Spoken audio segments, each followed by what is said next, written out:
What's good, everybody? Welcome to World Warrior number 5 for North America East, one of the premier regions in the world, one of the strongest regions in the world. So strong, in fact, that 2 of the top dogs have already qualified via offline premieres. You already know what I'm talking about with that. But today, to round it out, bringing it home, myself, Ringe, along with St. Cola. How you doing, fam? Oh, it looks like Cola does not have sound at the moment, so it's okay. We're gonna get Cola some sound, and I'm gonna talk you through how we're gonna begin this, of course. So I already dropped the link in the chat. I'm gonna do it again. If you keep an eye on the rankings, my man Cola just over there breathing. He's just over there breathing, trying to get some sound. But I will link the rankings once again, right? So the main storyline we're gonna be keeping an eye on today is gonna be Boost and Knuckledoo, right? Because they're both at the top of the leaderboard when it comes to total points, and obviously this is a super region, so the person with the most total points is going to be able to qualify directly into Capcom Cup and won't have to win the regional finals. But of course, we got Blue Blazer and WEX going to be starting us off as well. But yes, to touch on the Boost Knuckledoo thing a bit more. So basically, from what I'm able to tell, now right now Boost has a total of 140 points, Knuckledoo has a total of 160 points, which means if Boost wins today, he'll get 190 points. That's the max he can get, right? So from what I understand, when it comes to tiebreakers, if Knuckledoo and Boost end up with the same points, I believe Boost will qualify into Capcom Cup. Don't hold me on that. I'm not exactly 100% sure. But if that is the case, that means Knuckledoo needs to get at least 3rd place today if Boost wins, right? Then he'll qualify with 195 points over 190. But beyond that, the whole winner's side for the regional finals is really up for grabs, right? We're going to either have Boost or Knuckledoo most likely qualify here directly into Capcom Cup today. And that means Idom has 100 points right now for the top 3 total. Safe at 85, Flux at 75, Psycho at 75, Kami at 65, Shine at 65, right? All of them can definitely get in to that upper echelon for the winner's side. I think we're going to be starting with Blue as well, who is just on the outer edge of qualifying into that regional finals with 60 points, right? Remember I said Kami and Shine both got 65. So Blue is knocking on that door. Zaf at 50 as well, knocking on that door. So they're going to need some top tier performances today. But yeah, man, we're going to be getting into it soon. Hopefully, we can get our man Cola some, what's it called? Sound? Yeah, that's what I'm looking for. So those are the things to keep your eye on today. So we're looking for big performances, obviously, from the Psychos, the Kamis, the Shines, the people on the kind of the lower end, try to get into that winner's side of the top 8 regional finals, as well as just make sure that they qualify outright, right? Because as I said, Blue and Zaf are both knocking on the door.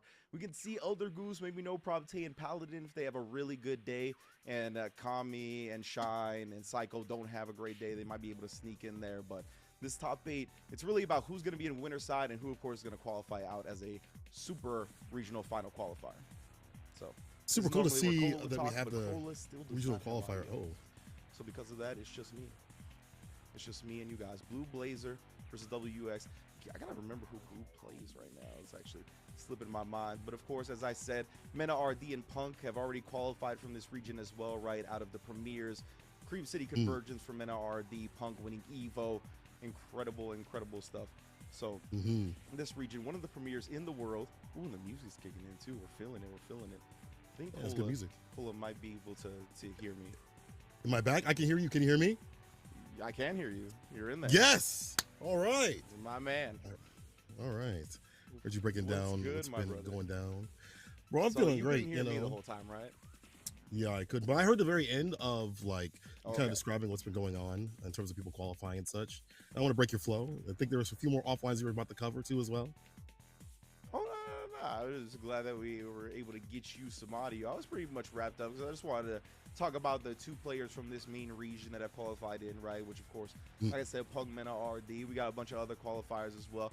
Big Nephew qualifying along with Shuto at the Singapore premiere, getting 1st and 2nd place. So big ups to them as well. The newest participants in the Capcom Cup 11.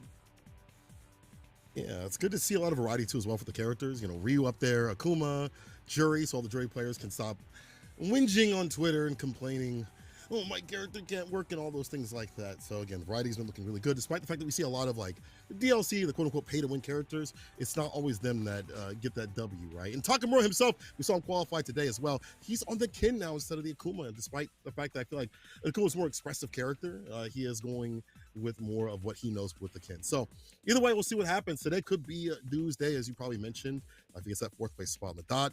But it could happen where he falls a little bit short considering how stacked this region is. This is probably the second most stacked region in terms of talent, in terms of like the players that are out here, in totality. So who knows? It could be Bruce's day, or he can run into just the wrong player on the right day. It could be him. Yeah. Yeah, and obviously this is all taking place after SFL, right? So all of these players have gotten the level up from being in the hyperbolic SFL time chamber where they all just got to grind for a week straight with other top level competitions. So you know everybody's going to be bringing their A game. It's the last regional event to qualify into the regional finals. As you mentioned, a Capcom Cup spot is on the line because it's a super premiere. So I'm looking for everybody to be as sharp as possible. 100%. You know, everybody's been grinding, training, whether it be SFL or them going across the seas to play elsewhere, or even participating in the events that we have online, like TNS, CASA, you know, Motivational Mondays, the Neo Judah Academy, which are fantastic, by the way. There's always a place to be training and practicing and making sure that you're on form and on game every single week in the US plus. So Incendium, of course, we have to mention them as well, who has been putting it on continuously. They've taken breaks, obviously, to take care of the World Warrior. We have to give them the shout outs because they have been here since Street Fighter 5, doing the work when other people weren't. So big ups to them running this World Warrior. And big ups to the players out here that have been participating in keeping with it. And we're going to have Blue Blazer up here real soon, who has been doing quite a bit of work with his character. And WEX, I don't know what the EX is. If it's W, I'm going to guess a loop. You think he's going to walk away with one or no?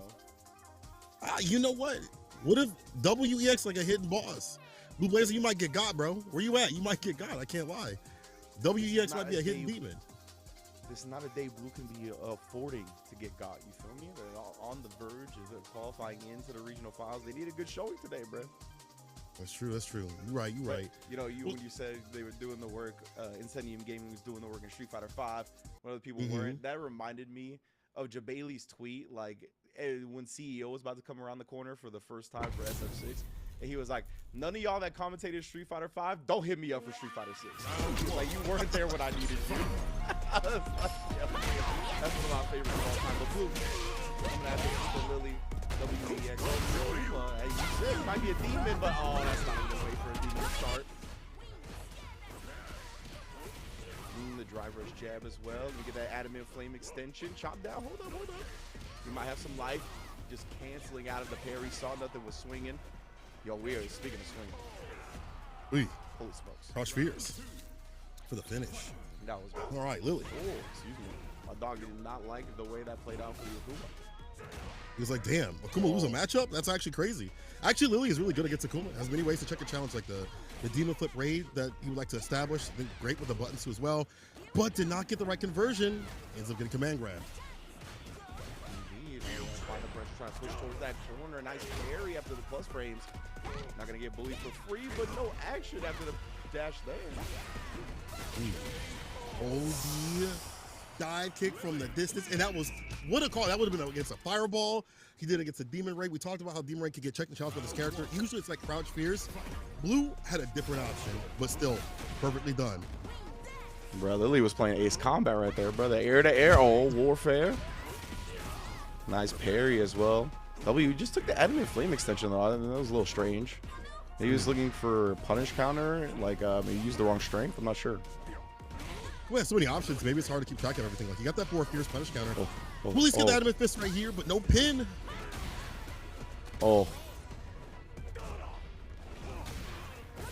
Nice, the Ace Combat, bro. I love that game. And what was that other? I forgot the PlayStation. It'll come back to me.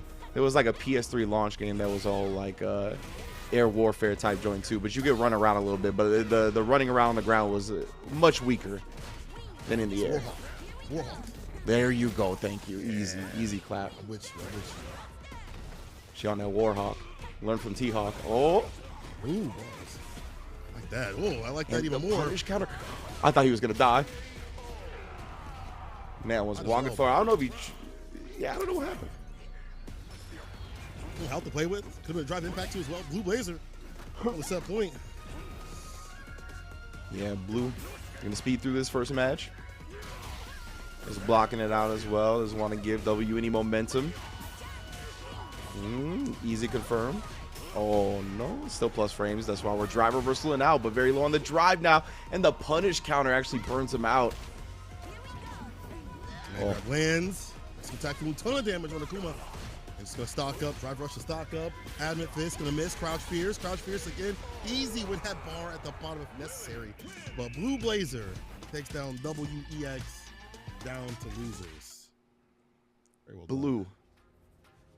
Taking it 2-0. So I'm gonna double check right now because you said Adamant Fist, and I know like I say Adamant Flame, but one time I was commentating with James Chen, and he was like, "Yeah, I gotta start saying Adamant Fist because I say Adamant Flame, but it's Adamant Fist." But the thing I look at says Adamant Flame. Oh, so I don't know. It might be. You might be right. You're probably right. I feel like I've heard that, and it just kind of stuck in my brain.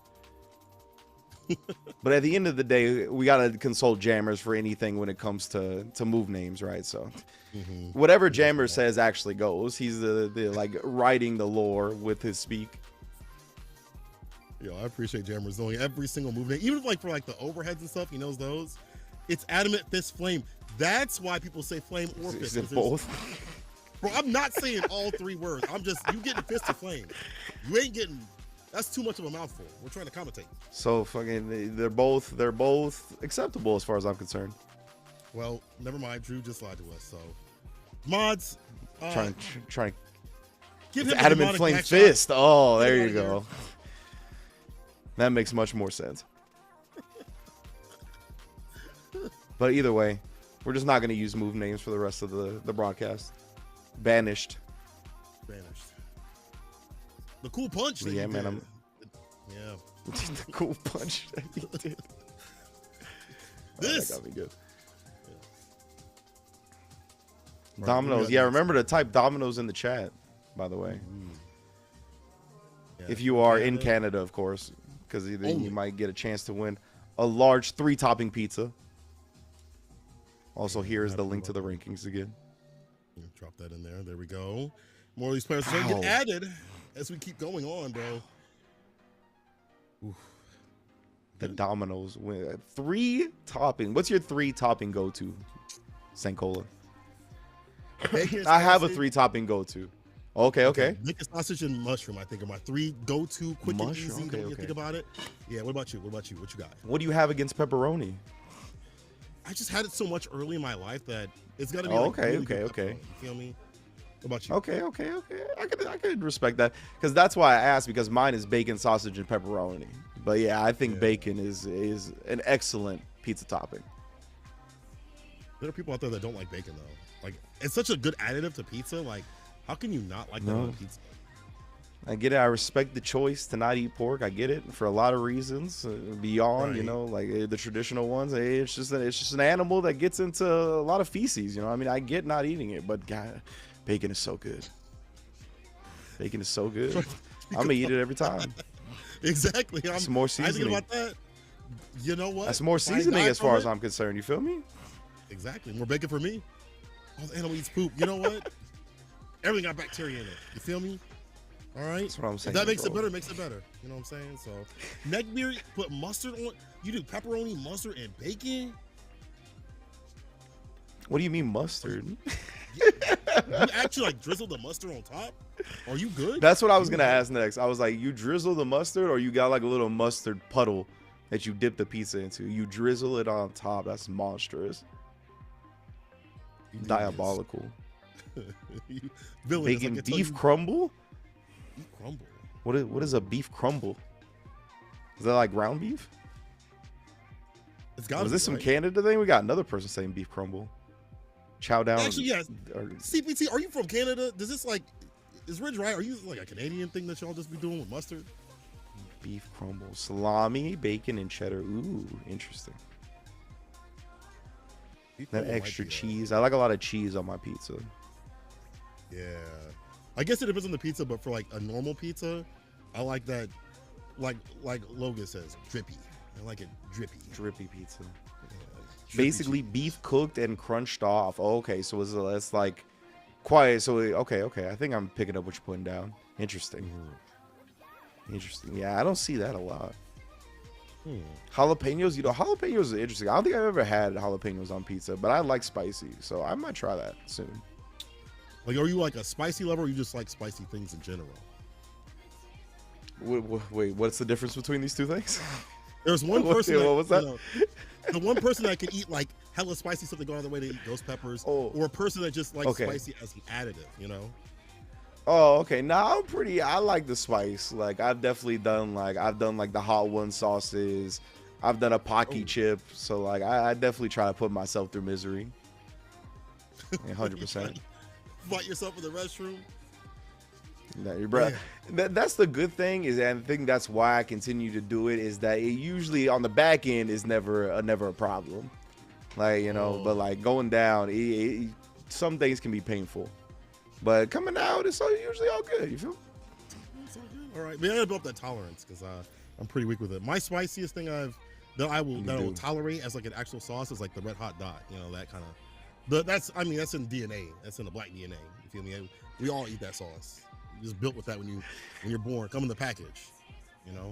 I remember Vince Staples when he was on Hot Ones. He was like, bro, and Sean was like, you like spicy stuff? And he was like, I'm from the hood. This is the only seasoning we had was hot sauce. So he was like, sounds about right. For real. Like, this is all you get. Yeah. That's the best, though. Yeah, I'm a huge hot sauce fan. I love hot sauce. All kinds of spicy stuff. When I was in Japan, I don't think I got the hottest Eki combo, but I definitely was up there. I think I got the hottest and the second hottest for something else. But yeah, I didn't go like full demon mode. There's a couple people I know that went full demon mode. Hanzo went full demon mode. Walked away. I couldn't believe it. Unscathed? Just like unscathed. Like clean the bowl. I was like, bruh. Licking the sides and stuff, saying, I'll take seconds. That's demonic. Now that's demonic right there. Not even phase, not even sweating. Yeesh. The pizza gods will bestow a coat upon you. Well, it looks like our next match is queued up. CNQ12 versus our KGG. Lost Faith Halo. Lost Faith Halo? Is that trying to say like you lost faith in the franchise? Yeah. A lot of people did with Infinite, so it makes sense. But you carry that weight with you all the time when you have that name? Oh, that's what I'm saying. I was like, damn, this person really cares about Halo, because they were like, nah, I gotta express my disappointment in the current state of Halo via every time I get a chance to. On the streets of CFN. And going with the Terry of all things. All right. Ooh, purple jacket. Bird game. It's clean. CQ on the Ken. Yes, indeed. Oh, already? Fierce doing work. Might not be as potent as some other Fierces in the game, but still, nonetheless. A little bit of DI, wall splat. DP, driver's back to attack. Tried to parry. You gotta know, man, whenever people are trying to drive rush out the corner, they're looking for the back throw, especially Ken's. His back throw sends you so far, you're guaranteed to be in the corner. That's a little counter poke. Oh, yeah, that was a meaty, more plus frames. Oh, and then the DI actually drained the rest of his drive, causing the stun. CNQ, that was textbook. Well done. Obviously, I had a lot of time with this character. Perfect parry of the driver's jab. That was nice. Crushing light kick, OD, good stuff. Target combo, OD edition, medium, drive rush right after. This dude is saucing him up. I like this a lot better. Think with the fireball. I thought he was able to catch that crouching medium punch, but it didn't happen. Yeah, that was unfortunate. Looked like mistimed the media a little bit. Gets the punish counter there, but no extension. CNQ trying to push towards that corner again. Halo, oh, I don't know what he tried to do. Real L'Oreal, I like that. DI had the meter to defend himself, but not quite ready. CNQ reset? You had the meter to kill, brother. That was unnecessary roughness. Just like this level 3. Get this man out the game. My CNQ knew what to do. Getting dangerous. I feel like if you play kid, you have moments like that where you know you're going to kill. It's going to be cheeky little reset.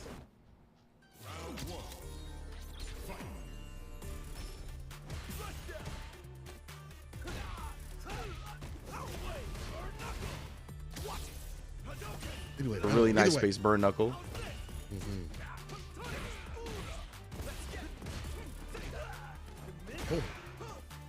shimmy, the crushing kick not reaching though. Oh, he doesn't have like some unique parry. I don't know what that move was that got punish countered.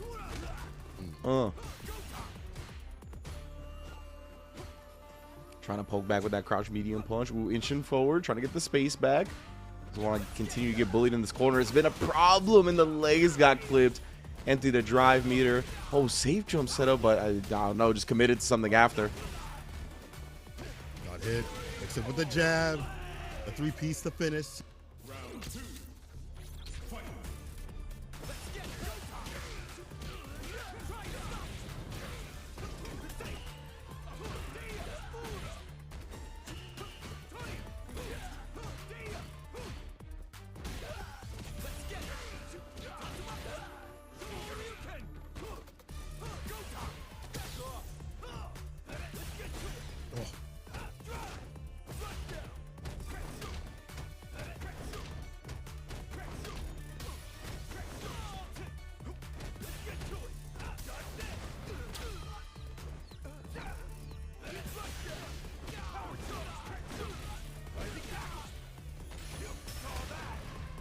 Bail the drive reversal. But get the punish because it was in burnout.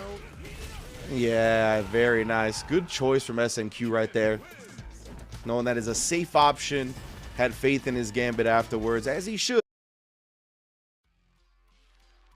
Winner side. All right. Well done, well done. CQ. A little bit of styling out there with your kid. Hope to see you continue up in the bracket. And we will continue to as well. Lost in Faith can make that run. It's good to see Terry. You know, some people have left that character to the wayside because they're like not as strong as other characters. And I think there's some juice in the fireball pressure and the switch up they can do in terms of making you tap parry and getting like a dash up throw right after. That's, I think, how he's able to be more effective than neutral. He doesn't really have those quote unquote neutral skips. He's got the burn knuckle, but that can be dealt with like DI or like a perfect parry, whatever it may be. So I have to use the fireballs for that entry approach, I feel. Yeah, it's tough, right? Like when it comes to the type of things that you want in this game for like the neutral abuse, right? You definitely want the good normals and whatnot, and he seems to not have that great of normals from what I've been able to hear on the street so far. So that's something to keep in mind. But yeah, I think he's got some juice with the specials. Obviously, you see if you can get your opponent in burnout. The crack shoot abuse is very real. So that might be something to maybe explore as a Terry player, right? Try to really attack the drive meter, however you do go about it. Try to focus on that so you can get people back into these situations where they're going to be restricted. They don't want to use the drive meter because they're going to be burnt out from it from being low. And then once they're in burnout, you kind of abuse the crack shoot and other things. The burn knuckle spacing becomes a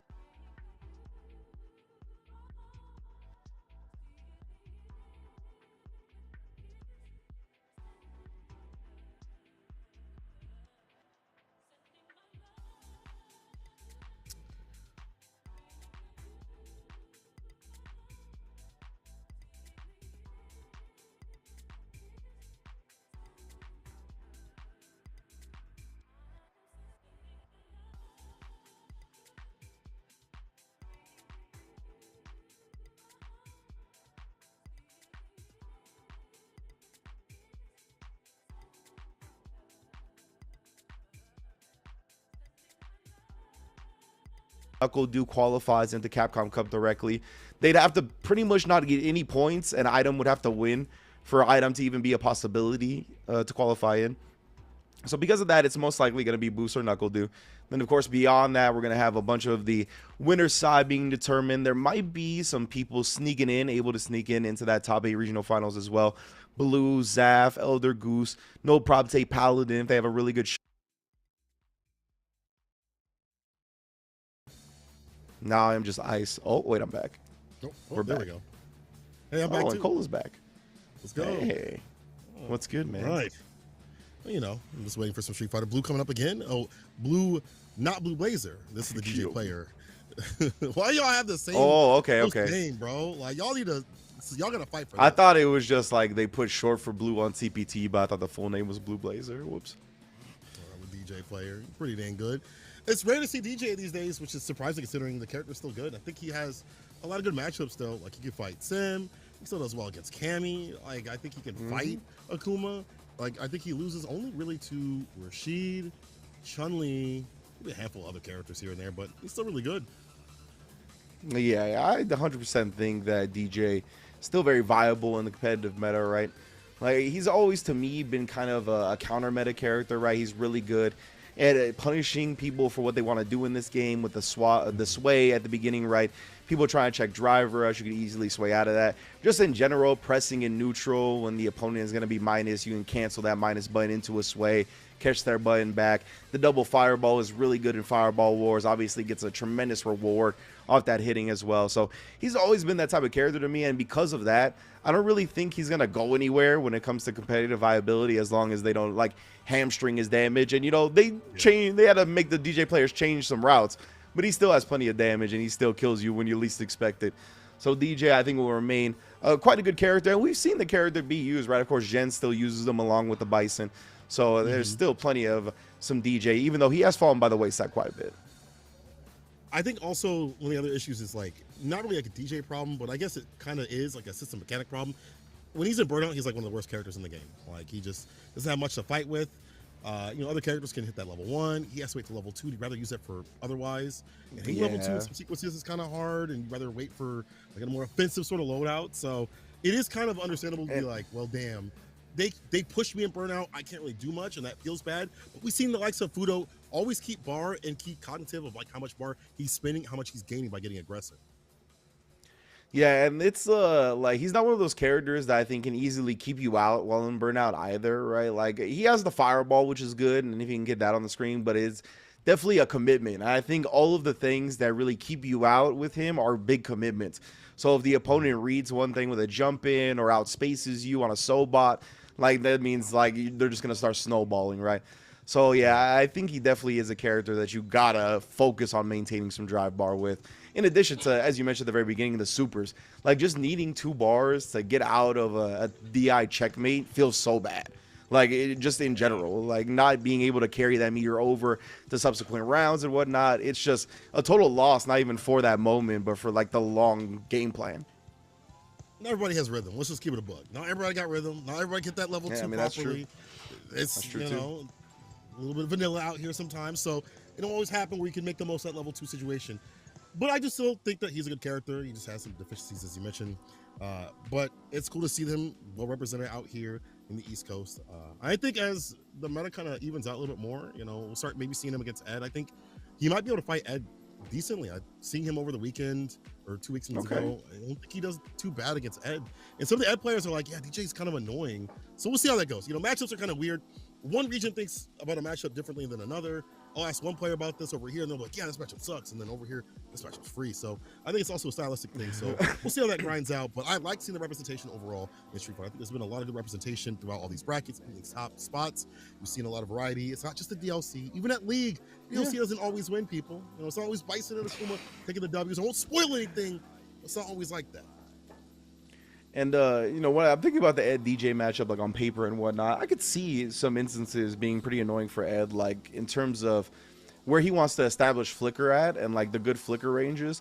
Like DJ can kind of jump scare you at that range, whether it be with drive rush or like slide or Sobot, like all that range where Ed likes to establish flicker, like he could actually get in there with those 3 options pretty decently well, and probably something else that I'm forgetting as well. So yeah, that makes sense. I hope we see that more. But my man Nicola, I know you've been grinding.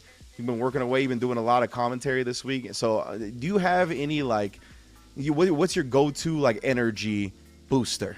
Do you have one? Do you, like, drink coffee, the Red Bulls, specific energy type drink? Any strats? My strat is I'll take, like, either a thing of Red Bull or coffee. And then, you know how, like, in anime where they use their life force to, you know, get that final power-up? It's like that. So I'm just slowly using my life force. Okay. Early. Yeah, so just do that. Just do that. But honestly, no, on the real deal, coffee. Sacrifice your well-being. Yes. Honestly, though, it's coffee. If it's during the day, if it's in the morning, it's Red Bull to keep solid. But yeah, also just the action keeps me up. My body's just like, I'll pass out after, and I'll be fine. That's facts. That's facts. The adrenaline will keep you going. For me, I'm definitely like a Red Bull guy. Like I'll drink coffee when I really, really need it, but I'd rather go to like an energy drink. Primarily, it's Red Bull nowadays. Honestly, I don't really drink any other energy drinks. I used to, but and Rain. If I really need something, like at a gas station or something, I don't want to get coffee. Rain energy drinks are wild. Like that'll definitely get you going for sure. Right? Yeah, like it's like up there. It's like for working out and stuff. So it's like if you just take it, free lifting. yeah, if you just take it, you know, pound of rain, get into some ranked, you know, you'll be having a great time. But how do you like your coffee though? That's what I was gonna ask. Bro, a lot of sugar, a lot of cream. Like I gotta have. My man. I don't want to taste the coffee. My man. I just, bro. Remember, this was when we were out at the Poland event. Every time I'd have coffee, I think you saw me just dumping in a ton of sugar. Like I don't want to taste the coffee. I don't want to taste the coffee. I'm with you. I'm definitely with you, my man. All right, so it looks like we've also pivoted to a Flux Waves versus Jordan condones. What is Jordan condoning? I watched The Last Dance. I think he'd condone a lot of things that we're not at liberty to talk about. Not on this stream. Yo, Jordan, that's the one I see a lot in the streams of Kami as a part of the brotherhood. Oh, sick. Depending on. Yeah. I don't remember who he plays though. Maybe it's Akuma. Jordan, you can correct me if you're wrong. If I'm wrong, I mean. But Flux, we know him on the Aki and JP. And sometimes it feels like it's not about like a matchup thing with Flux. It's more about like what he feels he's comfortable with in the moment and against the player. Like I've seen him run the Aki matchup in matchups where it's not so good for her, and vice versa for JP. So with JP being better, that forward heavy kick, the crouch fierce is the anti-air, and just understanding the fireball game.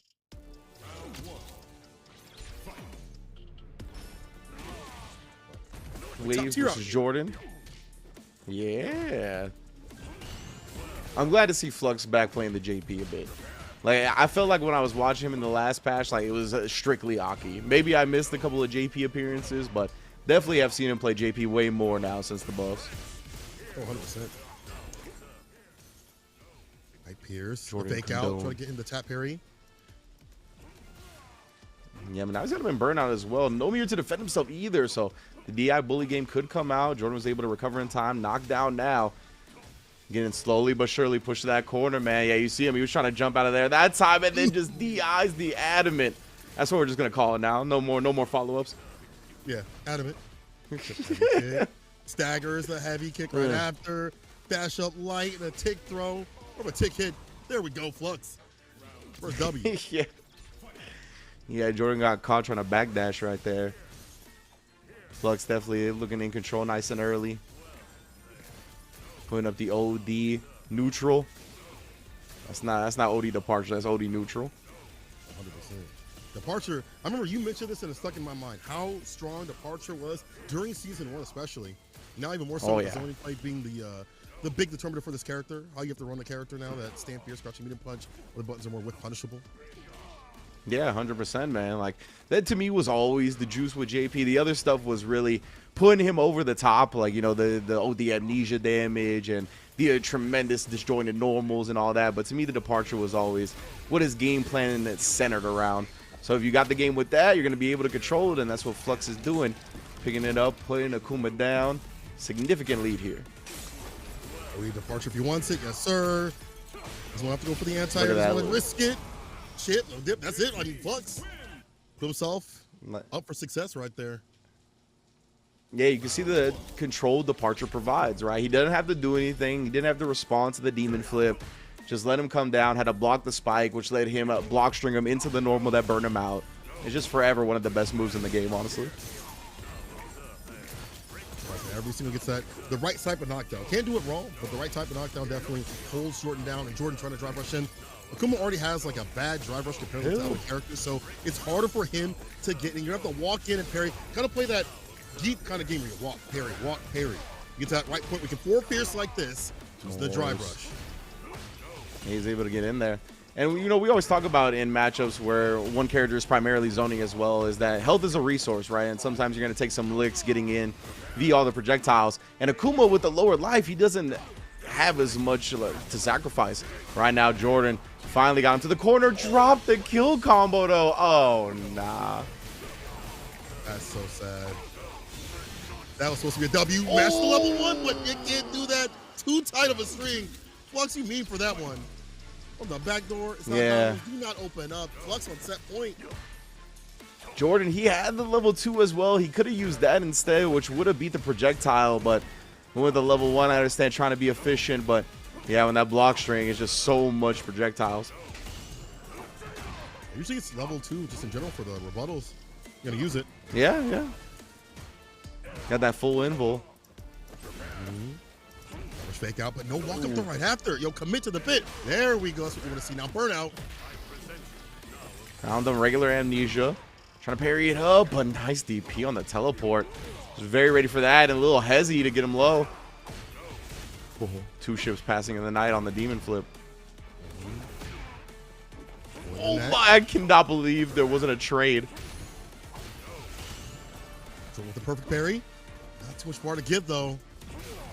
Flux looking for like a hit for him, like OD fireball. I was thinking maybe if that hit, you get a level 2. Full screen, departure, Pierce. Careful on the teleport. Uses that drive reversal. Jordan on burnout. Let him get started. Let him get started. He's gonna do it off the OD, off this new buff. Don't kill. Yeah, cut him low here. Is it going to leave him outside? It does leave him outside of CA range. That's actually very important in this situation. He's going to be able to kill off this? No.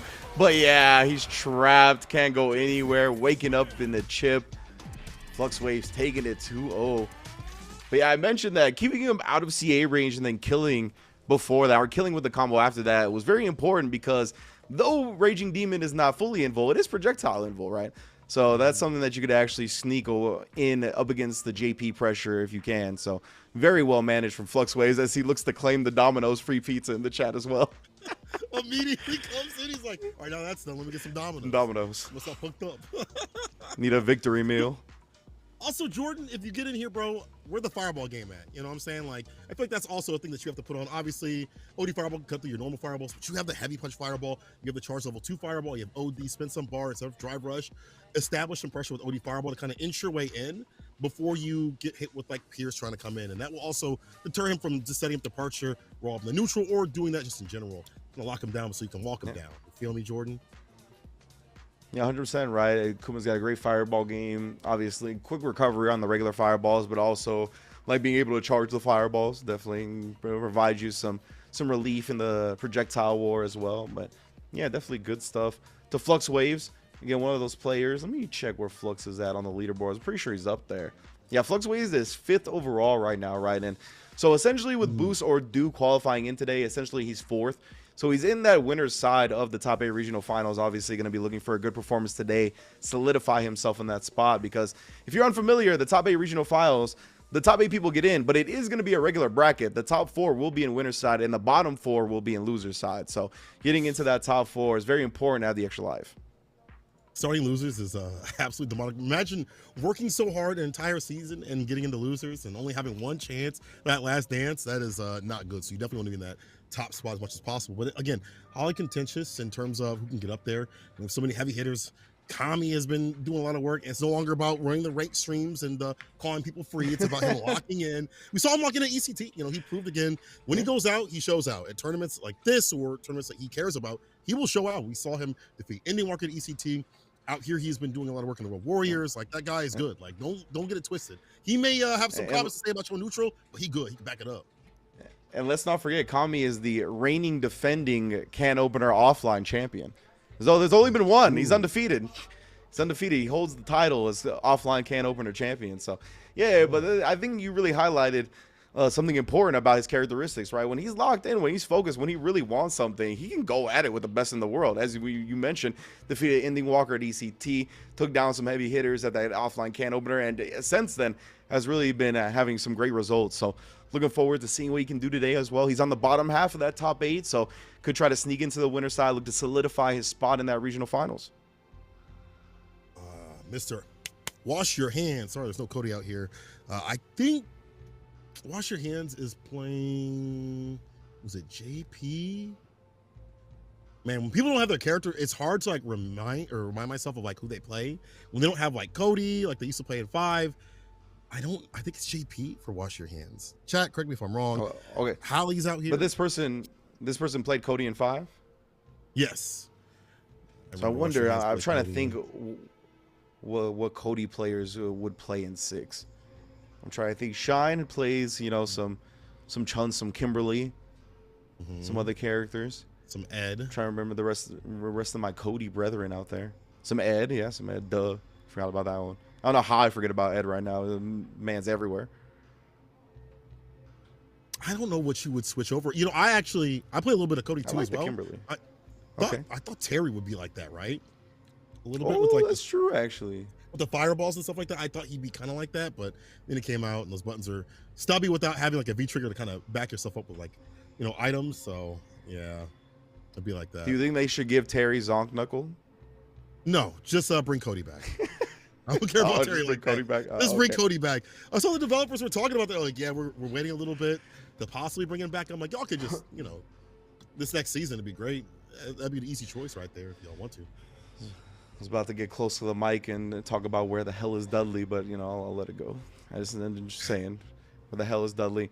My two campaigns to Capcom are Dudley and the streetwear costume for this character, Cammy, from Street Fighter Duel in Street Fighter 6. Those are still my two campaigns. But Wash Your Hands is playing the JP. You were correct on that one. Hey, okay. Listen, I'll send those petitions, by the way. You send them my way, I'll help Okay, that change.org. right. I got you. Yeah. Got some signatures. Need some from the chat as well. But right now, the all purple JP too. I don't see this color a lot. Throw loops. You see that plenty though. Oh my goodness. And picked the perfect time to switch it up. Holly. That was textbook strike throw conditioning. Love to see it. I The guess this hair on character JP is luxurious. better. Actually, Oh, yeah. not as good as ours though, but it's No. it's shining. ODDP. Ooh, Holly. Ooh, Oh my goodness. what a call out. Was he amnesia though? To Holly stop knows the that assignment, pressure? bro. Got to when he fighting JP. Well, what I tell you in that in the game, the first game of the day, they're drive rushing out of the corner. The back throw was coming afterwards. I think they were trying to build to level 2 with that. I think that's what was the scheme, but didn't quite get there. It's all right. It's all right though. Baited out the amnesia. They even need the level 2 in the end. Wash your hands. Getting absolutely washed right now. This Cammy's dirty. Trying to go for the smile arrow knockdown. Round start did not happen. It's the back though instead. Wash your hands. Place a little bit more calmer. You have to because of the buttons of JP, as we mentioned, are nerfed, so you can't be swinging those out too much too often. That's true. You're ready to clip that. Yeah, Holly could have got a follow-up right there as well off the drive rush jab anti-air. It does give you a juggle point if you anti-air with drive rush normals. Woo. Oh, try to bait out another amnesia or a throw there. Holly looking to go in with that DI. Use the last of there. Driving her to do so, but wash your hands more than ready. Yeah, don't use any meter here because you can easily chip out Cammy. Exactly. Very smart. Not maneuver around the miasma and plasma. That was set aside. Wash your hands. Put himself up for success, and I like to see that. Kind of running it back. Early amnesia. Deceptive departure. Teleport. Jump light kick from the side switch. Wow. Counter hit. They're in the back of the beret.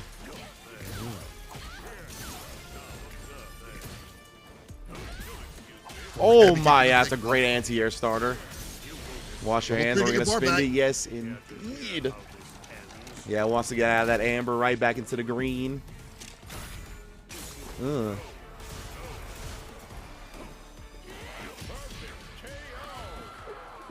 that was super sick as well. Just spaced out from the quick spin knuckle.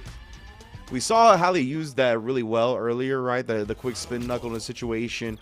Getting the projectile inbowl in time to bypass the spike. So wash your hands. Well aware. Switches it up in game 2. But the aggression from Holly is crazy. Yeah, that was a deep DP right there. Oh, the crushing kick with a hit right there. Gets a sweep. Wasn't ready for it though. See some of the structure coming from Howie. Like, there's definitely like intention. Okay, this works out. I was gonna play a little bit. Oh no! Violent a little bit too much. Resets with the embrace. Wow. Rude. That wasn't really necessary. You could have went with a different combo, bro. Oh, autopilot too. Wash your hands. Interesting idea. Again, it was a little rude in my opinion, but. Oh, try him with the sword. Normal did catch him flinching there. Try to hooligan shenanigan, get air throwed. Wash your hands now. On the verge. Bringing this back after dropping the first game has really started to adjust to the tempo, the pacing that Howley's presenting. But just as I say that, got caught reaching with those dirty hands. Amnesia to the DP. Meeting with the crouch spears. All of them in the gutty works. Oh my god. Bro. Walk back. Huh? Anyway, how? Ooh, back perfect KO. final round. We're going to see more guts get rearranged here. Hopefully not. Oh, air throwing out of the teleport. You know, That was you see the actually cane so spin? sick. That's how you can react. What to a- it. When he spins the cane, you can air throw immediately. That's tech. Yeah. Into the level 2 as well. Looking to maybe drain the rest of this drive meter. Actually hits Hallie, and of course, the super is drained drive meter anyway, so even despite the hit, taking her into burnout. Oh!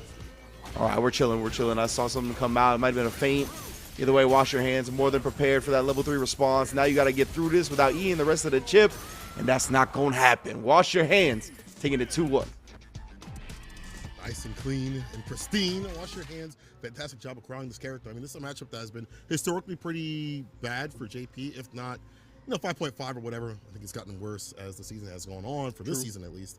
And he did a really good job of not being in those like pain points of being up in the corner too often, not being caught with the aerial approach. You see the crouch fierce continuously utilized, and that has been buffed, but I would like Hallie to do more of the dive kicks in the neutral. If to call a button for crouching medium punch or stand fierce or whatever it may be, you can use those not only to deny the crouch fierce to JP, but to catch other buttons as well. That's still a neutral tool for that character. Watch Kazunoko and how he jumps a lot and hits those dive kicks. So run that. Yeah, that's been something that I think that I've been really trying to hammer home about Cammy since the beginning of the game, is that the dive kick is so good in this system with these system mechanics because of the punish counter, right? She gets a reward pretty much anytime she's able to whiff punish with a dive kick. And in this game, the way the frame data is set up and whatnot, there's a lot of time where the player is going to be pressing back. So being able to kind of dodge their press back with the dive kick spacing and whatnot, it's so good for Cammy. I think that's been one of the things that's really propelled that character. But right now we got Blue Blazer on the Lily going up against Knuckle Dew on the Guile, and of course Knuckle Dew up for contention right now. The current total points leader with 160 points. They're going to qualify directly into Capcom Cup with a good performance today. Drive rush. Light goes for the throw, but he breaks though. Blue Blazer is going to upset the bracket. Knuckle Dew was trying to back throw, bro. He was drive rushing out of the corner. He wanted that back throw. Blue Blazer knew. Oh my, trying to look for the parries, but just eating booms, bro. Oh, they both got caught parrying, but Blue Blazer let his recover while Dew drive rushed out of his. That was very good. Dew's got that awareness. Ever since I watched him play Abiki, we've all kind of known that this matchup was kind of bad, but how bad it is with the switch up the boom timings and the tempos, and with the driver's buttons right after, Knuckle Dew has a lock on this matchup so far. 3-piece flash kick was after it. Meaty boom. Just to lock him down. You're holding parry, that's fine. I'll drive rush in with my buttons. Yeah, Lily, she just never has any breathing room to really get some stocks, right? Do the sonic boom pressure, the aggression of Dew as well. So it's tough for her to stock up, get the condors that be able to deal with some of this Guile stuff. And then her using OD Condor Spire, I mean, she'd have to hard call it out because of the recovery on boom. So even that's not a guarantee to just get you in on the projectiles. Right. Just have to go for the perfect parries more often than not. And the proper ranges too. Blazer not allowed to stock up at all. Drive rush jab in the medium. Crouch medium kick to catch the walk back. Do with the OD now expended. Indeed, do. Really spacing in and out so well right now. So bots, I love that. The OD to whiff punish, that was ridiculous. Going back in the green to run another OD if need be. Heavy kick, come on. Take that drive gauge. Oh, give me your drive. Reversal. Yeah. You can't survive. Not when this man has all that bar at the bottom and the top. And he forces you into burnout. How many times have we watched Knuckle Dew fight somebody and he says, listen, I'll let you choose how you want to go. Choose your own adventure. You choose how you die. Exactly right. He just sets up shop, breaks out the s'mores, the campfire. It's like, I'm going to be sitting here letting you do whatever you want because you got to get through this one way or another. Oh, no anti-air. AMT Mexican Typhoon lands. Able to stock up. There's little moments where you're able to get like a knockdown off of like a command grab, but do try to not let that happen again. Reversal. Beautiful anti-air with the juggle afterwards as well.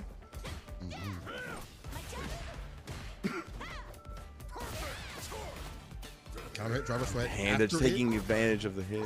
Yeah. Yeah.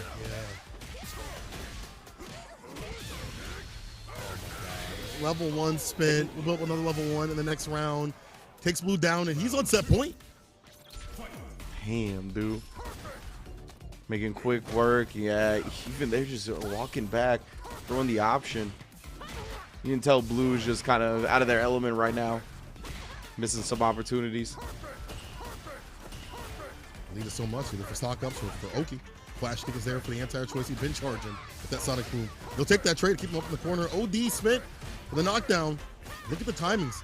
Hard to read. We can even leave. OD trying to lock him down. Stock up, drive reversal. He's got the ball to play with, so why not? Level 2 is back on the menu. Look how expensive it was, right? I had to go with the OD win stock to get it as quick as possible. OD Condor Spire after just to get drive reversaled away. Feels bad, man. Oh no, at least it didn't get outright punished. Gets through it finally, but that's fine. Yeah, burned himself out to do it, right? That's rough. Dude, so smart right there, just walking back, knowing that Lily does have that option to air Condor Spire down. And I don't think if she didn't, then she was probably going to land on the boom, right? So pretty much had to do it. That was beautiful awareness from the do. It's wild to see someone so strong in a matchup that they probably don't get to play that often or have to worry about that much. And just win, just in general. But Do is just prepared for that. I feel like maybe the preparation that he had for Rebel Kumite had carried over in his mind, and you know, he just knows how to control, corral players overall. So I feel like Guile is the one to do so. He's always been about control, just in general, and you see it in 6 even more so. Do moves on, and you can move on with some food in your stomach if you type in code Domino's from the Canadian region. Be able to possibly grab that 3-topping free pizza. That's right, free 99. They got me craving pizza now. They got me craving pizza, but I'm not in the Great White North, unfortunately.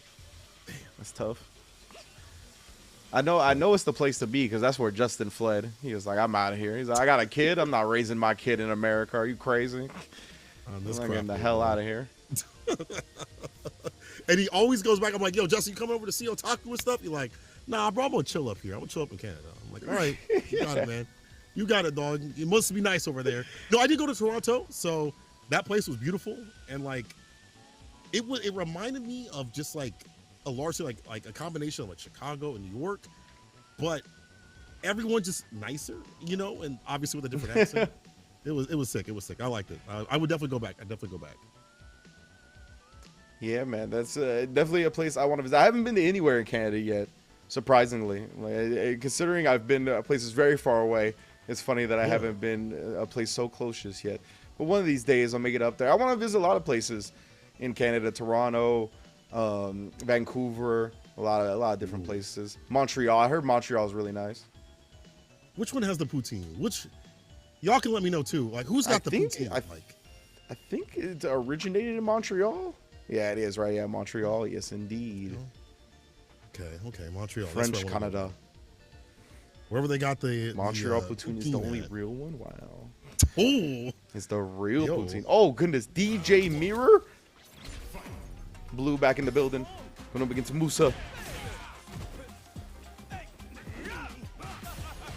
So use the strongest mirror match. Definitely different. You're looking to play the player to player. There's some like things you can do in a mirror match that are obviously specific, but it's more about making those proper reads. Both have the same materials and tools. This isn't like Incendia Musa, right? 4-4. So that's Atlanta. It's not Musa Keeper, I don't think either. Okay.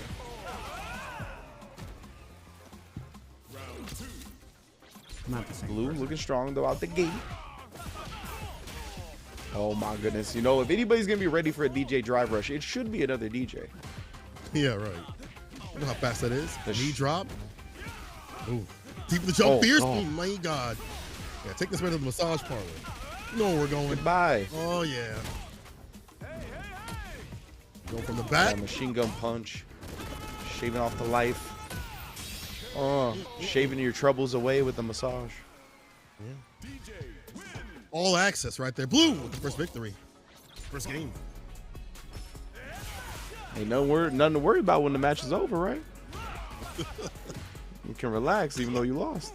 I was going to say something else, but I'll leave it away for right now. Woo! First W. Crouching Mini Punch lands though. Strike throw. Backdash either way. The stand pierces the play though. And try to drive rush back in. I like that little bit of delay from Musa to catch him coming in. Ooh, that little fancy extension. Oh. Dude, the anti-air fierce. Don't see it a lot, but that was the perfect space to do it.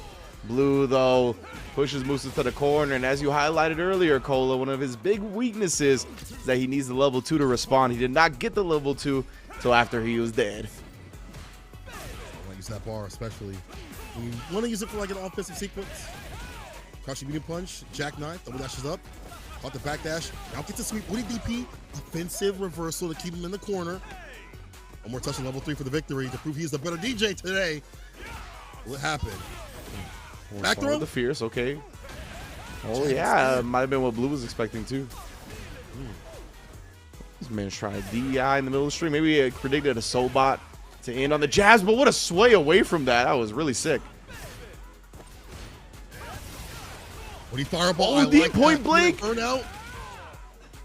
Meaty fireball. Meaty fireball. What? Well, yeah. Why did you go? Oh no. You know what? Maybe he was looking for level 2, possibly, and he maybe thought, yeah, when he fireball comes, he'll OD or he'll wake up level 2. I mean, but why the jump over though? Just neutral jump would have been better. Yeah, it might, like you said, the level 2 was there for Blue, so it might not have been as simple as throw the fireball and get the chip damage. But yeah, I would have liked to try to get back, make him come to you. Try to snipe out that last bit of health with an OD fireball here or there. Let your drive meter come back a bit more so you won't burn out from throwing it. Yeah, that was rough. That was rough. Because that was like so many sick decisions in a row. That's why I was sad, honestly. Like, Musa made so many right decisions in so many clutch moments in a subsequent series. That was tough. That was tough. Would have liked to see it go to another round. Yeah, it's one of those things where I think in that situation, maybe back up and wait a little bit and then see what they're going to do and then hit the OD fireball or get to a distance where that level 2 isn't going to reach. Like, you're a DJ, you know where that's going to go. But it is what it is. So we're going to be moving on to the bracket, but we're going to take a short break. Apparently, Mothership is getting at me because I put 2 T's in Toronto. It's not 2 T's Toronto. It's not Toronto. Either way, they're yelling at me, so we have to take a break. I'm going to get reprimanded, and we will return. More World Warrior action going to come right at you. Don't go nowhere.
And we're we're back back right with Matt. here. Oh, we didn't. You know, we should have scheduled on that one. We My didn't bad, my communicate bad. on that one. That was my fault. I got caught up looking at the rules. That was for CPT. I was like, at the tiebreak, I'm trying to find the rules, and then I was just like, oh, hey everybody. What's going on? Listen, Yeah, we're back. I just want to give a quick apology for absolutely nothing. It's Toronto. All right? Yeah, 3 T's, baby. Wow. That's how we do it. That's how we do it out here. I guess I was left behind. I don't know. Toronto. That's a wild one. That's a wild. I don't know if I've ever heard anybody say it like that. Mm-hmm. The 2 T's. That's how it is. Yeah. The 2 T's Maybe I've add another heard, but one the in there. 3 T's. Oh. Dastardly. We're trouble. Yeah, let's go. Let's go with more action. Knuckle Dew back on the screen Oh. against Complex, who's been running the Akuma. I've been seeing him play a character and have a lot of success lately in some of these other tournaments, and also hitting some top 8s and some big ones. Yes, indeed. Yeah, we're about to be moving into the top 32 of the tournament. I believe this is maybe one of the last pools matches. So after that, we're going to be entering the next stage, inching closer and closer. I know a lot of these players are going to be looking again to perform to the best of their abilities, as always. But, of course, it's the last regional event for NA East before the regional finals. A whole Capcom Cup spot is on the line. Spot is on the line, as well as the top 8 regional finals, of course. A lot to consider right now. Knuckle Dew again, trying to keep in the winner's side as much as possible, not like to drop down the losers and possibly lose that chance even further to not be in top 4, as we have mentioned and talked about so much and so often. Do not want to let Boost get ahead, but Boost is such a big standout star this year in terms of like players that have really stepped up. Yeah, I feel like you could look around the world and say that for quite a few players, but I think for Boost, like the past couple of months have been incredible for him. He's reached top 8s continuously. He has won some tournaments here and there, but in terms of World Warrior and like what he's done and what he understands to be at stake, and then also how he's been showing out Street Fighter League the past couple of episodes, he has definitely been one to consider as like a very big standout star. That is he not sponsored? I don't think he's sponsored, right? Like, I don't think he's sponsored at the moment. Like, I know what you mean. I know what you mean. And yeah, it's interesting with Boost because I know obviously a lot of work went into improving and getting where he is now. But it just felt like such a quick rise to stardom, like a quick rise to all of a sudden winning these tournaments, being in the top 8, being in the top 3 regularly, beating some of the best players in the world in SFL. It just felt so quick. I know a lot of work was put in, but I think that's definitely what has been such an interesting takeaway about it is that it seems so fast. Yeah. Yeah, some people like Knuckle Dew. It helps. Oh, and that's unfortunate. And the sharp distance where the flash kick won't hit. You have to choose the right anti-air. It's usually crouch fierce. And apologies, this is our first top 32's match as well, so we're getting down to the nitty gritty. All right. Ooh, the sweet pickup, the target combo. That was sick. Now getting back into it here. That's what we talked about, right? Complex using that fireball approach, but dude, he knew that wasn't no type of safe jump. Sweep a little bit too far away, but we're missing some punishes. He has OD gauge to utilize if he wants to tap parry. You are so lucky he didn't catch that recovery. Overhead lands for Drake. Bang! Perfect parry on the drive impact to Needy and Greedy for an obvious option. So we're back. He's trying to drive rush in, but the faster fireball will make him fall. Yeah, the teleport back into the drive rush forward. I don't know. He was trying to get in his bag with that one. Maybe he was going to cancel to the level 2. I don't know. Maybe trying to ban out like a flash kick.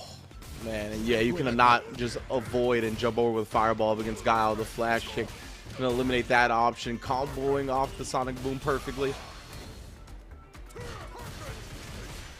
The distance that he pushes. Hard drive reversal. Level 2. We talked about this. Projectile invuln. Bring invuln in general. Give some distance, but this is not bad for Duke. He's like, I'll take that bar. We have nothing to fight back with. I have a lot to work with. Drive reversal. Needy boom. Oh, dude, he wanted the drive rush, but too low on the drive meter. He needed to whip cancel a light to get it, but it's all right. Snipes out the adamant flame. Put that away. But yeah, I like that you mentioned that dude was completely fine with the level 2 that he ate, right? Because I'm really starting to be a proponent of people just kind of going with the pressure, whether or not the person's going to super, if they're in a position like that where the person's still going to be a burnout for a while, they're not going to have any meter left, the aggressor still has a significant life lead. So that was really good. And right now, dude is just snowballing. Gonna wrap up this round while I was talking about the last one. Goodness gracious. This guy here. Dude, relax. No, Drew Face, I'm not saying that, bro. Foster replacing fire. No, it's Empyrean's in. You're wrong. Level 1? Nah, that don't work, bro. DP would have been better there, or maybe OG DP. Yeah, I think he might have wanted a DP, but the way the jump manipulated the input, him trying to maybe go back to correct his input, he just ended up in a super where he didn't want it. True. Ooh, nice buffer right there, though. Or confirm, I'm not sure. Either way, got some distance. Walk up throw. There we go. Do a burnout. Run some fireball pressure before we get the bar back, but I don't know what that back heavy kick was. Too many mistakes. And Do won't wait to capitalize. There's some weird moments in that match for sure. Definitely some weird moments, but Do keeping his game clean, as he always does, right? I think that's definitely one of the hallmarks of Do's play. He's always so consistent, rarely ever lets anything kind of shake his game plan, shake his mental. He's just always super on point with that stuff. Always, again, shaking their game plan too as well by taking their drive gauge, by getting aggressive with the side booms and chipping away whenever he can. You know, there were some good moments from Complex. You know, I like that level 2. Just not when you're in burnout and you don't have much bar to work with, but what can you do? Like, he had already taken all that drive gauge away from you. You couldn't do nothing but prevent the inevitable, which was going to happen anyway. Safe versus Wash Your Hands, Canadian team kill. About to come up. Right. Damn. Oh, wait, yeah, I think they actually were scheduled, but they started. They didn't listen to the TOs properly. So I think we're getting Boost and Thunder Delingus next. Yeah, that's what we pivoted to here. So that's going to be a good one. Obviously, like we talked about at the top, we've been mentioning it throughout the broadcast so far. Knuckle doing Boost. They're in the top 2 positions to qualify directly into the Capcom Cup with the Super Region total points winner.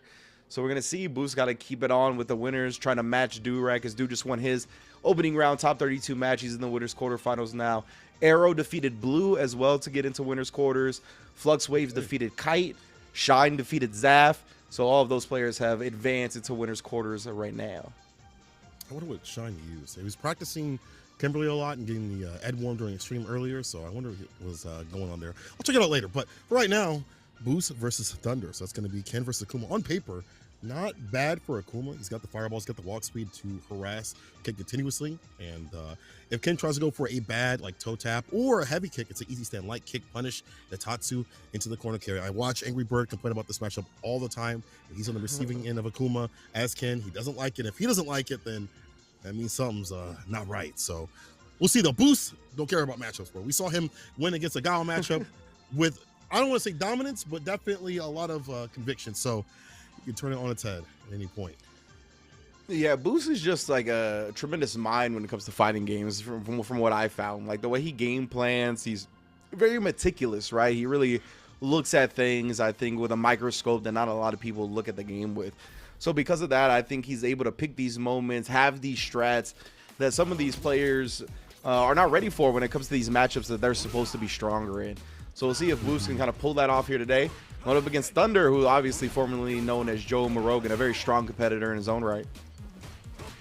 Yeah, his breakout moment was definitely CEO 2020. I think it was 2021, I believe, when he got that top 8.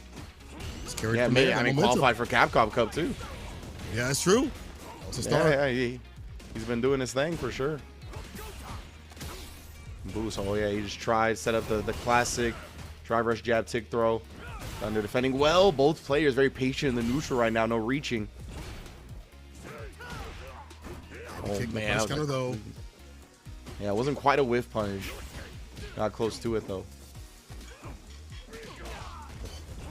Throwing the fireball, the heavy one right after. All these players just teetering on their drive meter as well. Yeah, Blue's trying to bait something out. Like no OD fireball just yet. OD fireball for the side of Thunder first. Oh Buffer my into deck. goodness. The crouch strong. The crouch strong from Ken is a great counter poke, as you saw right there. Whiff punished as well. Great whiff punish tool. 6 frames. But can be fast. Nice little disjointed hitbox on that bad boy. But seeing that work really well against like Cammy, and you've seen a lot more Ken players use it as a buffer, as a whip punish tool. It's just not like a stopping of momentum, and caught the call out on the anti-air with the crouch fierce. Yeah, great empty jump from Boost, not sticking a hurt box out there to get anti-aired. See, very patient, no buttons being pressed. Boost gonna drive reversal out. Yeah. Oh, the trade combo actually. Thunder, are you gonna spend it? Yes, indeed. Gonna put Boost in the burnout. Gain some more drive meter back for him. This is a good look. Boost does have meters to defend himself, of course, but see how it plays out. So he's staggering that crouching medium punch. Cross cut DP. Out of the corner. Beautiful cross cut DP return. Boost can definitely do this. He's got the bar at the bottom to utilize. He can land a level 3 would be fantastic here. And then ride a momentum from there, but it gets a blast on the dome. Blessings from above with the overhead. You are dead. Round to round right now. Yeah, we saw Boozy try to press a button too. I wonder if he would have interrupted if he hadn't been in burnout. Maybe the extra block stun kept him locked down for long enough for the overhead to come in. Ooh, tried to demon flip out of there. That DP was ready. He had the perk parry before. He is not trying to move at all. He's trying to keep this character locked up in the corner, jail, no bail. Oh, simultaneous crouch medium kicks. Thunder goes directly back into the well.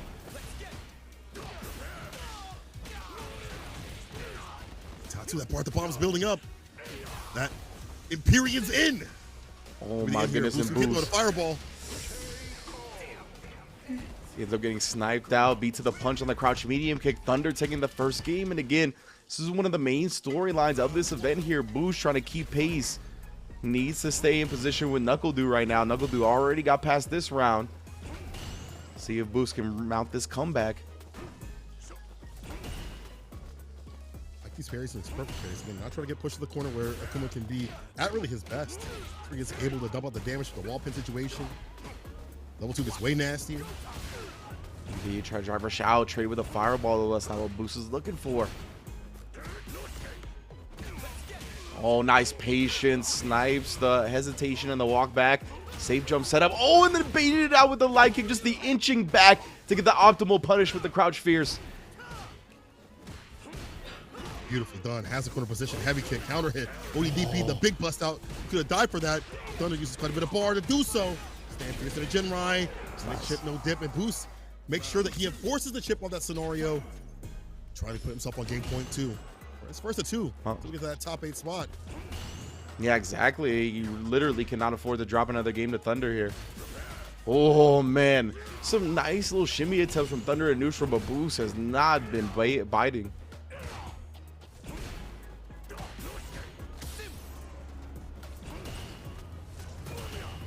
Level 2 fireball. Yeah, even charging the fireball. Trying to snipe him with a sweep, putting in the corner. We are again. Bust out this time from Boost. Caught him reaching. Finally, someone showing some cracks.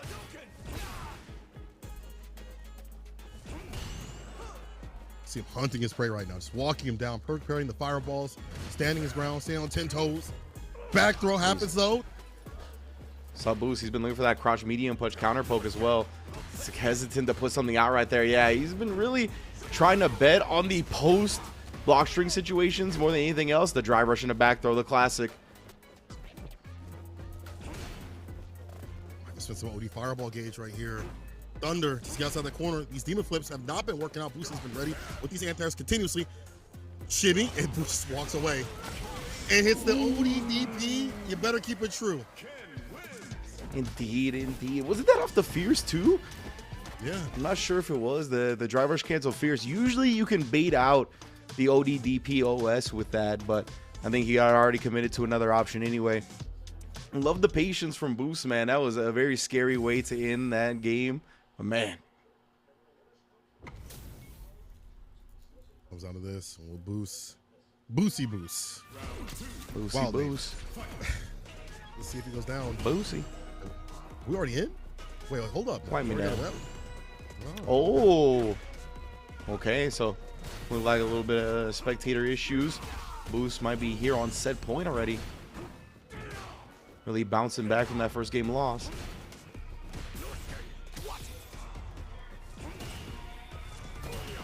Playing so patient still. Yeah. You can't overextend too much, especially against the likes of Akuma. How much reward he gets our knockdown. Just sitting there looking for whiff punishes. That yeah, he's baiting on these he's betting on these close quarter scenarios. He's just been right on Oki and on his Oki more than Thunder's been. And not swinging a lot of bar either. We saw him right after that run DP He's going for the dash up throw, not spending any drop gauge until it's necessary. Stand fierce. There's the back throw. Positional advantage, but Boost has worked out from way worse. All he needs is like a crouching medium kick. On a walk back, he tried to get it. Thunder blocks it out. That's what he's been looking for. And look, he's waiting for the demon flips. He's rarely pressing buttons in neutral at all. Like, look at this. Look, he's inching in and out, like pressing nothing. He's really just waiting for Thunder to do an option and countering it, whether it be a demon flip, whether it be like after a drive rush cancel like here, right? Oh, he didn't try the crouch medium kick there. Playing very patient, but there it is once again. Using the DP to blow through the drive rush cancel. Like you said in the last round we saw, you gotta keep it true. Boost cutting through Thunder. Oh, wait. Was that just how the last round? What? All right, well, I am thoroughly confused. That was the same man. I was like, damn, why did it happen the same way? Okay, so we're getting out of here. So yeah, okay, so that was the same game. All right, so we're good. All right. I was like, damn, he's doing the same thing. How you lose the same way, bro? Same fierce and the drive rush the same way you get the ODDP. You ain't learned. All right, well, you know, I was at least able to highlight how slow Boost was playing. Yeah. That was cool. Let me check the bracket. Okay, the bracket's not updated either. Yeah, I got all the way mixed. So we'll see. We'll try to get the intel on if it was Boost or Thunder to make it forward into the winner's side. Yeah, I really wanted to see that match too. Yeah. Seeing a slow pace Ken like that, like waiting for you to make a mistake or, you know, not just drive rushing with the jab and all that stuff like that is very rare. Even at like high level. Even Tokido and them don't do that. Uh-oh, yeah, and that as I'm looking at the bracket, I just seen that Campaign defeated IDOM. Yeah, Campaign gonna be a winner's quarter as IDOM dropping down to the losers. Now, IDOM is the 3rd overall in that top 3 total, so he's looking pretty strong for winner's side. But I mean, if he drops out early, there's a chance. There's a chance. Yeah, unintentional range breakdown segment. Yeah, like legit. I'll take that. All right, though. so we'll get you updated when we can. But right now we're moving on to Carsonis versus who? Amy Dark. Amy DRC. Kami. Oh, that's Kami. Oh, okay. I forgot why he said he made this name, but it sounds familiar, but I can't remember where it's from. Yeah. Oh, and Boost did win 2-1. Oh, okay. For everybody at home, so Boost continuing in winners. Damn, that Fierce is still pretty good. She's got good answers, but they're predictive. Venomous Fang being able to cut through drive rush. No, it's a back throw here from Kami. Just positions. I'm gonna try some of the poison out. Oh, but how are you gonna punish it? Nice, just for the DP. I like that. It's one of those multi-hitting moves, so you gotta be a bit more specific than you otherwise would when it comes to your punish. All right, looking to cripple him. Carsonis on the back foot. However, keep giving him these opportunities to hit the Venomous Fang. He'll take him. I'm looking for the chip. I'm looking for the chip. And I love that he switched it to the fireball to counter if Carsonis did a level 1. Very, very smart. Trying with a slight walk back, the crouching medium kick hits to open this up. Heavy ender. Chaser. Oh my. My shoulder has some meat on it.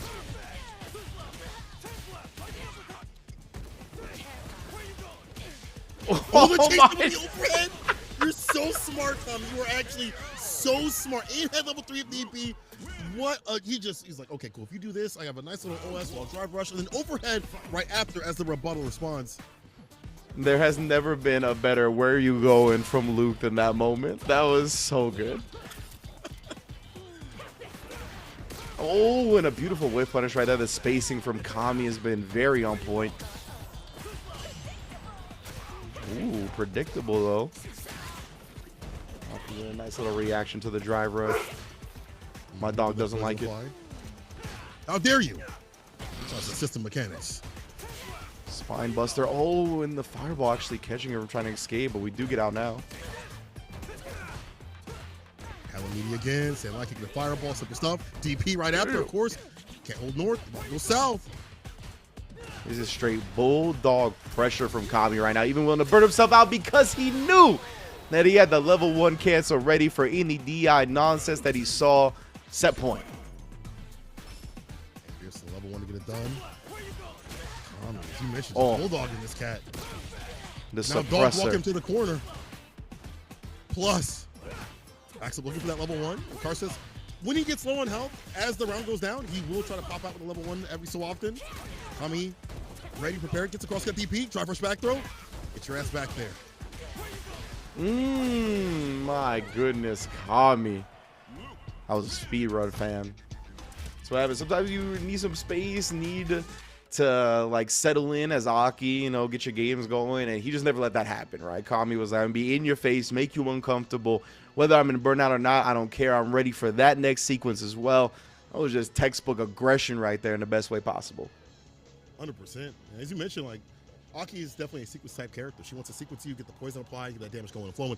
Did not happen at all. Neutral was just too strong for Sadakami, and the jump ins were fantastic. Again, she's got good jump ins, but you have to be predictive and really properly reactive. You know, they're a little bit laggy if they whiff, and he had the proper range to do so in that jump here. So, Kami moving on to the bracket. We told y'all, when Kami cares, he a demon.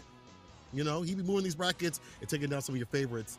We see more favorites come up on the stream real soon here as we get more of these matches squared away. I'm gonna hit up that start.gg and see who's all certified. That's gonna be Kami and campaign next, so we'll see how. Well, I mean, at least him fighting next. We'll see how he does against that Aki player. Shine and Boost, Safe and Flux Waves, Knuckle Do and Arrow. Indeed, that is our next round of winners, top 32. Broken down. Lazy Boredom out. That was a Daigo killer. Shout out to him. There's some banger losers matches actually happening as well. We have Zaf versus Paladin, Thunder Delengus versus Elder Goose. Some good stuff going down the losers bracket as well. Some of these players are needing as many points as possible as well. Remember, I mentioned how Zaf was right there on that outer rim of the top 8. Really needs a good performance here today. Paladin as well is a little bit further down than Zaf and Blue, but can make it with a really good performance. Blue also in that same round of losers as Zaf. So both of those players in need of real good performances today, and they do not have another life to sacrifice.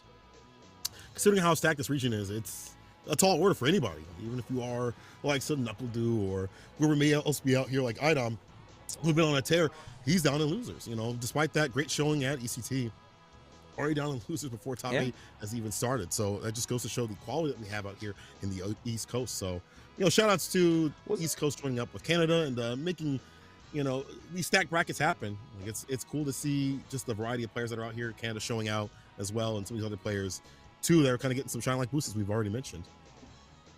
Wasn't Campaign at ECT as well? Didn't Campaign be somebody go? Oh no. Who'd you say was the Daigo killer? Lazy Boredom was the Daigo killer at CEO. Lazy he put him in losers. Oh, at CEO. Yeah. I could have swore it was Campaign. It might have been somebody else actually that I'm thinking about that did really good over up at ECT. But yeah, man, definitely. Obviously, this region, one of the most talented in the world. So even the people that you're not as familiar with, very much threats. They're always grinding down on ranks. Got a lot of matchup experience against these players as well. You know what I mean? When you play somebody that's a bit more familiar with how you play, your habits and whatnot, upsets can happen, you know, and get a hard read here or there and really switch the momentum around. So that's why we see people like, you know, Campaign upsetting Idom, even though Campaign's been doing a great job in this CPT. So, but you see somebody like that kind of come up, able to take down a top dog because they're more familiar. They know how they play now. Yeah. So the great thing about these back and forths is that these players have played each other a lot at like other tournaments and things like that, online and offline. And so when they get to the World Warrior, they have to show out and show up with something a little bit different. Now, we're gonna show y'all something that's not so different, something that's pretty common out here. You watch any streams. It's Boost versus Shine. Side continues. Yeah, it's gonna be a great one here. Battle of two Northeast Titans. Right now, they'll Boost. Playing it patient yet again, but as I say that with the stand medium kick, that's going to be easy punish for Shine. And then the throw on the punish counter parry. Ducking, so extra damage. Enhanced Tatsu is all we get right now. It's fine. Look at the corner carry. The Oki right after. Stand fierce for an opening point. Woody fireball. Triple the toe tap. Shine rebuttals with the jabs. Gets a counter pick up. Side switch. That was the familiarity that we were talking about, right? Shine being ready after eating the fireball for the step kick follow-up. Was able to interrupt it. Get back to the middle of the screen, trying to make Boost come to him, but perfectly spaced out. Nice little whiff punish for Boost. And then the overhead cancel. Shine got aggressive so quickly there. He can spin the meter for the kill, and best believe that's what he's going to do. The overhead orator. Blessing the dome and being able to finish it off. Shine. First game. I like him using that bar at the bottom. A lot of Chun-Li players are kind of sitting for that level 3. A little bit too often. We like to see him utilizing that bar when need be. OD spinning for a kick with a tension kick right after it for the damage. Didn't need the Oki. ODDP is the rebuttal here from Boost. Reverse stand fierce for the plus frame. Cancel. Toe tap. Nothing big from Shine. It was nice and close. He was already holding parry, I guess. Nice looking for the parry off that. Maybe could have done something afterwards, as you mentioned. I believe the step kick -4. Maybe -5, actually. But either way, I'm loving the pace that Shine's been playing with. Has been, ooh, and once again punishing the sweep. Boost has looked for that a couple of times tonight. Definitely needed up against these characters with a bit longer normals than Ken. We're unfortunate neutral to amp the fight. Stand fierce. These fireballs will kind of will you and stop you from drive rushing in, but Boost gets in. Run DP level 3. Yeah. Rep up. Now gonna really bring Chun-Li's drive meter down, right? Gonna restrict her. If she does any OD moves, she's gonna be burnt out. Oh, but just checks it. That was a light drive rush cancel, so very much not plus on block. Beautiful from Shine right there, checking it instantly. And a level 1 cleans it up and gets it done. Shine.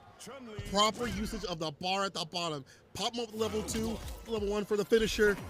And again, as you mentioned, understanding how Boost wants to play, you definitely see some uncomfortableness from the side of Boost with those sweeps every so often. Does find the stand fierce to fist to face now. Up in the corner space. That Jinrai. DP Ender, damage is racking up. Super good for Boost. Already bounces back. That's what he did up against Thunder, right? He dropped the first game. Was able to really turn it around.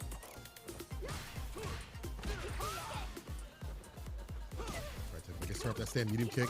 No hit confirm. That's rare from Boost to not just be able to confirm that 3-piece. Oh, excuse me. So the light kick drivers cancel does have a 3-frame gap, so he actually could have beaten the Chun-Li button, but he would have had to commit to a jab. Might not have done it in time. Right now, Boost not thinking about that whatsoever. He already rolled into a round 1 victory. Perfect parries the fireball. Stops Shine from getting out of the corner. See a lot of defensive fireballs kind of leave yourself out, but Swift Thrust can work the same. Side switch again. This time the throw instead of the medium punch. We're throwing bows. Or medium punch again, trying to find an entry point. Trying to make sure it's properly on point so you can drive rush right after it. Boost shoots first. And then Shine just waits him out right there and then goes back to the well of the overhead. Man, the way he's been switching up his timings and rhythm. So tough to get a lock on Shine. It makes sense because that crushing kick has definitely been coming through. Trying to avoid that. Boost still has the resources to kill. He just needs to get in there. Does it with the Dragon Lash. And he can't afford to commit to a drive rush cancel off that light kick. Can now. Trying to snipe him low. That could still be on Boost's mind because Ken can cancel in the Jinrai. Stay safe. Confirming the super if he does get it. Let's see. Was that the overhead? Hawk over. Oh, enough damage on the throw. Woo. Shine here on set point. Boost looking to take the throw. All the parries in response. Look at that. The Swift. And again, right, it was after the fireball. Shine has been ready for all this post-fireball pressure from Boost, whether it be step kick, whether it be drive rush. It's actually burnt him out at this point as well. Shine. Oh, he got him to throw tech, but he didn't punish. Level 3 as he sees the lightning legs do not connect. Oh my goodness. Tell me there's a chance. You're telling me there's a chance. Boost and burnout has to get aggressive, get the bar back faster. He tried to jump in. No anti-air from the side of Shine. When the play this out, maybe until he gets back in the green with the fireball. So he can OD again. We saw that be a proper point of contention against Boost. Bro, yeah, we able to land that. Drive cancels on in. This is so scary for both sides, and he checks that crouch medium punch. Talked about the counter poke, protects himself from the call out. Shine try to call out the walk back with the crouch medium kick, goes back to the overhead again. Shine gonna be able to close this out 2-0 over Boost. Move on in winners top 32. Shine is on one right now. Those overheads coming through because he had established, he had earned the right to make Boost duck continuously, because Boost is trying to watch out for the crouching medium kick of Chun-Li that she would see continuously, that leading to so much. So he had earned the right to get the overheads and would go to that well continuously, where Boost is like, there's no way he'll do it again. He done did it to me twice already. I'm not think it's going to happen. He knows that I'm looking for it sometimes, so maybe I can let off the gas in my mind for that mental stack. I think also the OD fireball was a big way to deter Boost from drive rushing or doing the fireballs and things like that. It's a very simple grazing thing to say, but you're starting to see more of the Chun-Li players use that to establish more of the neutral, because normal fireballs, people are adept at just going for perfect parry and drive rush right after to gain the advantage. Now to stop that, stop their fireballs from happening too as well, the Chun-Li players will hit the OD fireball in rebuttal against the opponent. So very great stuff from the side of Shine. I don't think I saw him play Chun-Li today to work with the character, but well done in terms of the choice of character and well played overall, his strategy. Yeah, 100%. I really like the strategy of Shine and how he kind of identified Boost's patience and used it against them, right? Boost had been, as we saw in the Akuma match, very much patient up against these characters with some strong normals like the Akuma, like the Chun-Li, not willing to kind of press back. He got a couple of good counter pokes. We saw that crouch medium punch counter poke work out, but for the most part, he didn't want to do that. So Shine identifying that, right, he was ready for any post fireball pressure, because that's something you can kind of do out of Chun-Li's range to get the game going, right? We saw him stuff all that. And then if he's going to sit there and be patient in this neutral, in this normal range, you have the time to sneak these overheads in. You're not going to get poked out of it. We saw him only get poked out of it once, and it hit like 4 times. So definitely great just recognition from Shine on how to take advantage of what Boost was looking to do. Fantastically done, man. These sets are sick. There's some other sets that are going on that we're not able to see because there's just too many to honestly to count and be able to watch at the same time. Zav has been taken down by Paladin. Thunder takes down Elder Goose. I Am Hermit takes down Wash Your Hands. And I believe Complex has taken down Alex Smith. The players moving on. I see Ion is still in as well. Carcinus and Space Boy is still going. And I guess we're getting safe and Flux Wave, despite what we see on start.gg. It says that he's DQ, but I don't know if that's actually the case. And then after, I guess, I believe that's gonna be our next stream match. Okay, Yeah, so I believe that's gonna be our next stream match. It will be good to go on that one. Man, it's wild to see Boost knocked down to the loser side early. No dude's gonna be happy about that one, of course. Those two racing for that Capcom Cup qualifier spot. Already got 2 people from this region qualified in Mena RD and Punk the God. It's going to be a great one, man. Isn't that crazy? 2 players from goodness. East Coast already solidified. We just got an update from Other Base that we're currently waiting on Safe to start the match because he's playing in a ranked match. So, man, these ranked match fiends, bro, even in the middle of tournaments, can't pry themselves away from the MR. You could qualify for Capcom Cup, Safe. What the hell are you doing? You can play ranked at any point. You need It's a disease, really. Sick. Safe, you are sick. You need help. We're going to help you, bro. We're going to have an intervention. You're going to flip the lights on when you come home. Your friends, your family, we're all going to be here like, bro, it's time to get help. Today. I need to inject 6 more MR into my vein, man. You don't understand. All right, Flux Waves versus Safe. Top 32. And this is the second round of top 32 as well. Yeah. So this is to get into top 16, to get into your top 8 qualifying match. First, awesome. JP. This match is definitely a little hezzy. Yeah. Oh yeah. Like the buttons are easy to whip punish. Don't you play Ken? I feel like you've had some insight on this, right? Like you still play Ken, right? Oh yeah. And I thought Ken was like decent against JP before. Like I didn't think he outright lost or anything. But yeah, now the fact that he doesn't just get bullied with the normals, they're easier to whip punish and whatnot. You don't have as much threat. Amnesia doesn't cost you as much. If it happens to hit you, it works out better for Ken most of the time. Seeing it right now. Timing a button's not spent as much as before. He tried to go for the Sam Pierce interrupt with a drive rush jab. Instead, he thought that was immediate enough of the crouching medium punch. It wasn't. It's a vegan option. Yeah. Fortunate for Save now. This is the punishment up against JP as well, right? It's not just the damage. You get sent to the other side of the screen. You got to figure out a whole way in again. feels even worse than just dropping your combo against a character that gets aggressive. Observe, mid-screen. Anti with the crouch fierce. Falls up the fireball. Damage is racking up. Drive rush crouch fierce is the choice from Flux. And look at that. It was off that one drop combo, right? Like, I would say never got back in, never got another lick of damage on Flux Waves. Real. Get the lead, keep the lead. Ooh. Gone with a double low right there. That was really good spacing from Safe. Identify something like that. Oh, and then whiff punish. You saw the backdash getting out of that range. Beautiful timing on that drive rush to get right back in. Punishing the backdash as well. This is a classic Safe round. Just right every single time. Beautiful finish. And as you mentioned, being able to backdash and final with punish against these extended hurt boxes that are on the character now. Thank God they added that. Because he didn't have them before. Safe, ready, prepped, and prepared for any sort of button that would have been whiffed at that distance. So again, it has to be the zoning play. How do you establish that? He ran that roll, was even a hit confirm, and Flux was like, for real?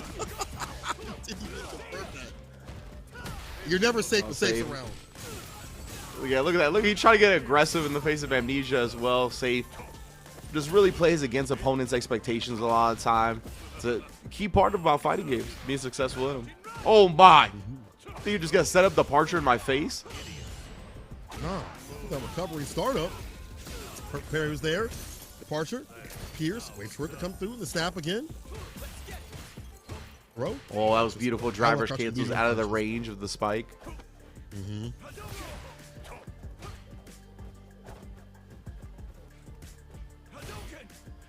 Nice fireball for the pokes. Forcing out the OD from the side of Flux.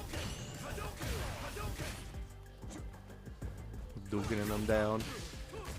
Safe. Oh, yeah, he went with the delayed normal right there to try and catch some defensive timings from Flux. Like that. Catch the walk Drive after the heavy meters kick. off Kills that Lilo, drive bro. gauge. Oh, Yeah. my. Yeah, that is the second time now we've seen Safe. These drive rush timings just whiff punishing these normals on Flux Waves. That is insane. And it's very intentional. Like, obviously using the drop gauge Oh, at yeah. the perfect range to whip punish with jab or crouching medium punch. Flux has to recognize that. ODP in between the string. Drive rush medium, crouch fierce, run cancel for the throw right after. Flux is getting a press up in the corner. Yo, is jail no bail. Let this man go. Ooh, we even interrupting the startup of the OD and then Amnesia, but he's not going to care about that. Uses the fierce projectile invo to bypass the first projectile. Oh, too far for that. Safe now in burnout. This is Flux Wave's biggest chance. Start turning this set around. Like defense only got hit with a little bit. Trying to reset with the command grab. No embrace. There's a DP right to the face. Level 3 for the finish. Safe for the victory. Well done on defense and well done in terms of dealing with the normals that are presented by JP. You can't stick out that stand fierce like you used to. It's a drive rush right after with a jab behind it. And Safe also having the bar to do so. Very clutch. You know, it's a very simple thing to say, but drive gauge saves lives, and without it, you die. And Safe, man, you just smelled blood in the water, bro. Like, I think it would have been very easy if you're Ken at that point to get hit by the command grab reset, right? You have a comfortable lead, 1-0 up in the rounds, still have plenty of life. Like, you were big chilling, but he stayed locked in, right? He was ready for it, jumped forward, killed Flux Waves off that pristine play. Really great stuff. I always love watching Safe play. I mean, he's a working man who does his, 8 hours at work and then goes on and trains and ranked every so often, but also practices whenever he can. He makes the most of the time that's given to him. Doesn't have a lot of it. When I talked to him at Capcom Cup, and you can see the results here. And we've seen the results at World Warrior. We've already seen him at Capcom Cup. He'd like to establish again. I'm glad that he came in before he got DQ'd. I know ranked is a drug for some of you, not for me because I don't like that. But for some of y'all, you got a problem. I like that he was able to fix that before he got in the match. Reward, I guess, is to fight Arrow or Knuckle Dude, depending on who wins that next set. So we're going to have Knuckle Dude and the Arrow coming up right now. So you see at the bottom, chat. And big ups to Cosby Code giving us the update that Blue eliminated Sato 2-1 in the losers bracket as well. It's Blue versus Complex now, and the winner of that faces Boost. So Blue and Boost both need really good performances here today for different reasons. So that's going to be one to watch out if we get to that as well. Of course, Complex does have the opportunity to upset that matchup. Carsonus and Idom is in losers. Paladin and Thunder is in losers. That's some wild matches. hella wild matches. And again, very stacked in terms of competition. We mentioned this because it's so important and imperative. The East Coast has some Beast Coast out here, bro. This is just looking down the list. Some of the people that didn't even make it in or won't make it into top 8 or get some points, as this is the final run that we have for the World Warrior. It's the 5th one, so it's the last one. It's wild because I feel like this is one of the last ones, and it's starting earlier than the other ones. I feel like Japan is on its 4th in November, like the 17th, I believe. So like the different structurings of when they happen are kind of wild, but you are seeing people qualify because they have enough points to do so, as we talked about. Takamura's in, and a few other people are in. I think Junino Ross is in again, so it's cool to see some, I guess, consistency also keep happening. Yeah, because you did NA West this week as well, right? That was the 4th event for them, though, right? Not 5? 4th. Yeah, it was the 4th, right? I had to think about that. Yeah, My so brain's that's no when it, I understand. No worries. You know what I'm saying? Yeah.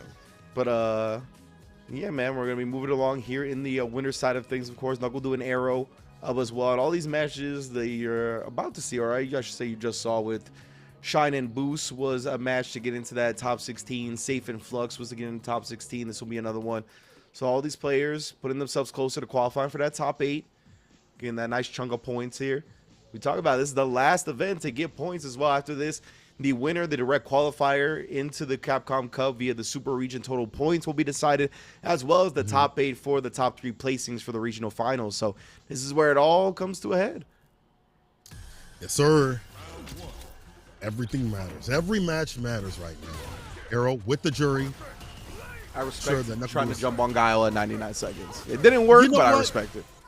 What else are you going to do in this matchup, to be honest? You got to find the right timing for dive kick.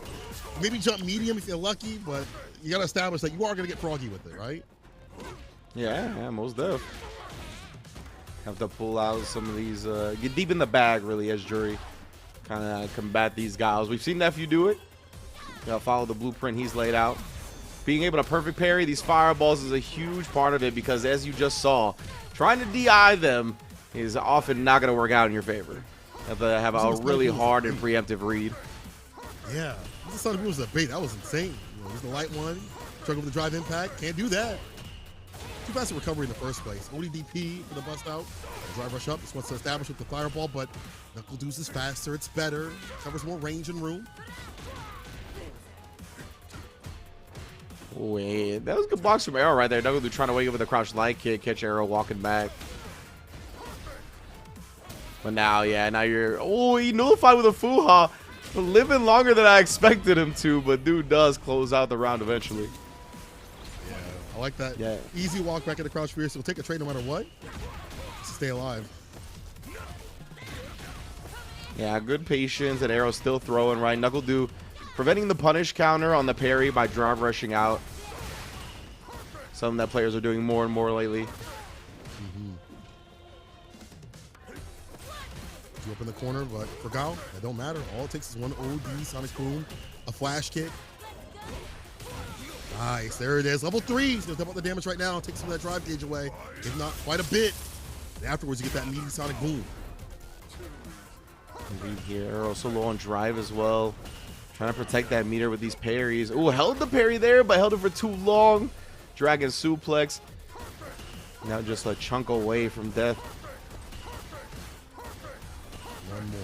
Single boom. And OD will set it free. You know it's coming at any point. Perfect parry. Ah, the timing. Too difficult to deal with. Knuckle Do has to have some of the best zoning in the business. People mentioned Daigo, John Choi. Of course, they're amazing. But Knuckle Do's fireball game is insane. It's been that way since he started playing Gao in 4, and it's still like that in 6.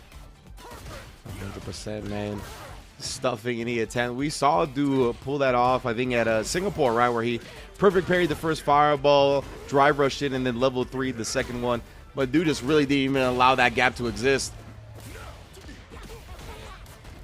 Just that guy. Oh, try to go for the air throw. Got dropped down to the ground, but one more hit to end the round. Try to go for the crouch freeze, a dive kick. Yeah, you have to do these risky things as jury. You don't have the choice. And gets hit with another Sonic Boom to seal it. Arrow's got to be frustrating eating all these booms. It's been a buffet. Arrow. It's not looking good, bro. Yeah, it's been a rough position for him, 100%. And then dude just drive rushing in, checking the legs as well.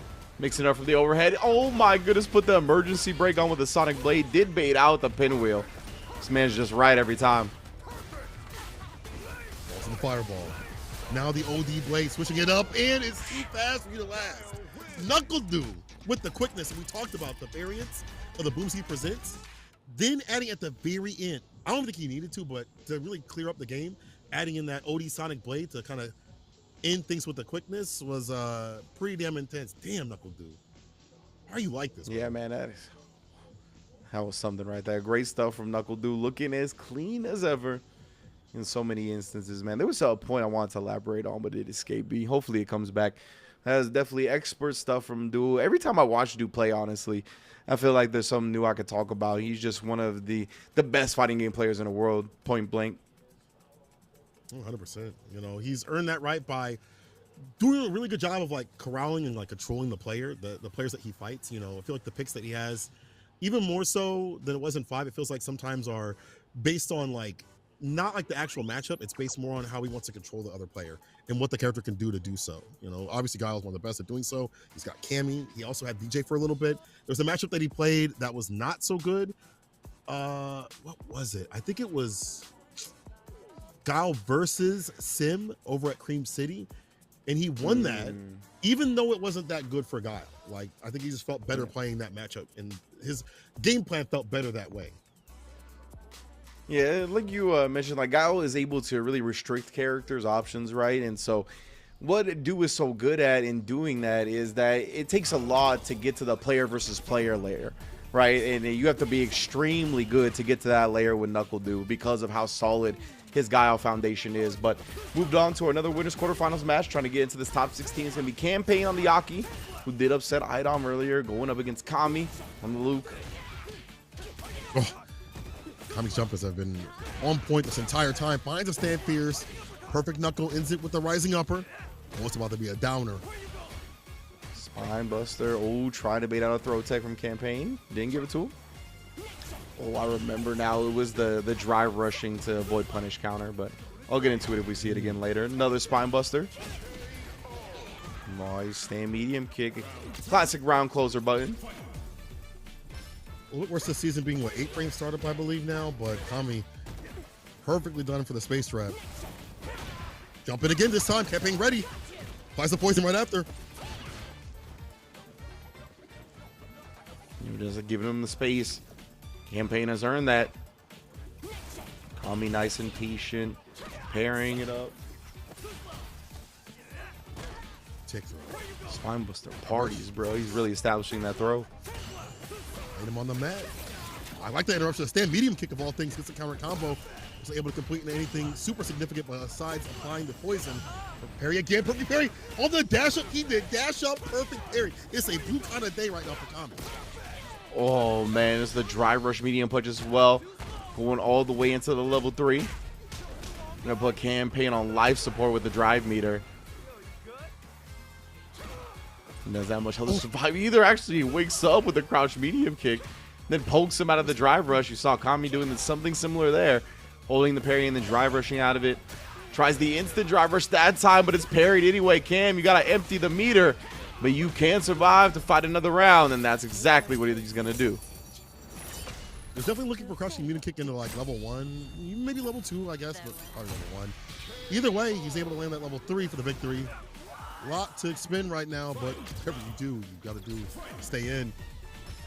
So I call Campaign the Black Hikari, because he does a really good job of getting that crushing medium kick hit confirmed with the character and finishing the round. Ooh, we just got an update that Blue has eliminated Complex as well, so it is going to be that Blue versus Boost match of losers. Man, what a snipe on that suppressor, though. Kami tried to counter the check attempt, but great timing from Campaign.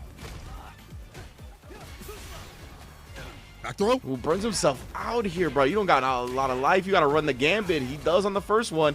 Escaped. It's going to be tough for Kami to survive this round now. Yeah, damn near impossible. The fireball and the pop right after the anti-air. It'll just be a normal anti-air done by Campaign. As you mentioned, very difficult without bar to work with against the Baroness of Burnout.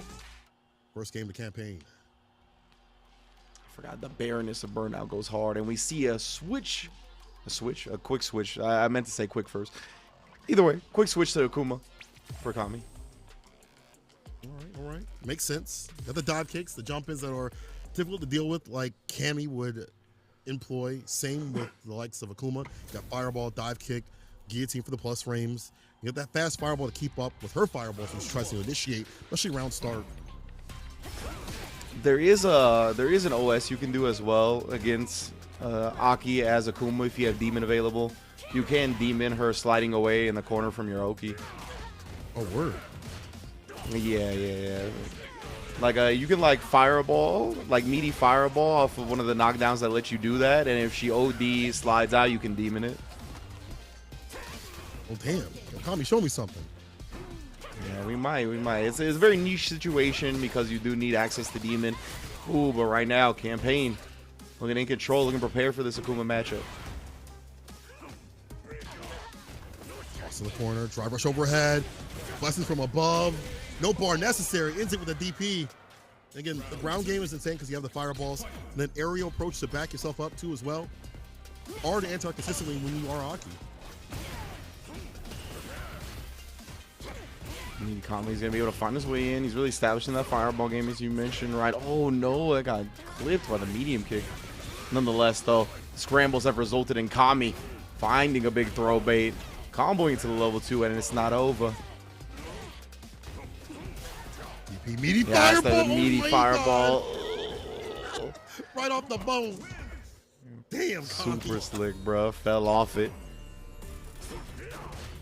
So one up just like that. Kami switch to Akuma's paid off for this game 2. Damn, that was a trade combo. Oh no, Campaign. Kami just taking the easy adamant flame punish. Adamant flame. Okay. I'm gonna call it OD adamant flame. Crouch fears. Heavy kick Tatsu. There it is again. He's looking for more meaty fireballs. He even charged at that time.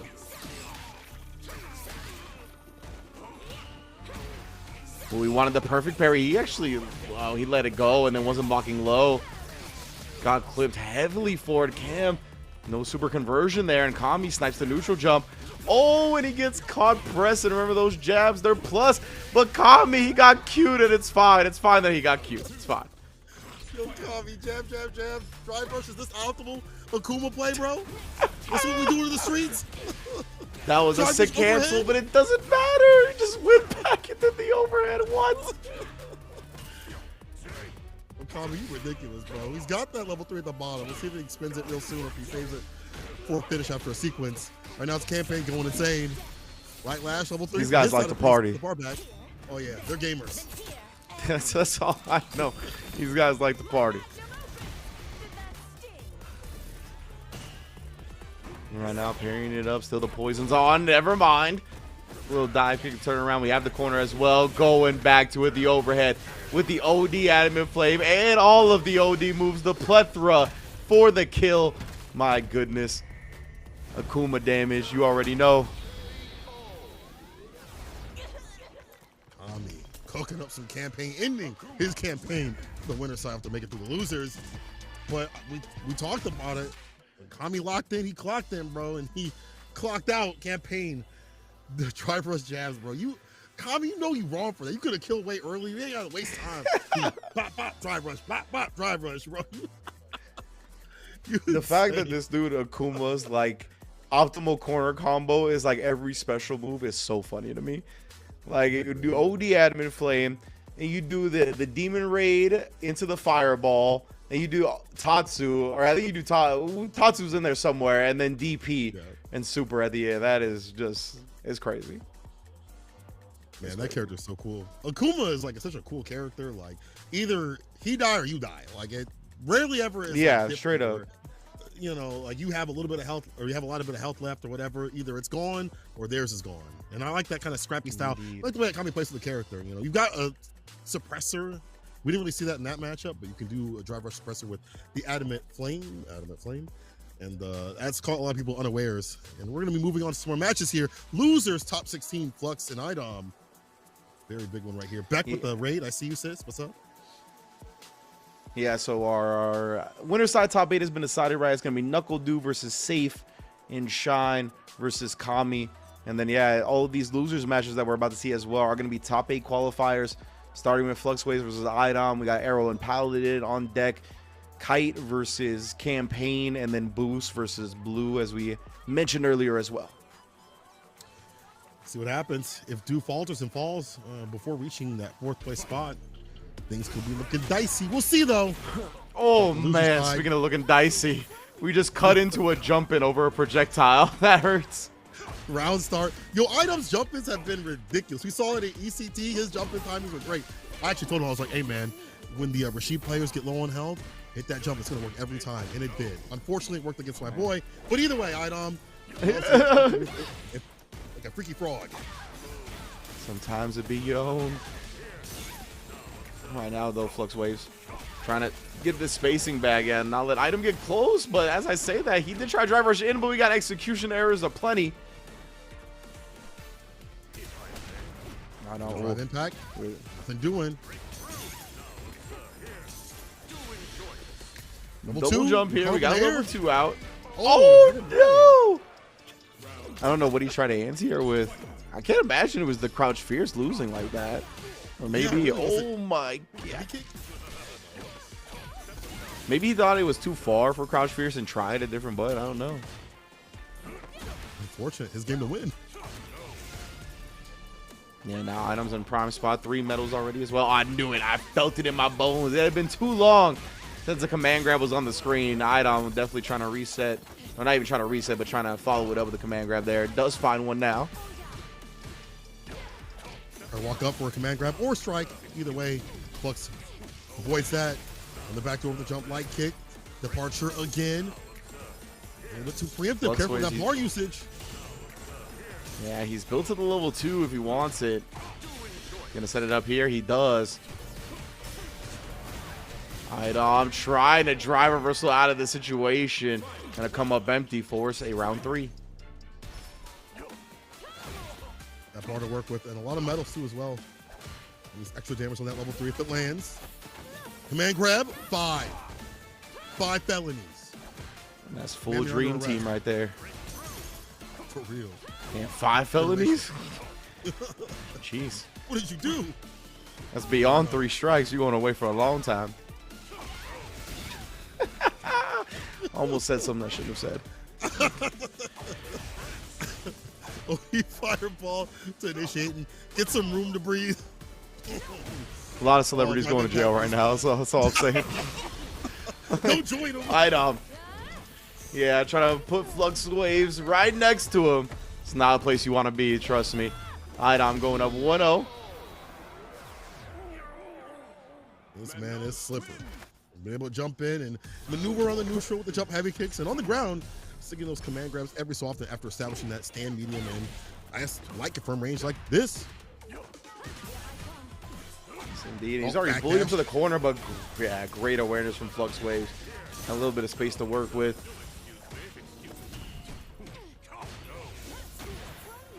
Idom using the projectile invo twirl to get through the block string. Expert stuff in the matchup. Yeah, what a call out. Yeah, literally just had faith that he was going to cancel into that special. And again, or maybe it's just a reaction. Idom. Oh, man. Shutting that all down. Gets the little jab in. Oh, wait a minute. Embrace him. Departure. Heavy kick does not hit. Stand fierce. Pick up the level 1. Gonna kill, but next hit will. And you have the OU departure. Yes, sir. But he didn't make a clap or snap from the right moment, the right distance. It's the right amount of damage here from Idom. Man, oh man. Idom here on set point. Getting the top 8, getting into a qualifying match here. Getting to that promised land at 3 out of 5. And again, bro, you cannot use these ghost block strings on Idom. They don't work. Just literally ready every time with it. And then the DI caught him committing to the target combo. Idom, you're such a genius. He might have honestly tried the DI, but since he was caught in that like target frame window, the heavy punch came out. Oh, I see. Like, you know what I mean? Like you're in the target combo window still. You can't do nothing. You're already committed to it. I'll take this level 1. That's fine. That's what I have to work with, to deal with, and wakes up. Eyes aren't even open, already swinging. Idom with some very clutch jump-ins, very clutch system mechanic things. Hey, he may not like the system mechanics all the time, but he's using them. Yeah, for sure. Use them to perfection. Because, yeah, like, normally if you press a button that gets absorbed by the DI, right, you just start mashing DI back, right? And usually nothing happens because you're like, either you're in a cancelable button and the DI comes out, or you're not in a cancelable button and you're just DIing so that it comes out as soon as you recover. In that instance, you can't do that because it's not a cancelable button normally, I think, and then it just cancels into the target combo. So if you try to mash the DI, then it won't recover because it has the target combo window. So you just get the target combo button instead of the DI. That was a rough spot to be in. Unfortunate, but Idom with some very classic calls. You saw against the fireball continuously, being able to skate through and earn himself a lot of command grabs and earn himself some medals to deal the damage. Idom moves on in the bracket very dominantly over Flux. Let's see who wins this next match. Arrow versus Paladin. Paladin, the one who took down Zaf. And Arrow was sent down to losers by Knuckle-Doo very dominantly in that match. It was Gal versus Jury, so it kind of makes sense. And Knuckle-Doo very much knows that matchup from playing a lot of the other Jury players like Jack and a few others that exist around here, assuming Nephew, obviously, too. Arrow, let's see what he does. You know what? I'm curious, though. Paladin, they're playing a lot of different characters out at TNS. There's Ryu, there's Cammy, and there's also Akuma under his belt. I wonder what he'll use. I think Ryu's just fine this matchup. It's A-okay, but we'll see if he switches. Yeah, we'll see what Paladin's feeling in the moment, right? Will there be the Ryu, the Akuma, or the Cammy? Obviously, all very capable characters. All of literally just like, aren't those the 3 characters that like won, not the past 3 tournaments, but close? Like, it's like Punk winning Evo, Shuto winning Singapore with Akuma, and then what's it called? And then obviously Kusanagi winning UFA with Ryu. Oh yeah, so, you know, he's got the characters. He's got the characters that can do it. It's just whatever he's bringing to the table that day. Yeah, we'll see. I at first when I talked to him before, I was like, bro, you ain't gotta switch up like that. You ain't gotta pull these secondaries in. Like, you know, make it work with Ryu. He's been buffed in a way where he is very much capable of doing it. We saw it with Kusanagi. However, I forget that he's a young kid with a lot of time to grind out these matchups. So, and man, you got the cheat code of being young. Do what you gotta do. Grind out the other matches with the other characters, and if it works, it works. And he's got the top spots with TNS with stock competitors out here, the same ones you see out here in this bracket. So, like, you know, don't take my advice, Paladin. You good? Do what you gotta do, bro. You know, I forgot. Yeah, that's a good point as well. And to be honest, I think like, if you're gonna spend a lot of time playing the game and whatnot, that's the way to go about it. Is even if you're not gonna use these other characters for tournament, is play multiple, because the execution in this game, there's not a lot in the game that really requires a ton of practice, like the dream combo and maybe a couple other things. So you're better spending that time trying to gather multiple perspectives, learning about matchups, etc. 100%. Paladin going for the Ryu first, though. Driver Stan Pierce, and this is a fine matchup. Any character that has the presence of fireballs that are good fireballs is going to cause Yuri a lot of issues. We saw that with Gao. Probably see it here with Ryu, considering fireballs are a lot better this season. Ooh, maybe jump. Pierce could have came down faster. Either way, Paladin burns himself out with that ODDP. Yeah, Paladin a bit handicapped now because of the burnout, but oh, wait a minute. Arrow's got the corner as well. I love this. Not going into the DI just yet. He'll die from a reversal super. Oh, so he waits for after the throw tech. Catches Paladin, not ready for it. Empty that drive rush. We got a round on the board, fam. Yeah. New move, target combo into level 1 to get it done. That burnout. You saw Paladin after the football try to go for the crouch medium punch, but Arrow went with something different to clip that button before it could even do damage. Oh. Roundhouse Side inside the switch, overhead. temple. Just took it. The side switch meaty overhead set up off that crush counter. All right, Paladin. I know that because I played him and he did that to me, and I'm like, you kids are, they gotta put you all away. Y'all gotta go to juvie. That was original. I'll give him that. I ain't seen nobody else do that before. Oh, and the throw to finish it off after the Hashogeki, leaving you nice and close and standing. Oh, but Arrow snipes the fireball. It's a huge early advantage now. Some with the backdash. That medium is there. Is it with the level 3 to get the bar back? And also in a one situation sort of scenario up here. And for Jury, you've got that Stand Fierce, you've got the fireballs, the OD fireball at least right now. They walk up with a throw, too much confidence arrow. Man, Paladin showed no fear. The back throw to the Hashigeki. He wants the screen advantage. Cornered up now. Confirms into the CA. Big damage here. Plenty of drive meter to continue to apply pressure as well. Oh, the OD fireball. Spacing it out. DP as well. You're not escaping that easily. Oh, but after the drive rush light kick, Arrow bets and bets big. Takes the first game. House don't always win. Arrow. Thanks all. That was definitely looking like a Paladin game right there to take it. He pushed the young cat outside of the bracket. Tap parry not dealt with. Cross cut. DP is ready. Wakes up with a crouching light in the medium. Counter hit combo. Paladin's anti-airs, even for a young gun, are definitely on point. I like to see that. Again. Yeah, and Arrow's betting on these fireballs. Yeah, he keeps trying to jump in, trying to read a fireball, get a big reward for it. Paladin's not having it. Nice. I mean, he canceled the Hashogeki, but nonetheless, you're still in burnout now. Yeah. Beautiful stuff from Paladin here. That's difficult, right? Like, you're trying to jump in and try to have these different angles and options, and a lot of them are just risky. Paladin's already DP'd, or makes you go for the dive kick. Now, this is hella risky, going for ODDP on wake up, close to this corner, and Arrow take advantage of the stock up, gets the medium off. Drive impact, he trying to scam him. Oh. Indeed, look for the reset for the kill right there. That definitely would have done it. And either way, Arrow forces the issue. Paladin either not ready or choosing to hold on to his meter. He did win the first round. Set point though for Arrow here. What's kind of wild is that I feel like he kind of forced out that bar. It's like, okay, now you're in burnout, caught up in the corner. Maybe just worry about that bar at the bottom. He came out, and Arrow going to close this out. Hashogeki level 3. Woo! Triple platinum on the medium punches. CA is on deck for Arrow though. Oh, did he break? No! He tried the quickest option possible, but it still did not save him from that CA. So Arrow back into this a little bit. Life much more even than it once was. Oh, and then DP's out of the drive rush cancel. Both players very low on drive meter as well. The eye, but Paladin was ready. Tying up the set. Paladin's young, bro. He ain't got a car. He don't know taxes. He don't know the fear of the world just yet. You can't DI him. He's not burdened.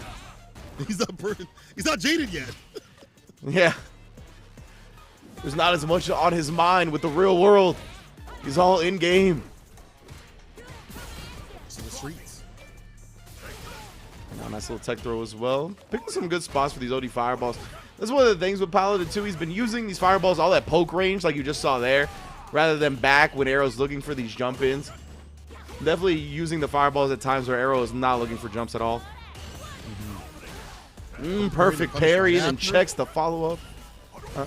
Meaty fireball, lock him out. Hold the trade, gets the Renko kicks. Now he can just OD fireball if he wants to. We'll just drive rush throw right after though. Paladin set point.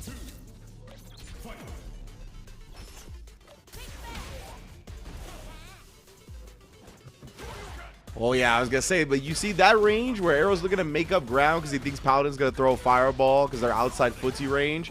Paladin's just waiting for him to jump. Huge damage here. Different placement of fireballs, not getting jumped in on as much. Just allowing that access point. The walk-up throws and get up to sit your ass down. Paladin takes the round in the game. My man really said, get up to walk up and throw them down. That was messed up. This man did not hesitate for a single heartbeat. He's like, I'm committed to this walk-in throw.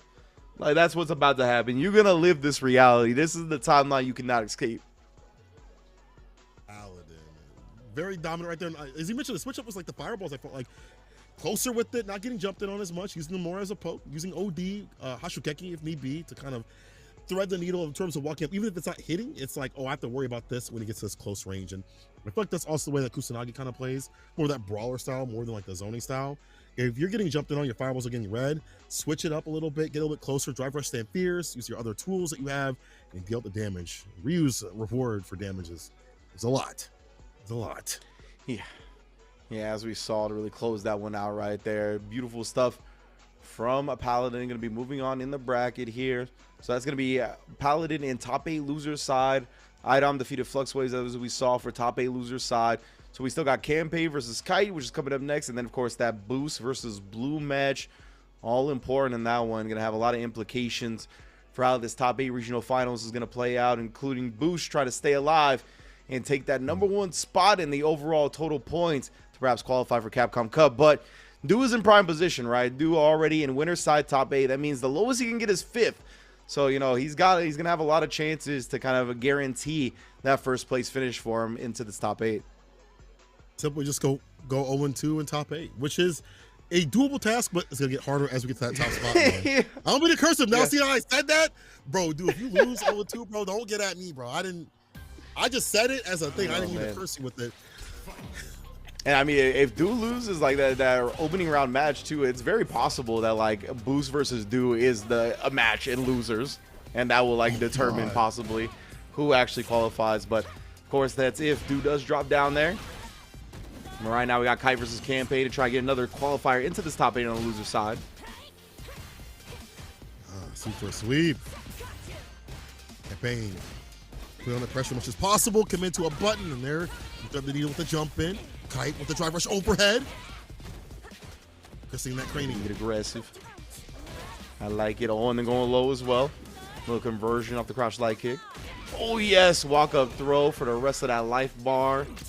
Easy reads. That's why you see people drive rush canceling rather than just kind of waiting and recovering from the parry. So definitely a strat that people have been doing more and more. So it has its downsides though. If the opponent is looking for it, then they can kind of delay their button and you drive rush directly into a button. So, you know, definitely can be countered, but you gotta look for it. Rotation options. Oh, he braked just a little bit. I think that was even intentional. He just looking for the button either way, but outside the distance, get the throw right after. Punish counter as well. Reversal jab. Great timing here from Kite. Walks it down with the fireball. For the overhead, the trade better in favor of Kite. He had the stand Pierce. Trying to go for a scam. Going to go for an overhead. You might pay dearly for this one, brother. Campaign ready for that one. Gonna drain the rest of the drive mirror as well. You burnt out now. Kite gonna do however. Just again the aggression. Not turning down. Like you called her earlier, the barrenness of burnout.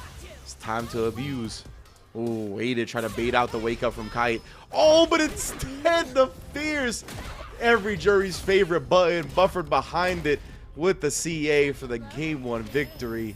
Always got to look out for it. Foot to face. Not fist to face, it's foot to face. Kite. Beautiful buffer. Great rebuttal. And he's in burnout. That was definitely Campaign's game to win. But again, you have that bar at the bottom, you're never out of it. Beautiful stuff from Kite right there. Yeah. Whether buffer or confirm. Had it on deck. You think Campaign needs to do up in this matchup, though? Because he's kind of getting cooked up when things get a little bit low on health. That's cool. Interesting question. I don't think he was doing too much wrong in that first game, honestly. Maybe, like, just play a little bit more conservative when that health is low, not take as many risks. But, yeah, I don't know. They weren't playing too bad. And then this round just comes out with a perfect. There we go. Don't have to worry about that low health when you're just kind of riding with the momentum. OD Fate, a throw right after. It was a tapping parry right there. Baits out the ODP for free. Yeah, let's keep that lead. Vote for me. Oh my goodness, indeed. Well, this is truly campaign gaming right now. Only single player activities going on. More touch. Man's turning it into a the God gamer who forgot how to lose right there. The 2 perfects back to back. All right, Campaign.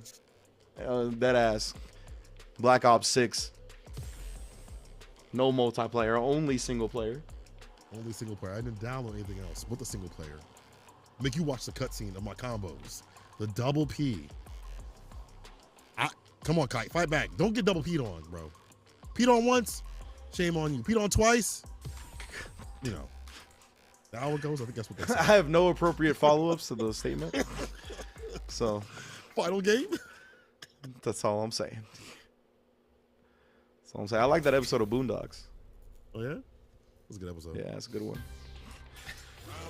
Final game. Campaign versus Kite. Jury. I'm weak. All right, what up here? You know, us both going into the commentator, like, a switch up to the match got me real good. Woo. Stan Pierce, medium. Pierce again. There's the buffer. Falk right after. Ends it with the Quadjin. Always ready, always ready. Nice job protecting the skies as well. Not gonna let Campaign escape for free, and Kite applying the pressure with the overhead. Like that, keeping the block string tight in that instance as well. Not trying to get greedy with another big gap. Oh, okay. Yeah, no stock was on the fireball, so.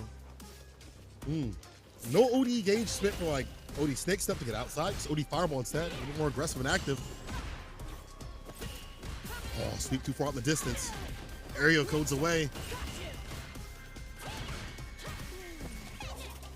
Ooh, it tried to parry. That's a huge break for Campaign. Big damage, burnout as well. Now it's time to abuse. Oh, caught the counter hit as well. Beautiful switch up from Cam right there. The projectile to cover all angles as well.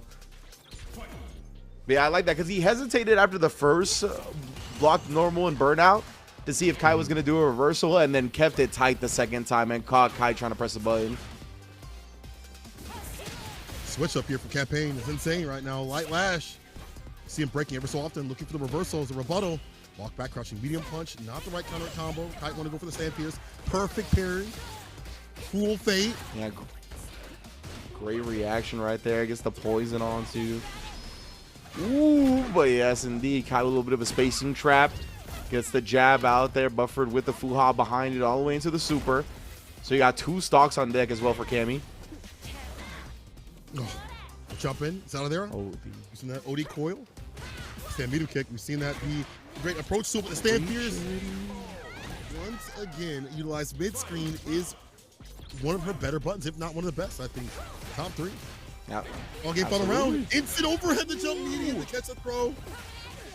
Kai called out the throw attempt right there. What a defensive choice. Fuha, that was beautiful spacing on that as well. Oh, try to parry the cruel fate. It actually just sailed over. When Campaign choosing to confirm into the level 3 now. Wants that big swing in drive meter, right? Kai's going to go real low. Campaign's going to go real high. Has the corner as well. This is a good look. So the plus range to get the counter combo up the light. Burnout's there. Look at that. It resulted in burnout. Watching to work with. Baroness of Burnout claiming her territory. Oh, the DI with the last bit of drive meter catches Kai trying to retreat. He pressed the button into it. Campaign doesn't build to the level 1. Kite has his drive meter back. Side switch as well. Oh my goodness, this is still doable. Very scary though. Gets the fierce yet again. Drive rush cancel behind him. We're going into feng shui. Oh, tried the DI. No! The back throw. Campaign had the awareness to look out for that DI. And you saw him go, not for the proper combo, he went for crouching medium punch into level 2. Like he wanted the plus range off of that. And he just like, I'll not go for the combo. I'll go for the level 2 activation. Put him in a bad situation. Got too needy and greedy for the DI, bro. Everybody does it. We're all similar in that facet where we see the burnouts there. We have the DI. We have the bar to do so. And we're like, you know what? It'd be real nice to hit that drive impact and take it away. But damn, that clutch throw was perfectly done. Had it been a second missed time, Campaign wouldn't have been fine. Would have been out of the running. But no miscount here. Campaign moves on to the bracket. Damn. Yeah, being collected enough in that moment to pull off the throw in the face of feng shui is very impressive, right? Like feng shui, there's so much being thrown at you in a consecutive instance. You're not used to that rhythm of blocking and having to deal with that type of pressure either, because it's very unique, right? That's the only time you really get chained on like that in this game is when Jury is in feng shui. So being able to still have that throw, to be ready when the DI cancel came, very, very great awareness. Good stuff. Be moving on in the bracket. We've seen him do a lot of work out in online and offline tournaments, as he mentioned up in the chat. Now, Boost versus Blue. There's a world where Blue piece up Boost, and Boost is out And that establishes NuckleDu possibly, I think, in the runnings for just moving on, having a seat at Capcom Cup. However, Boost, besides having to fight Shine, has been pretty on form, I think, all day. Absolutely. But yeah, no, straight up, if Boost loses here, NuckleDu is going to qualify for Capcom Cup. That's pretty much set in stone. I don't think anybody else has a chance to defeat him in points at that juncture. So this is one with a lot of implications here for how this super region is going to play out. Blue obviously fighting for his own top 8 positioning as well. He's just on the outside looking in. So he needs a great performance as well, fighting for his own chance at Capcom Cup. Trying the doorknobs, trying the windows everywhere. Boost trying to stop that from happening. OD Fireball, no follow-up right after, no drive rush. Going to strike back with the Sobots and the other Fireballs too as well. Put some variance on it. Boost again, very patient kid. Don't typically see that too often. You see this right there. You see that why Boost jabbed right there? He was expecting the drive rush cancel out of the parry. That's what he was looking for when he did that jab. Oh, the DI dodges the OD up kicks. Are you serious? That was so sick from Boost right there, because Blue was very low on life, right? So there was very little that Blue could actually do, including the OD up kicks, to get out of that scenario. Got you many options. That was, man. That's what I was talking about when I say that Boost has these like setups, very meticulous, nuanced lab that not a lot of these players are used to seeing. Very unique to himself. Well. Walk up throw. Knew the stand light kick wasn't going to hit, and so he reassesses, gets a walk up throw. Blue the one caught up in the corner. Very patient as he gets his bar back in the green. Can do a lot of things. Try brush stand fierce, try brush jab, OD fireball if he wants to. Go for the low, holding tight. Stand fierce finds the mark, counter hit, try to go for the throw. Even if he wanted to, jump back was there for Boost. Oh man, seeing the pizza giveaways go in chat is cracking me up. Congrats to all those getting their grub on tonight. Drive rush cancel, willing to put himself in burnout to get the back throw. He knows, right? He knows DI's a threat. Just blocking it out at this point. Yeah, he's eating a lot of chip damage from the fireballs though, so Boost jumped in over on one sequence. Blue, pretty content, but beautiful neutral jump instead. Counter the drive rush advance. This man is so good about holding his ground, even when he's in burnout. It's unreal. Pokes with the fireball, stopping the drive rush. Close range. Because yeah, despite that chipping away at his life, right, each time you block something in burnout, it gives you a little bit of extra meter in your burnout. So Boost recovered from that pretty quickly, honestly.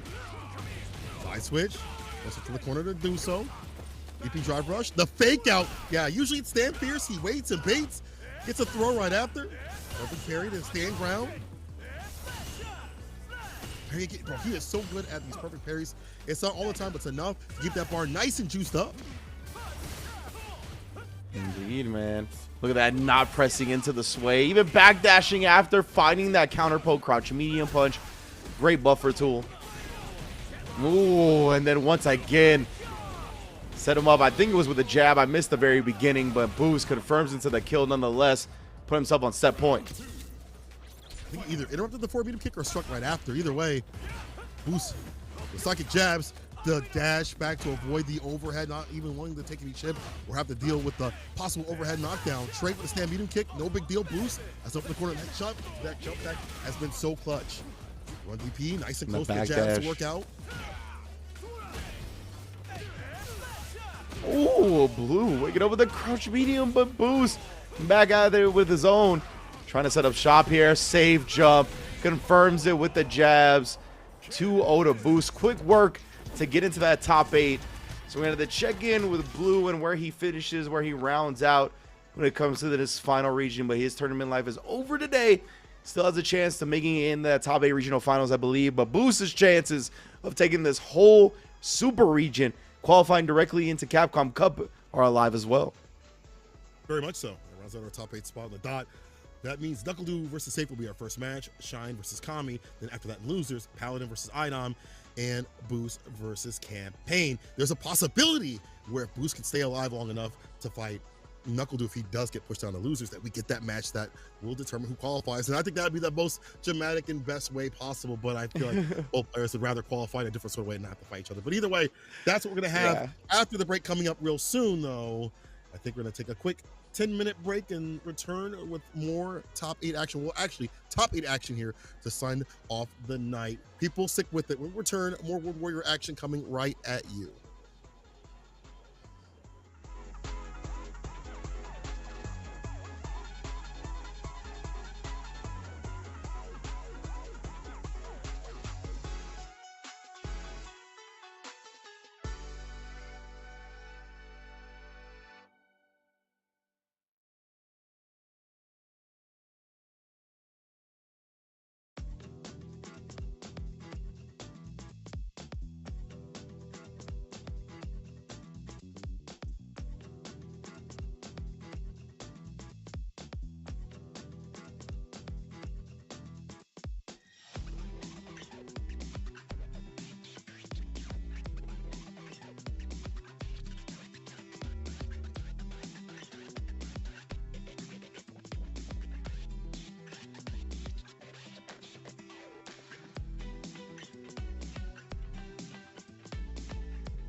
What's good, everybody? Welcome back to the World Warrior number 5 for North America East. This is a super region.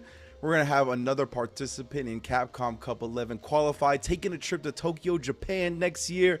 We're going to get it started with NuckleDu versus Safe, but of course, your MCs for the evening, myself, Ringe, and St. Cola. How you doing, fam? Dog, I can't wait to see what goes down, if there's going to be some upsets, or if the typical thing is going to happen when NuckleDu gets the victory, but it's never safe when you're by Safe, bro. I'm telling you, this dog, we saw him at Capcom Cup when he did the Phenom. We've seen what he's done in the rankings. We've seen what he's done at the World Warriors. We'll see what he does against NuckleDu. Also, after that's going to be Shine versus Kami on the winner side. We're actually getting the bracket up here real quick. Yeah, NuckleDu versus Safe as mentioned. Shine versus Kami. And then in loser side, who do we have? In loser side, we got Paladin and Idom, as well as Boost versus Campaign. And again, your total points leader at the end of this event is qualifying into Capcom Cup directly. Right now, the only two that have a shot at it are NuckleDu and Boost. And this is a big game right here, right? NuckleDu in winner semifinals. If he wins this, he guarantees that the lowest he will finish is 3rd place, which I believe will guarantee him the first place total prize, because that will be 195 total points. Well, even if Boost comes back and wins, he'll only have 190, right? So this has a lot of implications for how this is going to play out. This is essentially a Capcom Cup qualifying match for NuckleDu right now. That's wild. That's wild to think about, right? Oh, that's a tender one. Having to fight someone again like Safe, who is very hard to predict in terms of his offense, how he's setting space traps and things like that, his bar usage too as well. You know, you have a game plan for Boost, I'm sure, but someone like Safe you don't get to run into unless it's like a World Warrior. You don't really come up to tournaments like that all the time. So is NuckleDu going to be able to stay fine? Now, on paper, it's good for Guile. You can set up the Sonic Boom as much as you'd like to. Kid has to take a little bit more risks than other characters would have to. You have to use some of that OD gauge to get through. But once he gets in, he can get nasty. But getting there is definitely difficult. You know, the maneuverability of the Sonic Booms, like the variants too as well, makes it hard to traverse, especially with someone like NuckleDu at the helm. Yeah, and the advantage that Safe does have against that is that he is a feel-based player, right? He's all about making those hard reads. He's all about trying to play against expectations. So he'll do something that's a little unorthodox. He'll risk a hard read jump. And the thing about his success rate is that it's higher than most. That's what puts him in these scenarios, right? Even when he doesn't have the time to practice or be as polished as he would like in the technical aspect or other things, he's always ready when it comes to the reads. Right, third strike player, man. Oh, the wake up slight micro walk back throw. Go do repositions. There's a style light kick. I think after an OD Sonic Boom to get the knockdown. The variants of Booms. Safe trying to read and then introduces the Sonic Blade. Gets too comfortable. Overhead flash kick. Half health right now. OD DP for the bust out. So we talked about, right, the hard reads, the willingness to lay it out on the line right there. Say if he would have died, or maybe not would have died, but would have got real close to it, that ODTB was blocked. Counter hit. Dude, go for the tick throw off the drive rush. Takes the lead with it. And it's tough, right? All from that initial side switch on the back throw. NuckleDu has been able to control this match. Hitting out of the corner is so big, and it hurts so much as the opponent. When it's against Guile, he tries to call out. We talked about it, the hard reads. Dude's done his homework, though. Baits it out. And wake up back those you mentioned, like these active and like normally defensive options are definitely working out here for side NuckleDu. Oh, the time with the back fierce, able to get that punish counter. Could have been way worse, but still ready at that distance against that crouching medium punch that Safe loves to utilize, where every Ken player really at this point. Yeah, it's definitely getting more and more popular through the entire player base of the character. Oh my, the point blank perfect boom was sick. Perfect parry on the boom, excuse me. Trying to find the Sonic Boom timing right. You see Safe risking the jump right there. Yup. Tap parry. Go for drive reversal. Oh, you see the delay waiting for that to happen. It was a bait the entire time. Sonic Hurricane follow up. Meaty boom. Harassing continuously. Safe able to hold parry though. Could have been way worse. NuckleDu did the same. He did the same thing to Punk at SFL, right? Activating the level 2 and then waiting for the parry. Trying to snipe the timing of when you're going to block. Oh, and then two. Can't just Safe trying to approach. Nothing for free right now. Getting the first game, but we are in top 8. Or excuse me, 3 out of 5 territory here in top 8. That's true. When you saying like kick would have reached right there against the Drake's Fang, I think that would have worked. Oh, Beautiful. There it is, the counter poke. Nice to go for that Sand Pierce, but do weathers the storm for a little bit. And the ODDP is going to get plus frames going, drain some drive meter, and love the OD flash kick right before he gets put into burnout range, but he does try to parry that fireball and burns himself out for it. Oh, and gets caught, just goes back to the Dragon Lash. One more. And he knows when to box with you too. He knows when to get in the mud and scramble. Look at this again, trading after that 0 on block. Dragon Lash every time, just resets him with the jab. But Dude has his drive meter back now. Save finally finds the jump in timing on the boom. Been looking for it, all set. Found it up in the corner, try to bait out a flash kick. Dude don't really do that unless he's knocked down. The drive impact gets the upside down kick, the Stranger Things. Enhanced Tatsu. And that's something that we've right seen. Here. Indeed, we've seen Booz actually react to the upside down kick with the eye consistently. It's something, I mean, astronomically difficult to do, but it's something to look for in this matchup. The reward's so good. Yeah. Preparing the OD fireball right after. Toe tap. Too far for the stand light kick right after, though. Back up in the corner. Might see a back jump. No. Heavy kick. Punish counter. OD Genrai. Level 3. Safe ties things up. And again, you're never safe when Safe is around, bro. And look at how quick he tied that up, right? He made sure once he got doing the corner again, no more getting back thrown, right? Not even going to put myself in a position for that to happen. Because, I mean, that first round that we saw could have been a completely different story if Safe never got back thrown in the first place. Oh, my! Man, put the cojones on the table right now. Yours is as big as mine? I don't think so. So you hear that sound? Yeah. Walk away. Perfect parry. Crouch fearsome play. You'll take that trade. You're safe. You got to lock him in. Become the warden. No key. That's facts. Let him know who runs it. Who runs the corner. Oh, parried, but actually it was a jab. It's pretty far.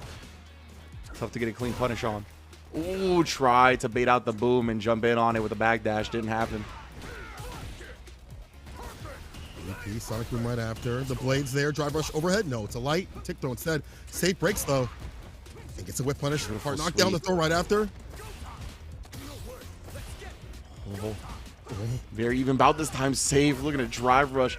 The rhythm that Safe plays at is so tough to lock in on.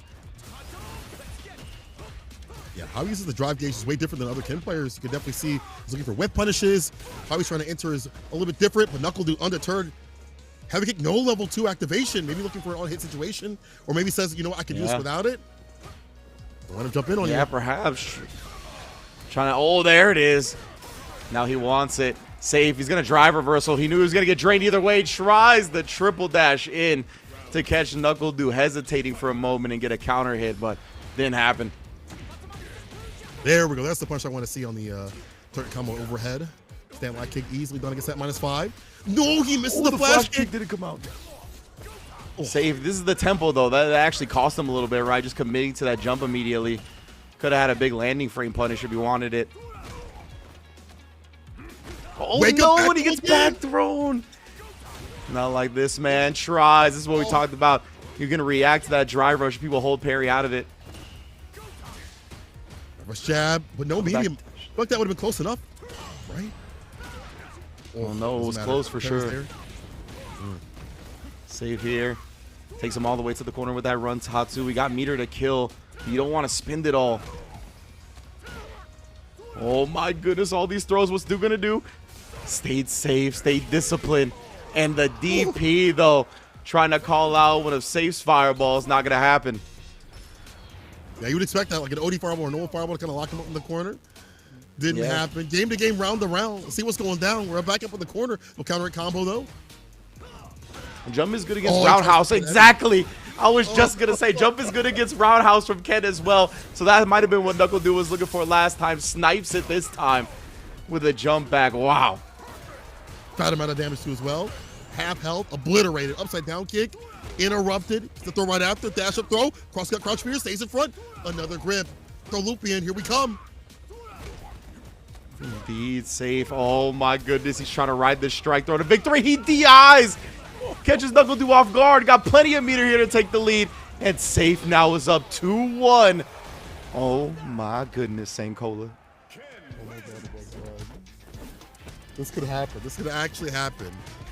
to mess up the rankings. And honestly, that's like one of Safe's things right there, to hit that DI up in the corner at the very end. We saw that at Capcom Cup. Yeah. We see it every so often whenever we see him play. He just takes advantage of all the pressure that he feels that he's implementing on you to get through. And I don't know what it was, man, about that, but that DI was way sooner than I expected. Like, I don't know what it was about that moment. I don't know what it was about Safe's rhythm and the intensity of the situation, but it felt like one of those moments where you were going to try to milk the drive gauge or milk the burnout a little bit more to me. And I think that's where Dude was kind of had his mind at as well. And Safe just busting out right there. I mean, it was very, very surprising. On the off guard, too. Dude looking to stay on the guy will not switch over to the Cammy, which I think is perfectly fine. I think these days, I watched that matchup for Cammy and Ken, and Ken players are smashing, crouching, medium punch, stand light kick, interrupting the drive rush up, and it looks a little bit more equal than it used to. So the Guile, still the right pick. It's just Safe in how he plays the problem. 100%. Like, I think the Cammy matchup would be a little bit more volatile. You get to be more stable as Guile. But we mentioned it at the very start of this set. Safe's playstyle as a player, the feel-basedness of him, the hard reads, the willingness to do certain things, it's going to be good against that stable game plan that you try to play as Guile. What happens when the controller has no control? Sweep, the hard knockdown against the heavy kick. Parry, yes. Oh, man. Drive impact, he tried to flip and get a little bit too greedy with it. Safe, that was a lot of damage you just left on the table, my man. And now he burns himself out, looking for parries, trade combo for Do. Oh, man. That momentum got away from Safe real quick, looking for that DI. It's kind of the problem with like field-based gameplay, right? Like you have these moments that you're not always able to capitalize, so your plan B is like not ready and prepared. You're like, oh, damn. And then by that point, you've lost half your health to the next round. Indeed, yeah. We've seen the style of play cost Safe a couple of times. It's obviously aided him more than it's cost him in this set so far. Whoa, perfect parry, and the amateur call out from Ken for salt in the wound. There it is again, right? Yep, jump on the roundhouse. Do knows when Safe's looking for that button. Safe definitely, that's one of his favorites. Catches Do reaching that time, though. Hezzy jab. Oh, dude, there's gotta be like a delay, like a DP. There's gotta be like a delay. It's like a DP if he sees that jump back. Switch up in terms of pacing. Oh my goodness! I got a different button. It's okay. Fist to face up in this corner space. Runs the CA. We'll tell him to, of course, sit down and shut up. Safe. On set point. It could happen, Ringe. It could happen. It could. It could. He spit all of his meter. So it's going to be tough in this round, but nonetheless, he's put himself on set point as you answer. And look at him. Still trying to play that intimidation, that aggressive game. Walking at Do to start this, but he got checked. Backdash gets clipped. Great extension with the crouch medium kick as well. Knew he was going to be too far for anything else. Like that parry, but here's a level 2, the solid puncher cutting through, and the pushback. So you can't go for like that drive reversal, even if you wanted to for that offensive style.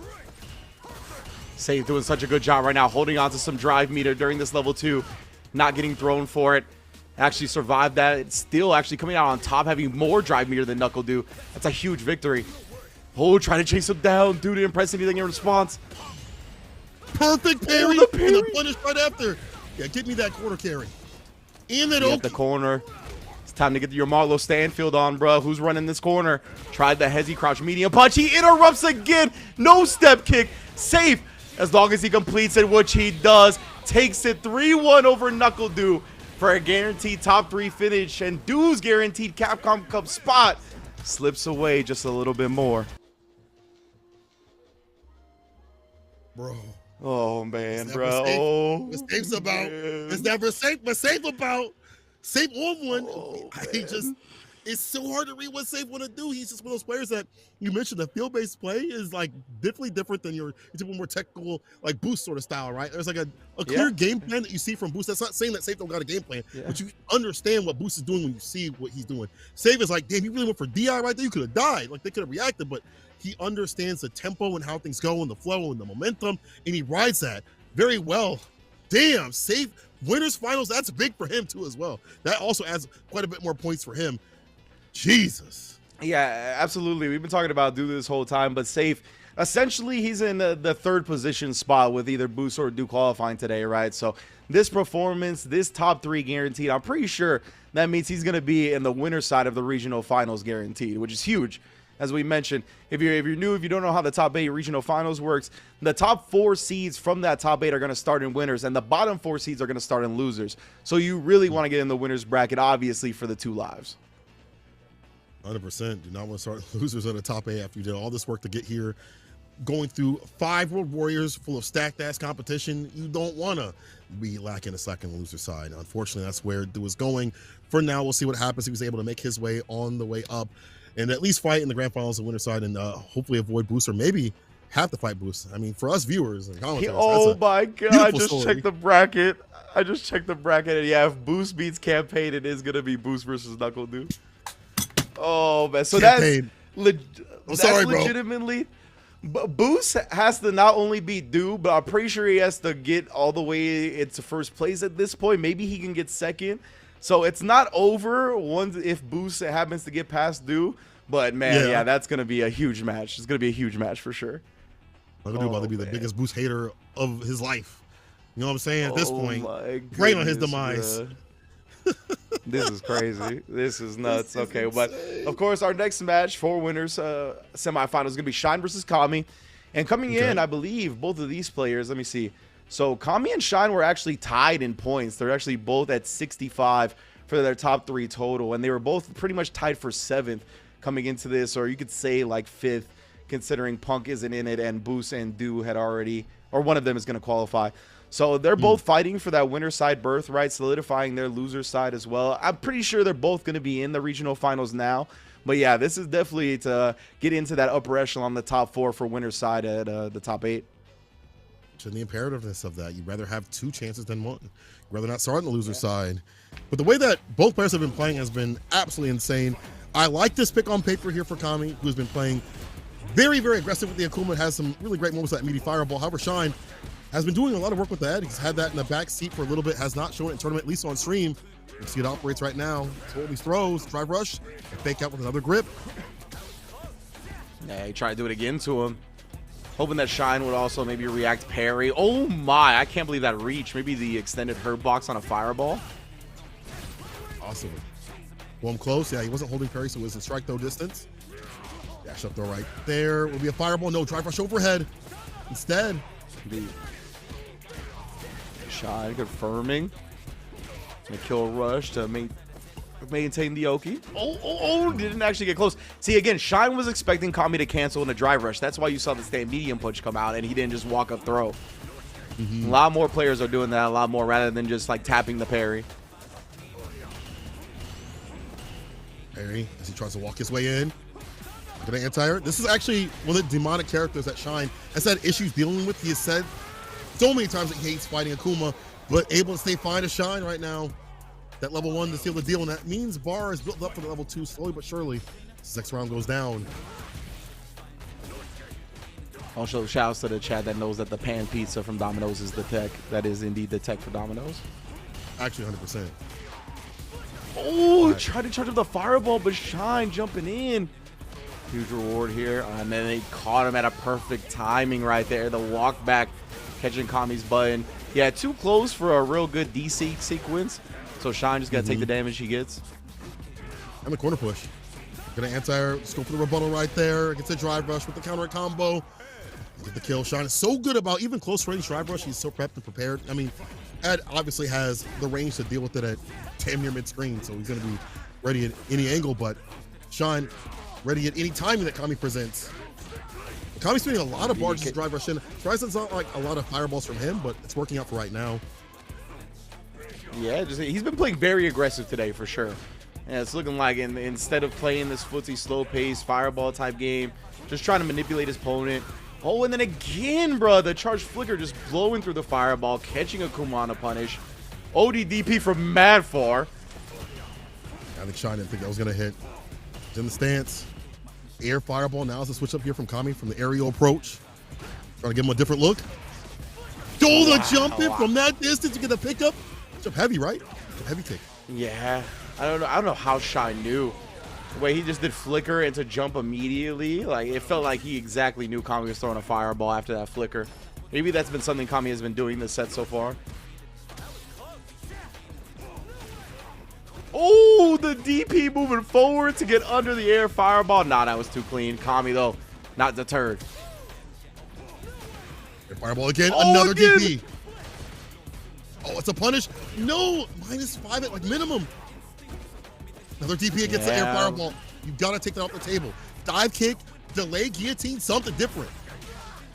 Ooh, on the ground, Kami. Beautiful spacing out on that crouch light kick. Crouch light kick, one of the further ranging light buttons in the game. So you gotta take an extra step back than usual when trying to outspace light buttons up against Ed, and Kami did exactly that. And obviously the stand fear is such a great initiator. It's a shimmy tool, anti-shimmy tool, I should say. Kami ties it out, game to game. That's a good point. Ooh, and yeah, Shine, he's been going for the medium flicker, right? Medium flicker has the longest range. It's susceptible to jump-ins like that, though.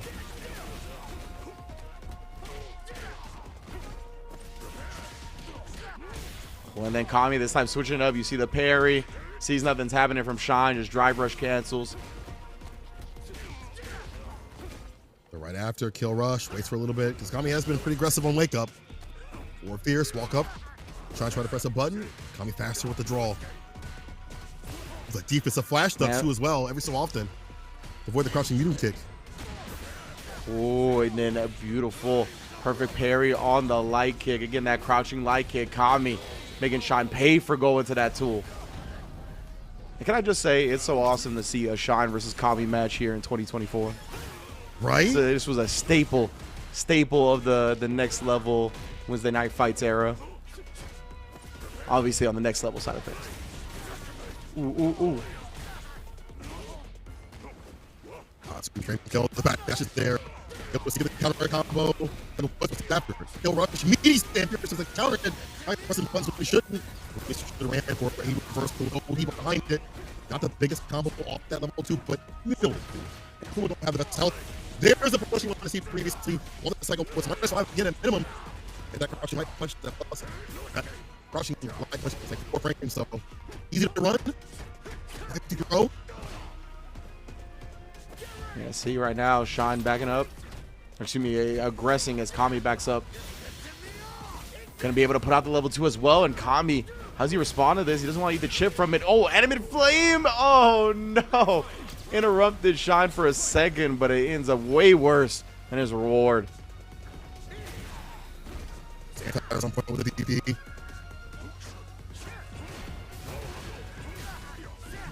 More fireballs here. Kami starting to establish that. Oh, he tried the overhead in. Got a little greedy with his Shine, was able to counter poke. All right, DP extension. Continuing just a tight pressure right there, staying with the jabs. Dive kick hit way too high. Shine's going to be able to get a clean punish because of it.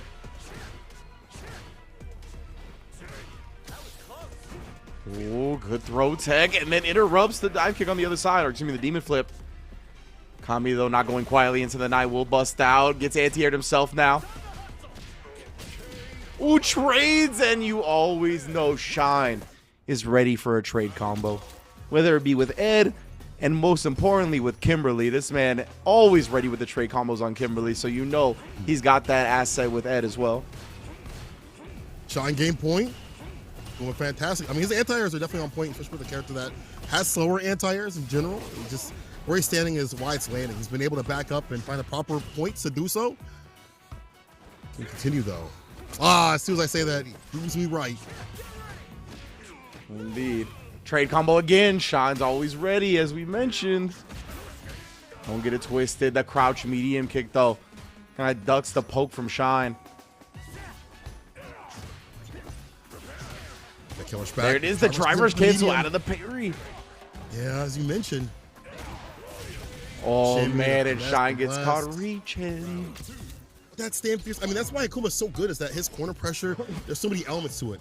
Fireballs for the change up. You have that 4 fierce, stand fierce. The reward too as well is good. And the raw sweep off the feet with the wake up ODDP as a rebuttal is a good one. Never scared. Oh, the patience to hold that flicker. Punish it, but Kami again. These ODDPs have been working out, but those drive rush overheads have not. Shine has been ready for them every step of the way. Desync successful as well. Give me that damage. Give me my meter. Always still look good. It still look good. Almost got a whole bar back. Nice fadeaway. Perfect parry in play, though. It's adamant flame it. Then the demon, oh my goodness, catches Shine, flinching in the moment. CA ready and willing to force a game 5. That's what you like to see. I think he had a thought right after that perfect parry sequence was very saucy. Kami ready to catch the back dashes, the kill rush backs. Just in general, Shine trying to avoid and reassess. Kami has the chase out. He's got the right buttons to do so. That's why this matchup is so difficult for Ed on the ground. If you can establish that ground game with the 4 fierce and stand fierce, this man is insane also, by the way. With that ODP, already to the corner. It's not even 10 seconds, bro. It's not even 10 seconds. If that dive kick hits that high up, you might as well do the DP because you either getting punished or they pressing a button and you gonna DP them. Oh, and then the safe stuff. Whiffing the lights on the slow ODDP of Ed. Kami on set point. Beautiful anti-air with the Go Shore U. Does not pay out the ODDP this time. Have to establish that fireball game that allows the DP to happen there. Beautiful trap.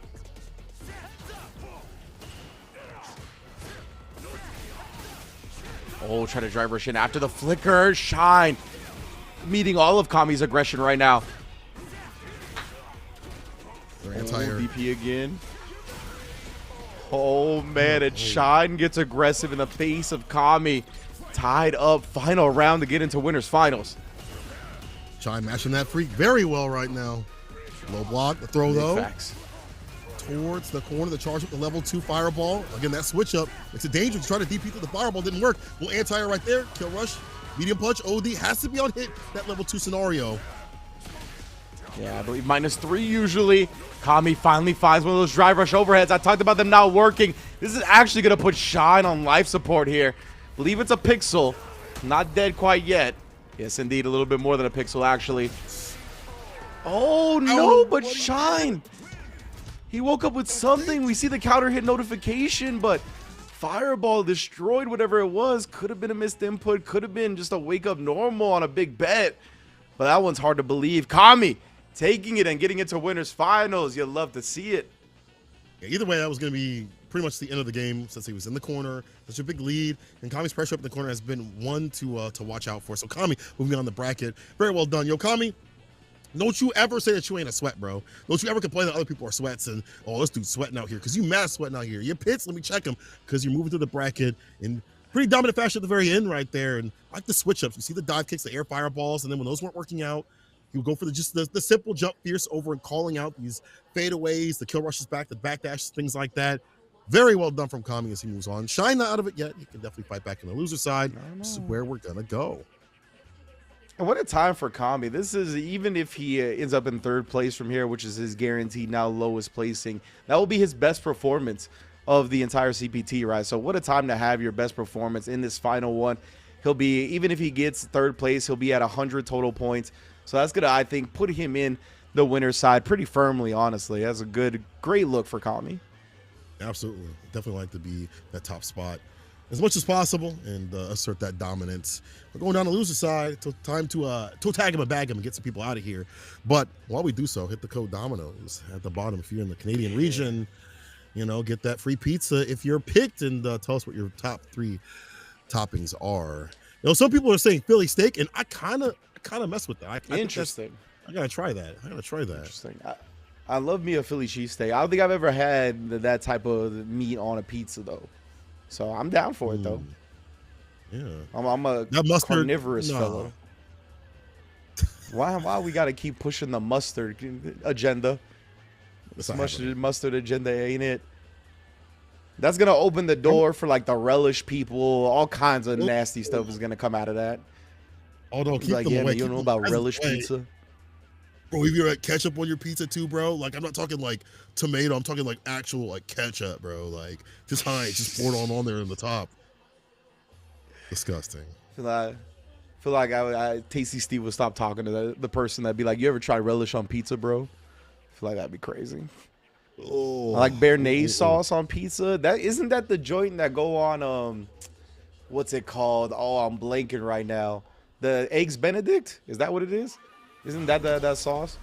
But either way, That's what we're it into the sounds losers like. quarters. Ugh. I think I'm right about that. Paladin versus Idom here, top 8 loser side. Idom obviously, I was just gonna bring it up, showed an incredible acumen to twirl through projectiles up against JP. Didn't let a projectile block string happen without getting twirled through. We see it even over here on the neutral fireball against Akuma. Oh, that's Hollandaise. You're right. My bad. I don't know what Béarnaise is. It sounds so similar, so I was with you. Gets a command grab on the negative frames. Not a punch, but nice and proper and close. OD adamant. Try to get that forward fierce. Nothing doing. Does get the reset with the crouching medium punch, though. Happy accidents until perfect parry, crouch fierce, hit grab. No, the super to side switch instead. Even smarter from Idom. Indeed. Wants that corner. He doesn't want to have to deal with that fireball game from Akuma, but Paladin willing to spin his own drive rush, burn himself out. Oh, Idom tried something. It looked like, yeah. I think it was the throw. Paladin not going to let that go.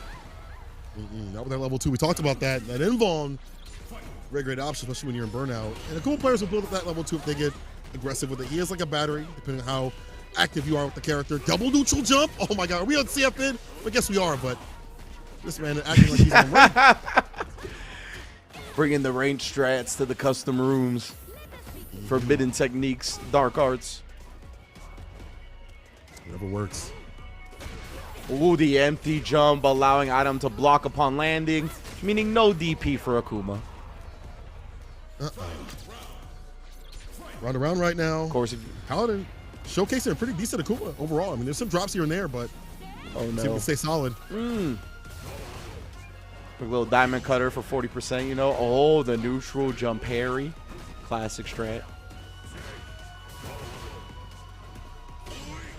Yep. I was gonna say he's gonna do it again. As soon as I saw neutral jump, I was like, he's gonna do it again, bro. People do that. They'll neutral jump and then parry upon landing, knowing players like to make people block something or try to catch the landing frames as soon as they land.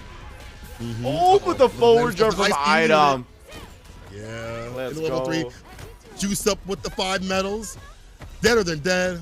Black Swan lay this man on the lawn, and that's a first game here to iDominoes, as Chad has said. Dominoes, damn. Ooh, this still got me hungry. I'm hungry. Idom, of course. One of the, I believe, 3rd place overall as well. So essentially 2nd place with one of Knuckle Do or Boost qualifying. So he's in prime position, obviously, to take the winner's side of the top 8 as well.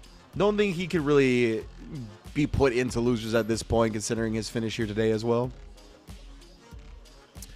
Still just to, again, get that W over these players. So for Idom, he's doing great. He knows the matchup very well, as you mentioned, being able to spin through the fireballs and perfect parry, nice and close.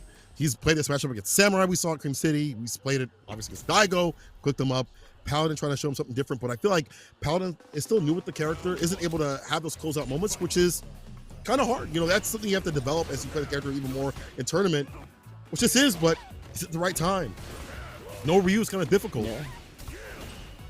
Yeah, right. I mean, this is the last event here for points, and Paladin, I mean, he needs a huge performance here. Even something like this top 8, I don't know if it's going to be enough to actually get him into the regional finals. So he's got to go even beyond here and try to take down one of the top dogs. All right, I'm looking for the fireball timings again. Yeah, Paladin. You see how grounded he is, and he just waits? Oh, command grab 3 medals.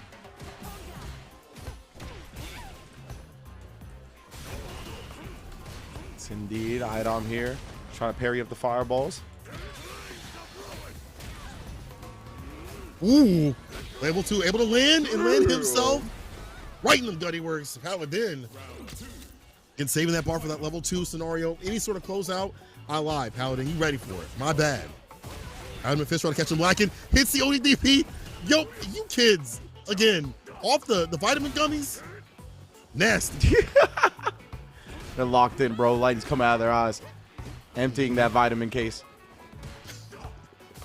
But so kids. They're like, I'm young and I take vitamins. The world can't stop me. So you said Flintstones DP. I'm weak. There it is again.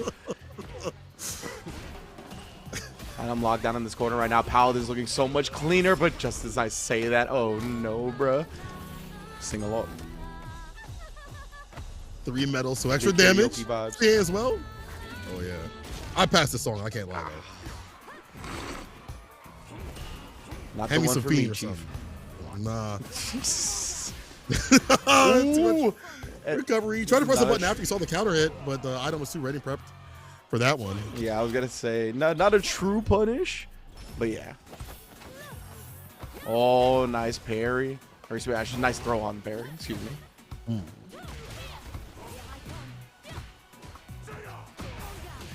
Whip punish. It's a 4 years. Yeah, see, these final game moments, it is better for Idom.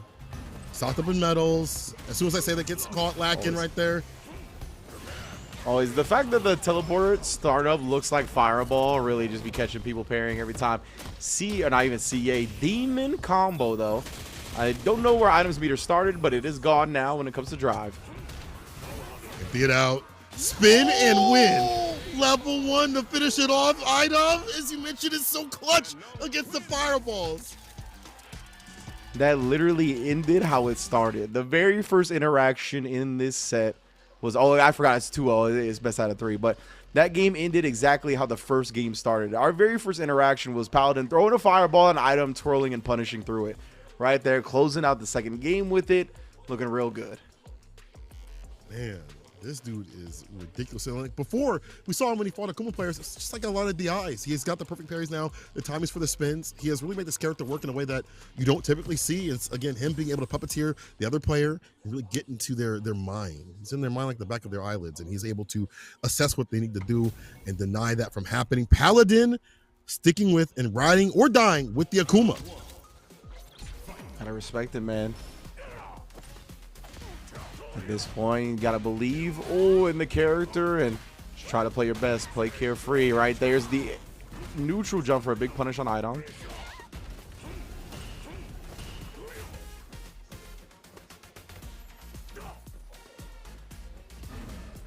And a deadly neutral And game. both He players- did teleport back into drive rush medium. Bro, what are these kids on? The kids are not all right, okay? Help the new generation. Losing recipes. Oh, They're watching knocked out political with punish. videos with a cooking dish on the side. with Bluey in the corner. Bluey in the corner. Oh man, Paladin takes the round. His wild decisions are definitely working out, but I feel like it's an option. These options get less and less sturdy as Idom starts collecting data and information. However, the suppressor works out against the distance. Does not get to pick up the jab, but no medium right after. Paladin dropping some combos. Indeed, and Idom's going to take full advantage of that. Super for the burnout. Great identification. Really put Paladin in a rough spot here. The infinite. The stand medium punch. Plus frame trapping into itself. 4-frame gap, so you can interrupt, but it's not going to be for your favor. Excuse me. Sorry about that. Burnout command grab to kill Idom on set point. 3 medals as well. Oh, yeah, that's one of the problems that is implemented in this matchup. Like OD Crescent Kick for anti-airs overall. Deny that Demon Raid kind of game that you'd like to play with this character. No back throw. Idom here. Oh my goodness. That has gotten neutral jumped a couple of times though, Paladin. Starting to catch on to the twirl kick or the roundhouse, whichever one Idom is implementing at the time. Primarily roundhouse has been getting neutral jumped. Ooh, one of the command grab that time jumped away from it, which doesn't allow parry. Maybe a neutral jump would have. I don't know if level 3 would have worked there, but Paladin just needs to land a simple confirm into that sauce at the bottom to seal the deal. What's it going to be? That Satsuino sauce on a crouching medium kick. Level 3. Reverse throw. Can just kill with the OD Fireball if he wants to. A sneeze. A breeze will kill. The dash up throw will do it though. I love that. I always love the rhythm switch up like that. When you're expected to kind of play timid, play back, play patient, a little surprise dash in the throw catches them off guard. Ooh, nice stuff from Paladin right there, able to recover in time. Didn't get as much damage as he could have, but confirms that it's a level 1. Impressive stuff. Yeah, Chase a Ryu right there. OD Crescent Kick, we talked about this. At max range, can definitely clip a lot of what Paladin wants to do in terms of his neutral jumps. Command grab.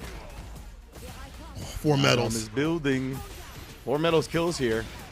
Oh, that's what he was expecting. Paladin get caught on. Burns him out. Nah, I don't. He can't get chipped out anymore. But I was gonna say the level 2 tries it. Just a Hail Mary comes up empty. It makes sense because Paladin's been so active, especially when he lands. But that time he blocks it out. Also, Idom blocking that overhead. Idom sends it. Way worse. Well, yeah, he will. He will. You're right. He sends it 100%. He likes the I'm at minus frames or it's an opportunity for you to press, and he'll just send the super. Oh, the command my! grab Are you on dead? You're dead. Yeah, you're dead. Deader than dead. Oh. Beyond dead. Idom puts him in the grave and moves on in that bracket. 5 metal command grab. It was off the jump in, right? You try to like parry the jump in. Yikes, bruh. That hurts. Yeah, it really does. I mean, Idom's becoming one of those freaky frogs that likes to jump a lot with that jump heavy kick. And it makes sense. It's a good button to jump in with. But that time, at the perfect distance to bait out the tap parry right there, get the command grab off, and kill. Idom will move on over Paladin. But hey, Paladin, you know what? Your Akuma looking good. You know, aren't you glad that I told you to play Akuma a little bit and practice character just to see what he does over at the airport? Only he remembers this because we played it like 6 in the morning. But either way, good to see him rocking that character at this point. But it will be Idom moving on with the Manon and pushing the agenda that Manon is okay to run in tournament. Freaky frogs got me good. But yes, indeed, the Manon as well as Idom advancing into the top 4, not top 4 quite yet, but the top 5 side of things into losers quarters. Our other losers top 8 round 1 match is going to be Boost versus Campaign. And of course, Boost is in 2nd overall total points coming into this event, 20 points behind NuckleDu.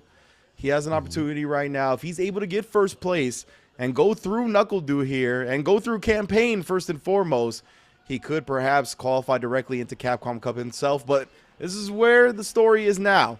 He's got to get past Campaign first for that fated match with NuckleDu. Campaign could play spoiler. He's the one that upset Idom in the first place. So this man is very more than capable of taking down anybody. We saw him also take down Jack over at F2Con, do some work at, I believe it was DreamHack. I think he was there too as well. Campaign has definitely shown out. I call him, again, the Black Hikaru, because he loves to hit confirm with crouching medium kick with the same sort of effectiveness. He's just a little bit less active, but I think a little bit more defensive. It definitely works out sometimes. So we'll see if it happens where he doesn't get run down, because Ken can definitely do some damage on Aki. The toe tap, I was talking with Jake Ryan not too long ago about how Ken can just kind of harass where it's hard for Aki to respond or get a proper rebuttal against the minus frame. So Ken is free to kind of run his stuff as much as he wants to without Aki having more deliberate punishes than she would on other characters. I'm glad you clarified that it was Hikaru, because I think you said Hikari earlier too, and I was like, isn't he already? But Boost versus Campaign, again, it's going to be the last match of losers top 8 round 1. Boost is one of 2 players here that could potentially qualify directly into Capcom Cup. Got to keep his life going though, the pulse up, and Campaign looking to dead it here.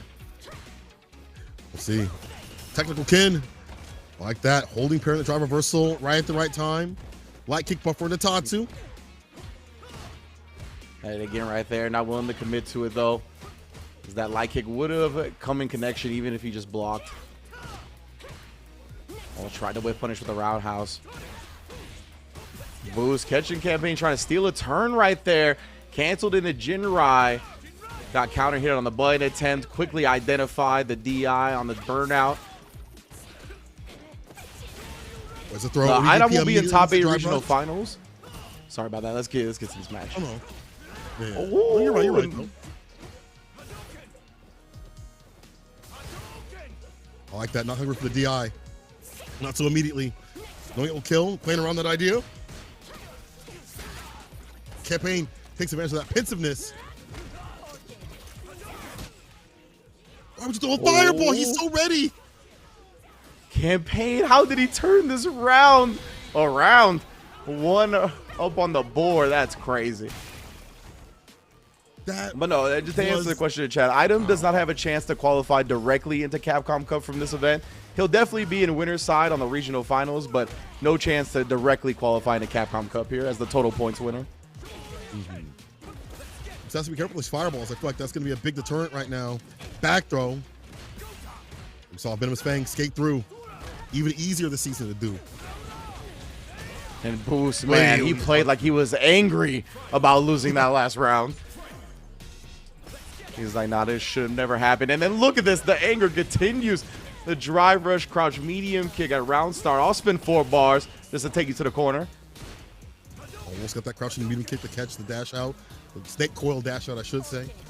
But still, Boost, as you mentioned, very aggressive. Getting that lick back. Trying to go for the sweep too far in the distance. The light lash hits. Snake kicks.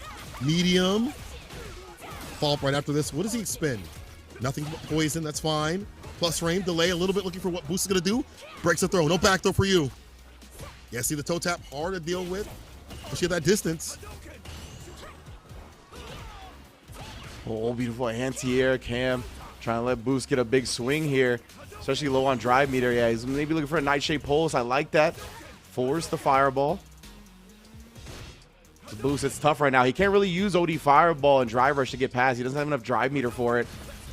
About to get it now, and that's why he does regular fireball instead into the drive rush. Catches Campaign off guard, and this is a big swing. You're right about like him just looking for like the OD, and Campaign's like, he's not going to use that. Normal fireball catches him off guard. Gets a crouching light kick, slips it in low. Tatu DP. The bait out, gets a throw. As soon as he recovered, he was ready to put him back to sleep. It's almost defeat. Delay crouching light punch into crouching light kick to cover many bases. Had Campaign stood up or walked back, it would have been over either way. Yeah, that was a nice hezzy right there from Boost. Not looking for the throw, knowing that the light confirm is enough damage to get the job done as well. And harass it. Oh, and then the crouch medium punch after the roundhouse. It's a turnstile strat for Ken's. Like we talked about that disjointed hitbox, you just buffer the crouch medium punch behind it. Stand fierce. Nothing doing. You see the trade. Okay, no trade combo that time. The Jinrai cancel actually caught the attempt. Very funky situation where Boost is coming out on top of it. Drive rush commits, and boy, was that the perfect time to do so. Counter hit conversion. His timings have been real on point. It's hard for Campaign to kind of thread the needle against those jabs. Even if they don't work the first time, it's like the hesitation afterwards that allows that second hit to happen. That medium kick 3-piece combo off the target combo. Drive rush, stand fierce, crouch fierce, trade, stand fierce. He gets a follow-up right after. Are you kidding me? There's enough advantage off of the head. Woo. Yeah, so that's why he does it. I've seen a Ken or two also do it with the crouch fierce into the step kick. It is specifically for a trade combo. I had to pick this character up. Hold Campaign. on now. So low on the drive, so low on health as well. Just walks up and throws the cruel fate after the minus frames. Boost of 2-0 here. Someone said that Boost is AI. This dude is chat GPT or whatever it's called. He got the automated things ready and steady to unleash it again. His sequencing and saucing has been really on point in terms of what he's doing, covering bases. If one thing don't hit, the next 3 things will. As you mentioned, the trade combos for like other follow-ups, like the stand fierce and stuff, have been on point. Boost on game point. We'll see. Campaign can route this back. Yeah, Campaign's got to bring back 3 games straight. A tall feat, but definitely one that can be done. It's going to be a large obstacle to do. Let's parry and the drive rush. Oh, pokes.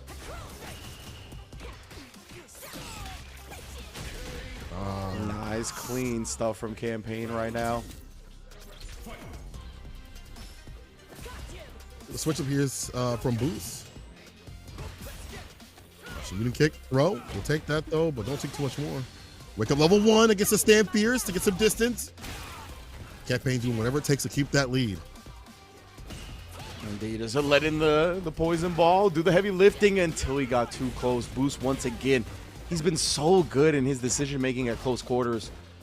Even when he's unwilling to press buttons in the neutral, once these people get in these RPS scenarios, he's just been able to beat them time and time again. Right light kick, well spaced. Hard for her to punish in the first place. Campaign able to get the counter hit. Perfect timing from his side of things. He's been switching up his timing to land these counter hit combos. ODDP, the bust out. Gonna die for that, but Boost stays alive. Crouching kick, no hit confirmed in the level 1 to stave off that burnout. There it is, off a different button, but still the same result. Classic. Aki's love confirming that button. Use the crouch roundhouse. Could be mistaken though. Boost letting the poison drip away. Forcing the issue now. Oh, and the DI is there. Boost going to be able to even save some of his meter here. Empty that drive rush. Might need to spin level 1. Will need to spin level 1. But that is a more than worthy sacrifice to be on set point. Whatever it takes to get it done and move on to fight Knuckle Dude. A marquee match of the night. Most definitely. Like that hesitation. He's able to get the back throw. Holding his ground with that tap parry. Oh my, Whoa, you're kidding how me. high? The whiff punish on the Nightshade pulse with the, excuse me, the lash on the run DP. Ridiculous. Ready with the heavy. Double Jinrai. Triple Jinrai. Knew he wasn't going to put the level 3, at least in the time to hit the cutscene. Select the expenditure. Meaty fireball. Can't pierce. Can't pierce. Again, the drive impact. Walk up to get as much bar as possible. He's got the level 1 as well. Spin to win, my friend. He doesn't. But he baits up the drive reversal and finishes it off with a crouching medium punch. Boost is off the juice, bro. He's on the sauce. As Yipes would say, check this man for peds, bro. Like, that was ridiculous from a Boost. I mean, he's been one of my favorite players to watch since he's really been able to take this lead, break through that plateau, and get into these situations consistently. Like, the labbing that he does, how prepared he is for certain scenarios. Literally, the first time I ever watched him at one of these World Warriors and one of his breakout performances, literally, I saw stuff every round that he played that I had never seen before with Ken. Like, the amount of homework he does, the amount of work he does, I mean, it's translated into incredible performances, right? And he's going to get a chance here to control his own fate. Literally, it's all in his hands now, right? From here on out. But we will get to that when we get to that, which is going to be after this next match here. It's going to be Shine versus Xset's Idom. As we talked about, Idom solidified pretty much at the number 2 position overall on the leaderboards. Had a great performance here today, regardless if he wins here or not. So he'll be in top 8 regional finals on the winner's side. Shine was on the lower end, right? So Shine looking to continue to have this great performance to try to solidify his spot in the top 4 as well. Another classic, man. Another East Coast classic throwdown. I love to see this, bro. I love to see this years after years in terms of Street Fighter 5, sometimes 4, but especially in 6 now. Very, very cool stuff to see these players still continuing their dominance. And Idom having a very dominant run at ECT. Sent down the losers pretty early up in the games of ECT, but was able to make a very nasty route through loser side, taking down some of people's favorites out there and becoming a favorite of mine once again. Though losing the Ida-san at the very end, which was just I think a tough draw overall. But man, he made one of the biggest runs of his life, just like at Evo. This man clutches it out with a character that people don't believe in. He don't believe in the character. He still makes the magic happen. So this is how the top 8 has broken down so far. Safe is able to take down Knuckle Dew in that very first match of top 8 winners to get himself in a winners finals. Kami able to take down Shine in a nail biter going to the final round. So that's set up where we're at now, right? Idom beating Paladin for this losers quarters match, and then Boost beating Campaign for that fated match of Boost versus Knuckle Dew. Of course, these 2 competitors are the ones that are eligible with the amount of points they can earn to actually qualify directly into Capcom Cup. Now, if Boost is able to defeat Knuckle Dew here, I believe it's not over for Knuckle Dew's chances yet. Boost is going to have to, I believe, get either first or second place. I'll check specifically what he'll need to get afterwards. But right now, this is where we're at. First, we're obviously going to handle Shine versus Idom. Let's get into it. Seeing a lot of jump-ins. Whenever I watch the Manon and Ed matchup, those jump heavy kicks do a lot of damage because even if you try to DP or just DI on the ground, that's what we're doing to take the round. Jesus Lord, already landing a medal on the deck. Idom's definitely a DIer. He loves to hit those DIs against the fireballs or fireball projectile type moves, I should say. Okay, so I just did the math right now. So if Dew were to lose in the match against Boost, he would finish at 5th place, which is 25 points. So at total, he'll have 185 points, which does mean Boost needs to win to get into it. He needs 190. Second place is 40. It'd put him 5 points below Knuckle Dew. So he still has to win. There's still more work to do right after. He has to win the entire tournament. But we'll get to that when we get to that, as it is Idom versus Shine. Apologies for taking the spotlight away from them for a second. Reversal to back it up a little bit, to be back in that outboxing range you'd like to, but it doesn't matter. The command grab does land up in the corner, overhead, blessing the dome, christening the cranium. The trade better for Idom, keeps him up in the corner. Just harassing, and look at that, beating Shine to the punch literally at every turn. Counter hit upon counter hit. Idom, man, he's looking in prime form. Whenever I've watched this match over at like Street Fighter League, it's just been very basic things that lead to so much success that Ed can't really deal with continuously. Heavy kick, jump, heavy kick as well. You know, these medium punches at the proper range, and then obviously the reads with the drive impacts lead to so much. There's a command grabs and damage. I think it's a little similar. Oh, beautiful DI, ready for it though. Idom is one of those that will send the DI as well against these characters like that have flickers or have these options that are susceptible to it. He's not afraid. Look at sending it again right there. Shine not ready for him to go back to it so early. So OS right there, being able to get the aggressive kick right off. Back throw, no stabs, turning the throw in between. Oh, Idom with the super right back at him though. It's gonna burn him out here. Shine's got a decision to make. That's why he jumps over to avoid the super and then true block string him into chip damage. That was genius from Idom. This dude is on one. All right, level 2, hands like NyQuil. Oh, Mr. D-Sync. Best combo. Yeah. Yeah. Nice little corner combo there, though. Took some chunks off Madon's health. Tick row. Another one. Oh, kill rush. Summer button, I believe. Yeah, off the lights. That's good night. Shine with a perfect KO. And what a rebuttal. Yeah, that's how you bounce back into the set right there. Especially because he's on the verge of getting 2-0'd, right? You don't never want to go down 2-0 against a caliber of the player of Idom. Taking 3 straight games against them is not likely. Like a slight walker to get that crouching medium punch off. Angel set up. Oh, it wasn't. I thought he was going to go in for the same time. I think he wanted maybe an empty lower call and a parry. Idom, man. What a call out on the fake empty jump. Ooh, tried the command grab, but Shine jumped away. And with no drive rush, he can't get in quickly to punish. Ooh, oh, recovered in time. Still, though, getting harassed down. Idom tries to go for another DI in the corner there. Shine, though, ready, staying active. Game to game now. Bringing the intentions of Idom with the against the drive impacts and things like that. For the flicker, get some of these buttons. It's hard to clip some of her like shorter buttons like medium and things like that. Other characters a little bit easier. Wow, he got pulled close and got hit with the offensive drive reversal. Idom taking advantage of the momentum now, laying the command grab, the dash up. Oh, I think he's gonna go for the crescent kick after he dashed back a little bit. Yeah, gave Shine just enough breathing room to get out. And we're back to the neutral here. Oh no, neutral jumps for y'all. And then baited out on the ODDP. Give me one more medal. Give me one more round. These medals stack up. Even more dangerous. Let that character get close. Keep her out. Can't afford her. Ooh. Punish counter. The crumple still skin. Now getting in with the Oki. Breaks the throw. And he's applying the pressure. What a call out on that neutral jump. What an option to go with. That jump back medium punch. Yeah, bro, why does he get that? Like, from jumping back away like that, he gets a conversion. A lot of the time, he can get more, too. You can go into the OD flicker. It usually combos because you can go into stand medium kick after that jump medium punch. Or, excuse me, jump medium kick. You know, on the ground, you see him also kill rush back and outside the distance where you might think a jump is going to happen. And Shai has been repositioning himself continuously, understanding where Idom wants to land a DI or a drive rush button or even a jump in.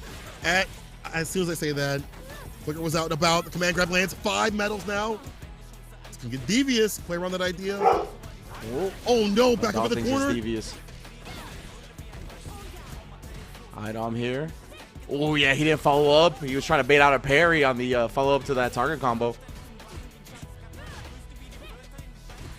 Shine here trying to get some distance. He wants to get into a comfortable space, get out of the strike throw range, but Idom never gave him any breathing room. 5 medals on this. It is a light confirm, so I think he's alive, but it is 5 medals. Oh, no. The damage on the medals makes up for it. No survival. Flow state where like they're pressing so many buttons that are like maybe hard for you to counteract a little bit quicker on the draw, and you're like, damn, well, what do I do? I gotta wait for a moment. The moment never came. Idom going insane in the membrane. Hold on now, the drive impact lands though. Shine has some thoughts about that deep with the jump fears for the safe jump setup. Not even safe setup, just wants to take away the bar. Oh, beautiful perfect parry, but tries a medium punish. Might have needed to do light there. I lost my channel points too. Yeah. That was a tough one. I thought the light confirm would have saved them. And again, look at Item. Perfect timing on all of these button presses, all these pressure sequences. Jumps the walk-up stand, medium kick. My goodness, bro. He's just always right. How is one man just always right? Listen, if I'm in school, I'm cheating. That's immediately. Knows all the answers. Let me see that. Nice from Shine, though. He's switching up, using the heavy kick flicker. He hadn't shown that option yet. So Item have been getting a lot of jump-ins on the flicker attempts. Item is harassing that drive gauges. Shine goes to the blocks more continuously. Jumping again, this time he will Sperry. Reversal counter hit, OD. Let me see. No dream combo just yet. Interesting, yeah. Shine choosing not to spin the level 2 here. Has a significant lead. Maybe wants it for the start of the next round. Trying to think in big picture, but man, it's so scary to give Item extra chances. Better hit that. He's going to go into the level 2 here for the damage. Fill in the pressure. Safe jump low. Does catch Item's button this time. The timing. Shine saving on set point. Can build up another level 2 if need be. Now the variance with the spark. Not going for the committal fireball. Pulls him close. Gets a counter hit. I'm taking turns when he can't. Trying to look for that heavy kick again. Again, that's one of those buttons that can kind of make it uncomfortable in the range he wants to establish flicker at. 5-star command grab. There's helicopters in the sky. Armored vehicles. Oh, if that was blocked, he would have dropped. Yeah, man, that was crazy to commit to, honestly, but Shine knew I was going to try to take his turn, was thirsty for it. Come here. Come closer. Holy parry. Oh, again. Raw, that could have been level 3. Back fierce for the plus range, delays his buttons. Back fierce again. Double dash up, no command grab, he blocks the low. This could be anybody's game. No command grab on the tap parry. ODDP. No fireball from the air to air will save the day. Shine stays in the game. Pretty sure that Psycho Blitz was not supposed to be Psycho Blitz. It's probably supposed to be level 2, something of that nature, but Shine was able to air for the victory. That was extremely scary. Oh my lord. Spaghetti no meatballs. And there's that heavy kick again. That's what we talked about, right? That spacing. It's not free for Ed like it is against some other characters. Oh, interrupt though. You see now he's switching it up. Faster buttons, interrupting in the process. For the Oki. Oh. Like fade away and play. I like this level 1. Expend a lot of bar to almost get it done and put Item on the back foot. Get this distance too as well. The outboxer living up to his name. And Shine, oh my goodness, in terms of regional placing, in terms of trying to get into that winner's side for the regional final, Shine needs this W more than Item. He's been digging deep. Come back down 2-1. Oh, wait a minute though.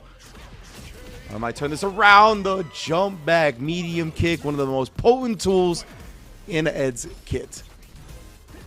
That with the heavy, right? A really good jump back tools that you can link into more damage that other characters can't do, or as effective in that range at the very least.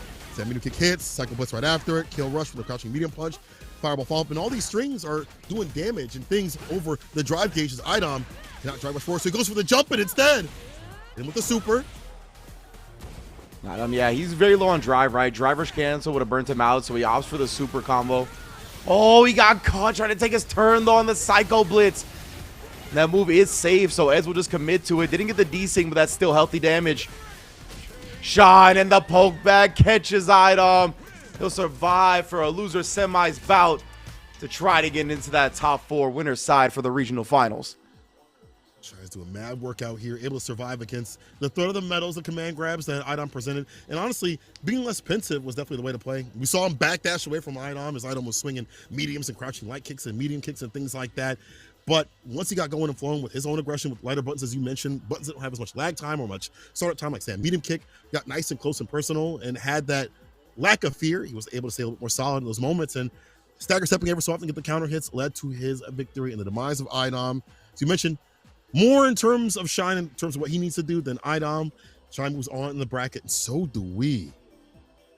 Yes, indeed, man. Oh, I was going to say something about the Shine, the Idom match, but as soon as you said, and so do we, everything fled my mind. Because next up, we are going to get Boost versus Knuckle Dude.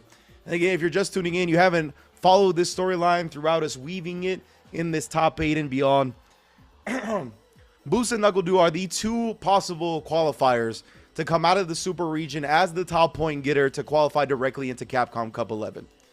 Knuckle Dude has 160 points coming into this tournament. Boost has 140. They are about to play. If Knuckle Dude wins, he will qualify into Capcom Cup. It's over. He's done. He's got it. He doesn't need to win any more matches. He will qualify into Capcom Cup. If Knuckle Dude loses, he will have 185 points total. Boost has 140 points coming into this.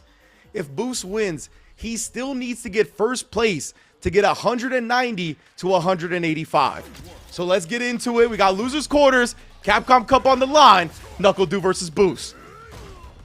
You mean he got to complete the game and the DLC? He got to do extra missions. Do extra missions? Bro, Boost has taken down Knuckle Dude before. Let's see if we can do it again. But again, the high stakes, the weight. Can you push that off and get that W? With Capcom Cup qualification staring at you. And now the fate is in both of their hands, right? They control their own destiny at this point. Even in Boost, he's got his chance to take down the person in his way, and then he's got to win the tournament. Knuckle Dude, this is what he has to do. Could be his last stand. He just needs one more W, and what a way to start the set. DI call out on the roundhouse. Big dub already on the board. Very typical thing you're going to see against a lot of corner pressures. That heavy kick, drive rush overhead, the blessing from above. Dude goes with the bazooka knee, the reversal buttons right after. Boost knows that's not real. Exactly right. It doesn't actually provide a guy how many plus frames if it hits that close.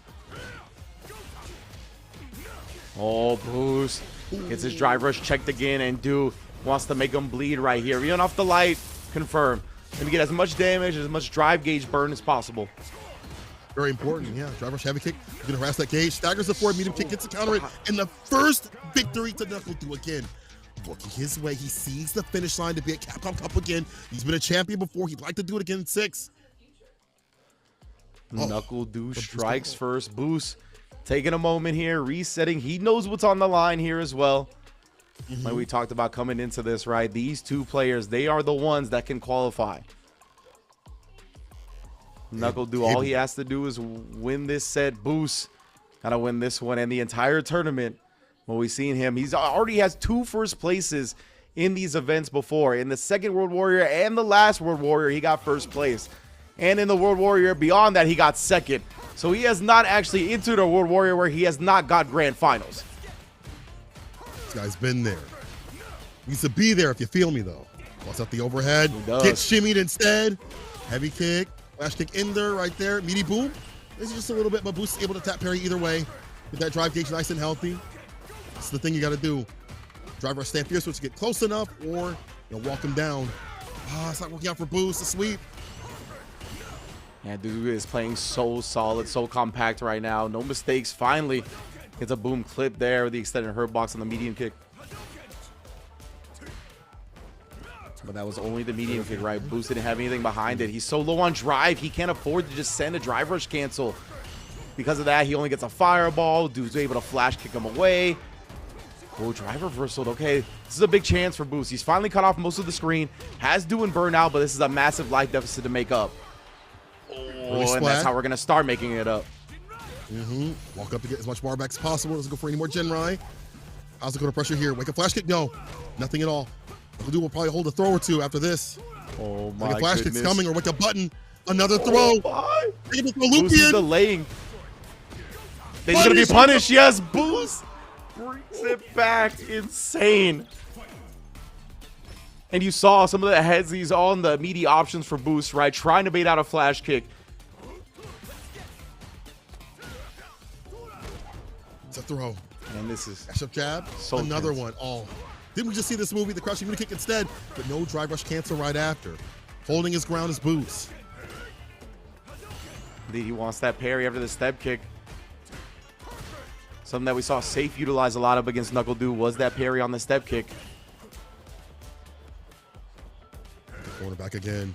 NuckleDu maybe looking for an activation off of level 2. Remember what I mentioned earlier as well. Boost has shown that he can DI react to upside down kick consistently. You haven't seen NuckleDu do that yet. Might see that one right in the bench for this set. Oh, and speaking of which, never mind. Busted it out. Oh, the perfect parry on the boom. The trade? Oh my, the trade. Both of these players are so meticulous, bruh. OD this time, NuckleDu. He was in the green. Was indeed. Oh, Boost. That's a big parry right there. He can OD Fireball Drive Rush if he wants. From this range, though, it won't net much. Man, but Boost, he knows time is on his side right now. 20 seconds. It does have the life lead. Oh, but for how much longer after eating that upside down kick? And then just the bazooka knee. Had faith that Boost was going to perfect parry the boom. And bazooka knee to make sure the next action got ate up. Incredible from NuckleDu. It's not over. It's not over. 10 seconds of the clock. OD Fireball to entry. Crouching mini kick. Run, kid. Oh, he hit him. He goes for the crouching leg kick to open him up. Boost is loose. He got the juice. This guy is so godlike. Rich, are you kidding me? It's not over, though. It isn't. But the CA does give him the life lead on the timer pause. He's running for his life now. Bazooka knee throw tech successful. Dude, oh, he tried the drive rush. I think he even wanted to bait it out, but the OD range on the DP still scratches him. That is insane. He still went for the bait in the DP. He still had the range. Game to game. Oh my God. This is, I mean, these sad to eat, bro. God. These two, I mean, produce a classic set damn near every time they play, and the way this has started is no different. Like, I'm just telling you, the amount both of them know about the game, the way they approach it, how they know how to play against expectations and how to play against people beyond just the game. So fascinating. All right, NuckleDu trying to eliminate that resource. That's what Look at it again. What a pick up in the level 1. He's trying to kill the drive game. What in the hell? How does dude know how to do this? When he started with the fireball. That was insane conversion right there. Beautiful spacing for the anti or normal. Sonic Blade here as well. Good luck perfect parrying that one because it's got 2 hits. Oh, perfect spacing again. Fireball. You see that Boost jumps. Just lands on it. So wait long enough to get the punish on the tap parry there. Overhead blocked out. No stand light kick, but still get a walk up throw. Some damage is better than none. And the step kick afterwards, catching Boost trying to advance. He knew that time was slipping away. He had to start getting aggressive. Tries to bait something out. So clean, so patient from Du. Maybe flash kick now. And like that from Boost. Normal fireball or maybe OD every so often, and then we drive our ship to Stab Pierce. Empty. Oh no, safe jump, set up the jump Pierce this time. Yeah.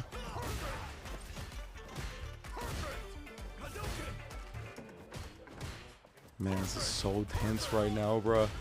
Boost trying to lock Du in this corner here. Yeah, exactly. So he can get into spacing where Du can just freely boom. Baits out the flash kick as well.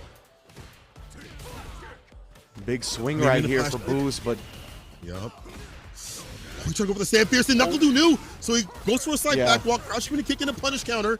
Boost on the back foot in terms of bar and health. A lot to work with. Blocks that one, doesn't go for the light kick.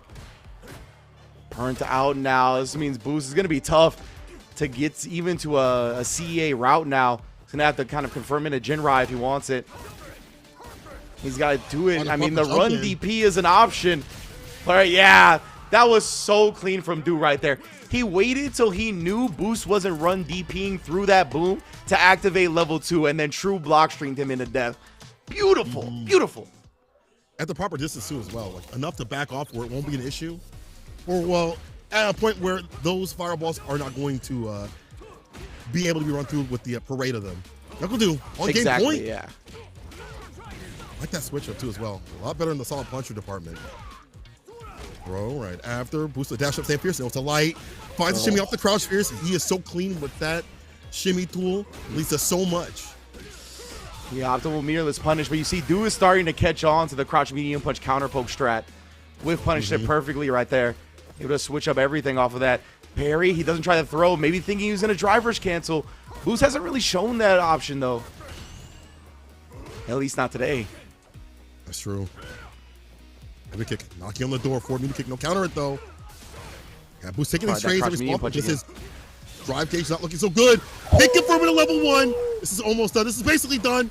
The jump back, no! Drive reversal, hold on now. Meaty Sonic Boom, you try to jump, it'll be sat down either way. NuckleDu on set point. This is the qualified for Capcom Cup. Indeed, let him know Cola Du is on Capcom Cup point right now. Qualifying point, I should say. Well, he playing like he playing at Capcom Cup. He is. He's been very locked in. Very little like shenanigans from Du. All solid gameplay. And then walking back. Corpse hop, side switch. Get the side switch. Oh, the dragon suplex burns Boost out. He's got 3 bars, but dude, he's not even thirsty for the DI. He'll get the counter poke there as well. He can smell it. He can smell victory. He can smell the qualification into Capcom Cup. Drivers cancel. It's awful light confirm. Oh, I don't know if it's going to matter. NuckleDu, he's alive for now, but Boost, he's chipped out. He gets hit jumping. NuckleDu qualifies in a Capcom Cup 11. Congratulations to NuckleDu. Very well fought, especially up in the corner. That's where everybody dies against Ken. You see him do these slight walkbacks with the back fears, the crouching into kick. I mean, Boost afforded him that room for those moments to happen, and he took well advantage of that. Very well done from NuckleDu. He is back at Capcom Cup looking to claim another one, this time for 6. Give it up for NuckleDu, bro. He's still got a tournament to work through. Boost, you know, he'll still be at that regional finals, I do believe, especially with the points. Oh yeah, 100%. Point, so he'll be fine. But you know, he definitely doesn't have to stress out and have that one sort of position right there at the end. It's going to be a very difficult one, but Boost has shown that he has what it takes to move through these brackets. But NuckleDu, after losing a couple times over to Boost, has found the right strategy to deal with that. Crouching media punch, as you mentioned, and other things. I feel. I wonder if Street Fighter League also kind of helped with that. We'll see later on with that. But sure. Could be. But NuckleDu, congrats. Yeah, big ups to Du, man. Glad he held it down. Love always seeing him at Capcom Cup. So taking his rightful place back at the big daddy of them all, of course. So Boost, as you mentioned, he'll be in winner's side as well of the regional final. Like, he was the actual top 3-point leader coming into this event. So he's got plenty of points. And with this additional 25, he'll be on that upper echelon of the regional final, of course. So we're not done seeing Boost in CPT yet, which I'm very happy about. But NuckleDu, he don't got nothing more to worry about, of course. He can play in this. He has a chance to play in the regional finals as well if he chooses to earn some money from that regional finals event. So that's an option for Du, honestly, if he wants to keep doing that. But right now, we got winners finals coming up next. Going to be Safe versus Kami, who have both been extremely on fire today as well. I believe Kami's been in winners finals before in Street Fighter 5. I think it was against Punk, or at least leading up to that point, because he was in winner's side before he went down to Punk, and I think it was like a 3-1 or something like that. He was in winner's side for quite a while. So again, when he locks in, he clocks in. We've seen that from Kami at tournaments. When he really cares, he starts putting that work and the effort in. Don't let him and what he does on his Twitch deceive you. He is a very great competitor out here. Same with Safe, though. Safe is one of those players that you just cannot be safe around. Like, this dude has that heart read where he is so unpredictable, but in the right sort of moments. So like, that Ken play is going to be different than a more technical boost that you would see. We want to see what's going to happen between these two. It's going to be our winners finals. As you mentioned, get closer and closer to solidifying everything that happens out here. Thank you all for watching that Dominoes in the chat. If you're in the Canadian region, it's like that, you'll be having a chance to earn a free pizza with 3 toppings. Okay, so it looks like the overall, if you're the overall point winner, you cannot compete at regional finals. So yeah, so he's going to be out of the running entirely. So Du is qualified for Capcom Cup. He don't got nothing more to worry about. Still win this tournament, build his confidence of, you know, keep going, show people who the top dog in the region is. But as far as his stress levels, they are completely relieved. Yeah, not bad, Du. Great play this entire season. Well-deserved up to this point, obviously. You know, again, this is one of the most stacked regions, if not like the second stacked region, I think, overall, in terms of the competition that we had out here. Some of them dropped to the wayside because they already qualified. You know, Punk and Minna. So Minna was at Cream City and Punk was at Evo. So they're kind of out of the running because they've already done their job. But still, there's still a lot of competition that's out here that can do a lot of work. As we saw, Boost almost could have possibly taken it over NuckleDu. Has done it before, could have did it today, but Knuckle was just on one. So big ups to do again. Boost again, great work too as well, as he's out of the running, or out of today's running, but will be at regional finals either way. But we'll see how things shake down in totality with the winners finals coming up. Safe versus Kami. Safe, I don't know what you're doing. Get out of rank, bro. Get your ass in here. Kami, same with you, bro. I know you're probably watching random like music videos and stuff like that. Get your ass in the dang seats and play on the sticks, bro. Stop messing around. All right, man. That was some good stuff. Winners finals coming up next as well. We had a lot of intensity, a lot of emotions riding high. Now we got the two players that have been playing their asses off the most today. Safe versus Kami. Let's get into it. Ken versus Luke. A true classic. Ooh.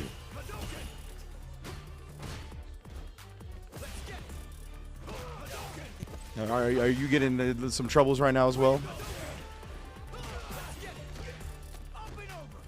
I Yeah, my feet's going crazy right now.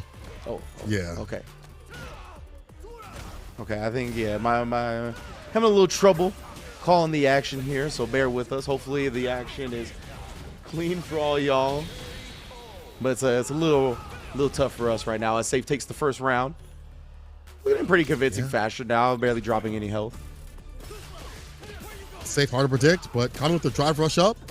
It's the counter combo. Or the drive rush combo, I should say, up the light and medium. Wake up level 1, baits it out. Easily done the back heavy kick. And the heavy right after hits the OD. EP rising upper. And Kami loves that crushing medium punch right after. Keep the pressure on. Try to kill that drive gauge and the suppressor. Safe not caught unawares, but hit with the stand medium. Okay, yeah, it looks like we good. Kami, man, what a response after the first round. Losing even less health than Safe did. It's so good about baiting out the reversals here from Safe continuously. Keep that up. Wow. After the drive rush jab, Kami presses his crouching jab. Frame kill for the throw. We wake up at level 1. Safe, again, my man does. The game plan is just different for him. Most people wouldn't level 1 again after they've been baited. He's like, I'm different. Exactly right. He's like, nah, now you think I'm not going to do it. Oh, but Kami sending a message right back, a little bit taste of his own medicine. The charge up. Try to catch that throw tech. Did not connect, but Kami hasn't caught up in the corner. Punish, counter throw, and burnout. Not an option. He has the level 1. That's why Kami backs off a little bit. For that back fist, don't miss. There we go. Kami spins the OD to ensure his victory. A little even flow action right there. Yeah, I love that from Kami. He meated with a fireball, right, in case the level 1 was what he woke up with. And then just backed up a bit, DI'd at a funky timing. Safe couldn't respond. It was tough. True. Ken does have that privilege, though, of his level 1 being a double quarter circle back input. So it is a bit easier to buffer than some other level 1s for that situation. Taylor made the fight and be in the corner. That's Tatsu for the Oki. Kami takes the throw. Sticks in the crouching medium kick. Slight step back. Kami thought it was safe to stand up. No. Yeah, no confirm off the third jab. A little bit surprising. Just busts out, though, Kami. Having none of this. Safe here. It's a rough situation. Yeah, he's trying to dodge these sandblasts best he can.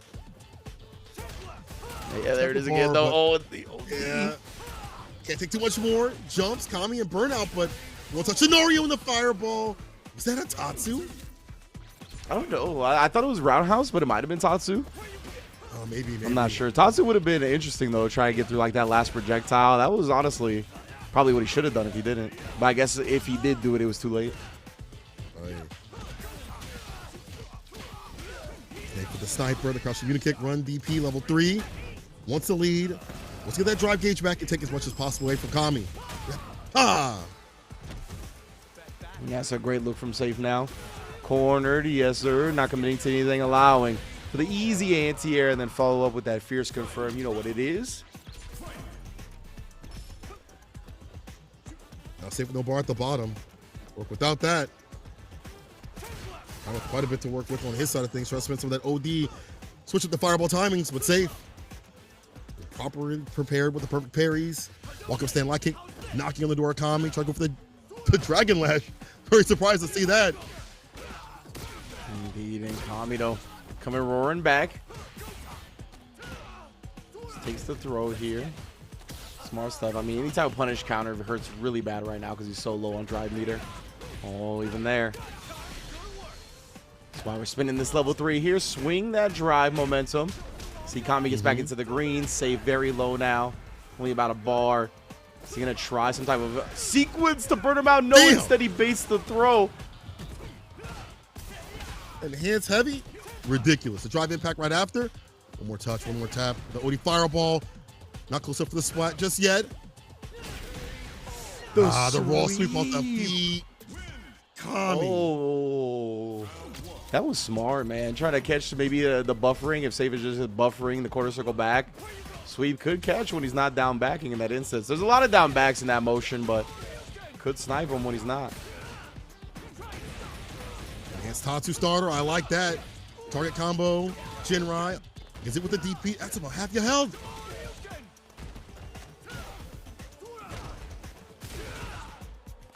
Oh, I'm gonna bust out. Good, I'm just gonna crouch fierce after. I mean, I believe it, though. That's gonna work. Level 1, so it's safe. One more hit. OD fireball if he wants to. Drive rush, stay fierce to start things off. Anti-air, yeah, with the crouch fierce, which is wild because most Kim players would hit that DP, but he again is a believer. Hits the crouch fierce, and staves off set point for a little bit longer. Safe. We're gonna try to start and mount this comeback. A couple of drive rush throws, gonna get us started.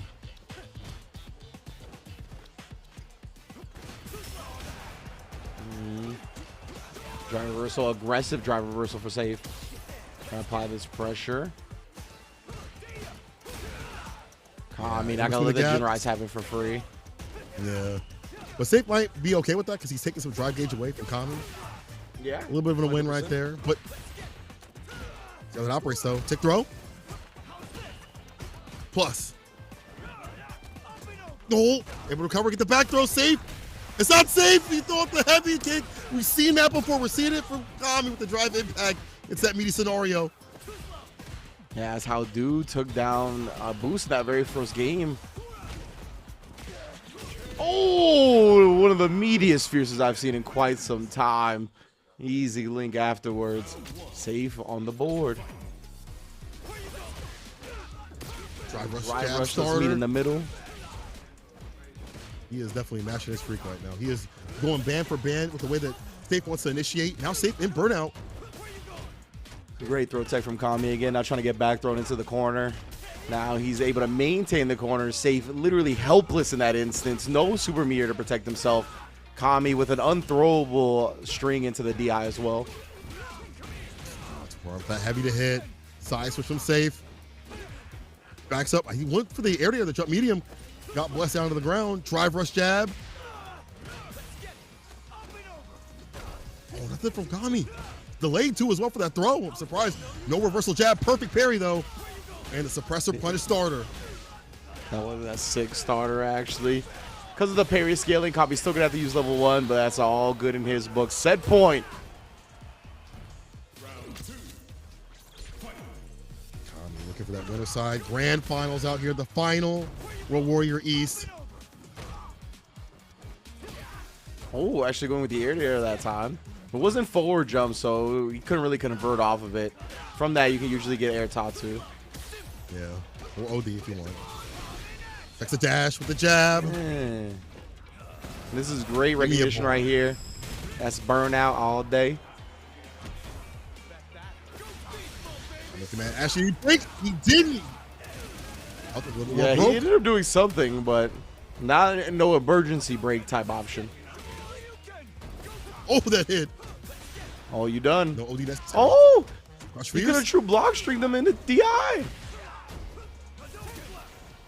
Oh no! Now Kami. Oh, what? Scrambles everywhere. That's the way I like my eggs. Careful now. Same. Overhead tries the impact against the go right kick, and that'll be it. Kami solidifies his spot. Winner side, grand finals at this East Coast World Warrior, the final one. Kami, at the very least, second place. Reaction DI to the run. That was beast. That was beast. Really like that from Kami right there. And We talked about it, right? When this dude is on his A game, when he's really trying, when he's sweating out there, perspirating, he's one of the best in the business. So see him representing here today, winner side grand finals. You love it. Of course, that means Safe drops down to the losers finals to await the winner of our next match, Shine versus Knuckle Dew. All right. Moving down the loser side to see who goes up to advance to fight Kami. Shine, Knuckle Dew again, another classic. Dew again, from what I'm hearing on Twitter, has been popping off continuously, but he's still got a set to finish. He's still got multiple sets to finish.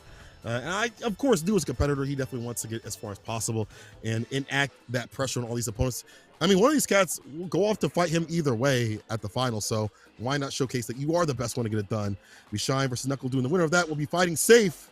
The winner of that will be fighting Kami in the grand final. So only a few more matches before we end the night. These great fights. Again, people hit the dominoes in the chat in Canada and get a little bit of an extra treat, a possibility of an extra treat with some toppings on top.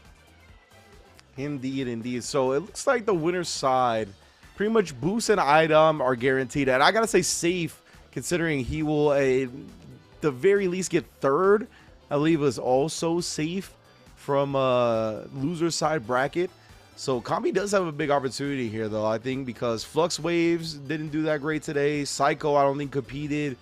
So Kami, I think, maybe even with just second place, he'll get into that top 4 winner side. It's going to be close. It's going to be close. Oh, actually, Shine and Kami are tied in points coming into this. So Shine actually still has an opportunity to be that, I think, 4th person in the winner side, along with Boost, Idom, and Safe as well. We'll see how that all plays out at the very end of all this. We'll get the proper conversions, things like that. But I think your math is mostly correct on damn near everything, so I trust you. Yeah, I think things we'll see, man. All right, Dew. Still gonna, again, as a competitor, run this to its limit, right? And try to switch things up. Drive rush, drive impact. I mean, maybe try to catch the preemptive flicker. I get that, but shades of early days season 1. Sometimes you gotta test them. Make sure that they're on their P's and Q's. Right now, though, speaking of which, Idom, nice little punish. Maintain control with the corner. Big damage now. Ooh. Having the walk up right after. OD flash it. That's it, Rip. I think if you're Knuckle Dew, you're going to be able to play a little bit more loose, and he's able to bait out the DP with the reset. God, then you already won, dude. Yo, relax and double dash up for the throw right after. And man was in burnout. Knuckle Dew. God damn. That was a ruthless aggression, bruh. The punish counter upside your head, temple kick into the overhead reset, into just run up on you and throw. Oh. Shine striking back. Kill rush. Tick throw. Wake up reversal. Again, Dew playing hella loose right now. I think that's a very dangerous opponent to play. They don't have the stress of qualifying for Capcom Cup to run their game plan the way they want. Like, I think it's even worse. Bag fierce at that distance. Level 3 just yet. I'm with you. You are watching nothing to lose, Knuckle Dew, right now. Like, that is one of the scariest opponents to ever have to face, as we see Shine finding out about that in this first game. 1-0 already to Mr. Dew. Knuckle Dew looking ruthless and making Shine look hella toothless. I can't lie. The way that he is playing and rushing down Shine continuously, it's not just about the Sonic Boom game. It's not just dashes, normal dashes, jump-ins. Not even that many drive rushes, to be honest. 100%. Dew is so good at showing his opponent every look, right? Using all the tools at Gao's disposal. Because, hey, there's not a lot of them, to be honest. So you got to really be proficient at using every single one.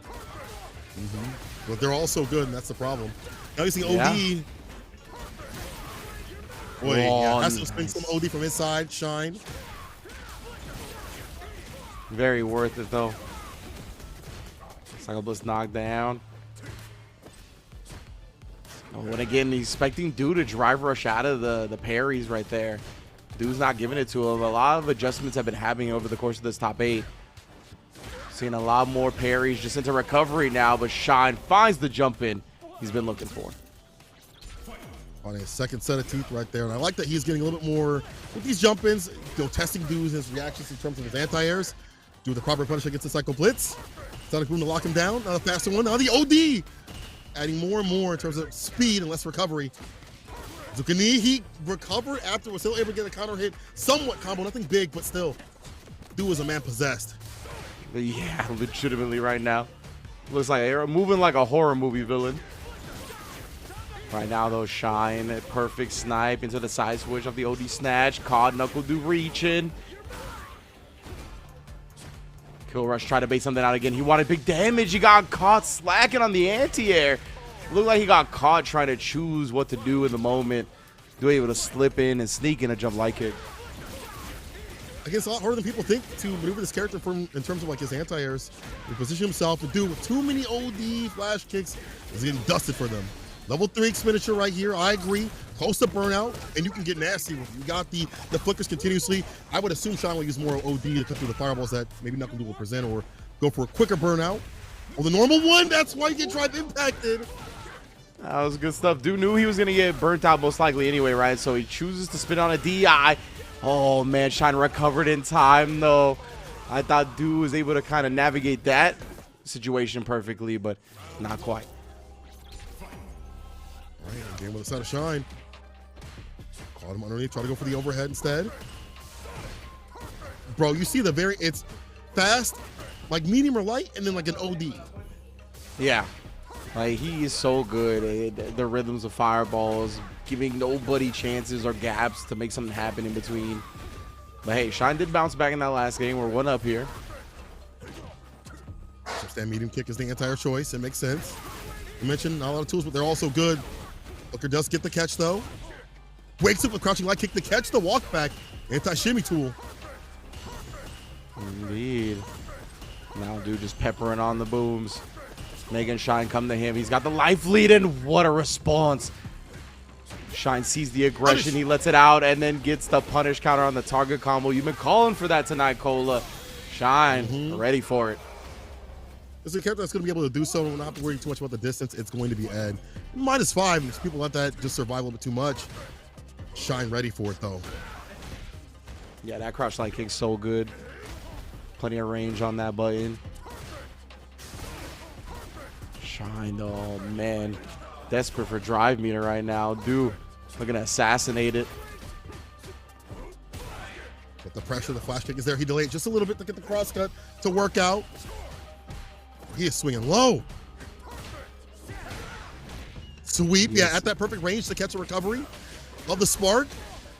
Damn, caught the low too. Perfectly calculated for the light confirmed kill. My goodness. Oh, the bazooka knee. Oh, Shine trying something. Now we got a dragon suplex. Shout out to Kenny Omega. Oh, one more again. To throw the 3rd time. Gets a jump. I don't know what that spark was. The flash. And with God, the Sonic Steppers.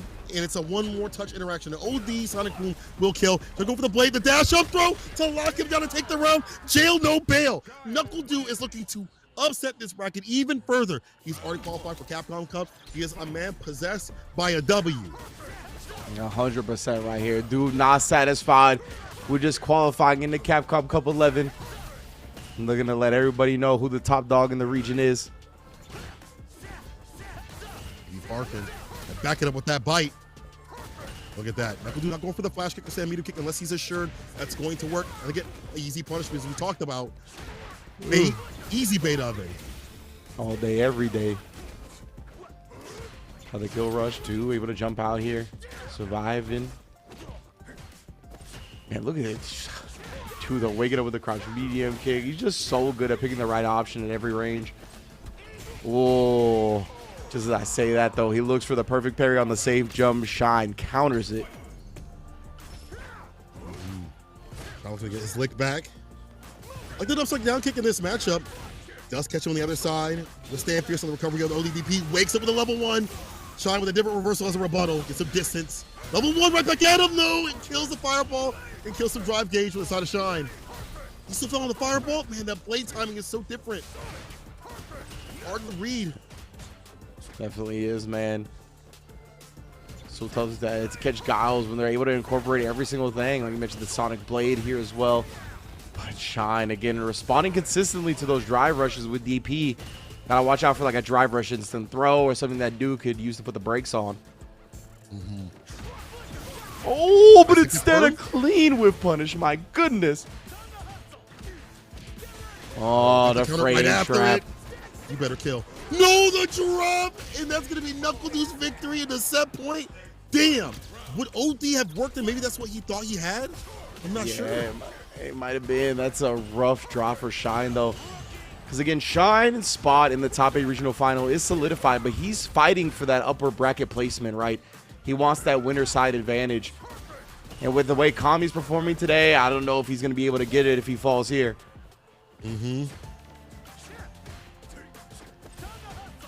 Whip punish on the overhead, follow up. Target combo, the flash kick is there as the anti-air.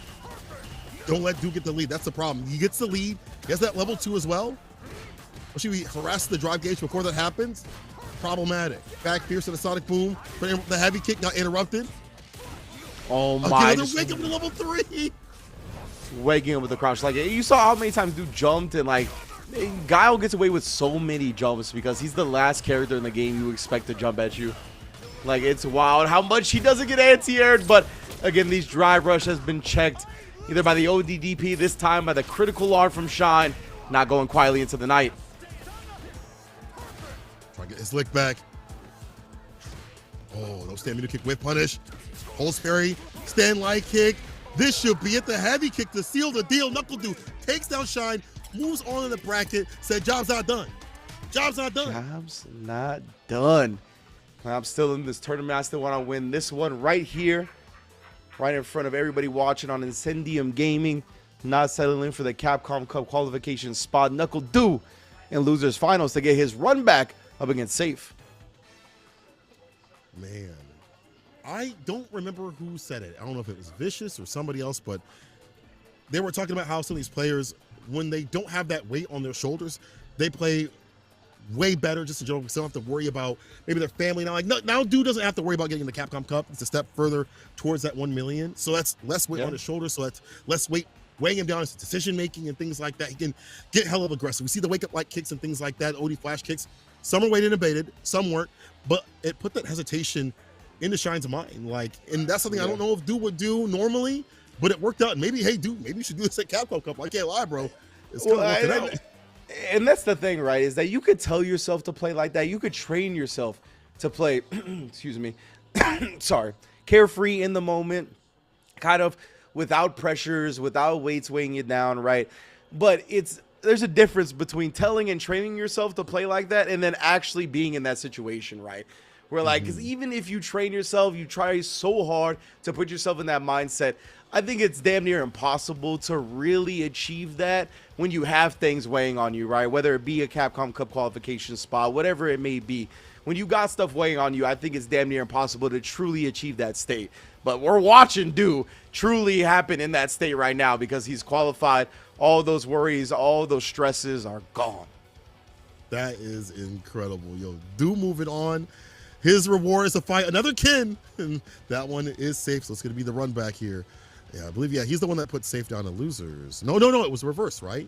Safe put Do in the losers. Yes, Safe put Do in the losers to start the top. It gave us the faded match. Big ups to Safe for that one. But yeah, next up now is going to be that losers finals, that run back. And yeah, something else you highlighted, Boost, I think, had been getting the advantage on Do in their head-to-heads recently as well. So Do, when he needed it the most, pulled out the W. That was impressive stuff. I mean, he is a champion after all, right? Capcom Cup champion, so that's what they do. Do might be playing differently too as well. I want to see him get mad active against the likes of Safe. And I mean, again, you see it. You got the Zenkai boost, and now he's set loose on loser side to claim even more souls, even more heads. Losers finals. NuckleDu versus Safe. But I'll tell you one thing, it ain't safe with Safe around. Drive rush overhead to start things off. Again, these are things I don't know Do to do unless it's like messing around and ranked or something like that. He don't be playing like this in TNS or other tournaments. So I've asked Do about DJ because, he was playing a good amount of DJ for a little while. And he was like, oh, yeah, I love playing DJ because I just turned my brain off. Like, we are seeing a DJ-branded Guile right now from NuckleDu. The brain won't just transfer over to a different character? Like, he should definitely just pick DJ at this point because that's how he's playing Guile right now. It makes sense, but at least you have better reward, or at least defense in Burnout. Or the flash yeah, kick. and that's always guaranteed up against Jinrai, right? Unless it's the heavy version of Jinrai. Tossed him. Toast him. Can we get the name switch when we get a chance with the base? Oh, the trade flash kick? What? Bro, the way dude is playing right now. Trade flash kick versus, but this guy is ridiculous. Hold spare. He was wary. Uh-oh. Yeah. A little bit of a drop right there, but saws him cut up in the corner. Has the bar to work with too as well. Driver's throw. It's time to tech though. No punish counter on that crouching medium kick just yet. Come on. Give me that bar. Puncher. My goodness, bro. Your life, your drive medium, trying to walk up on him. Show him who the alpha was. Knuckle do though. I mean, he's gonna get his drive bar drained a bit. That was a clean level 2 combo from Safe. Big fan of that.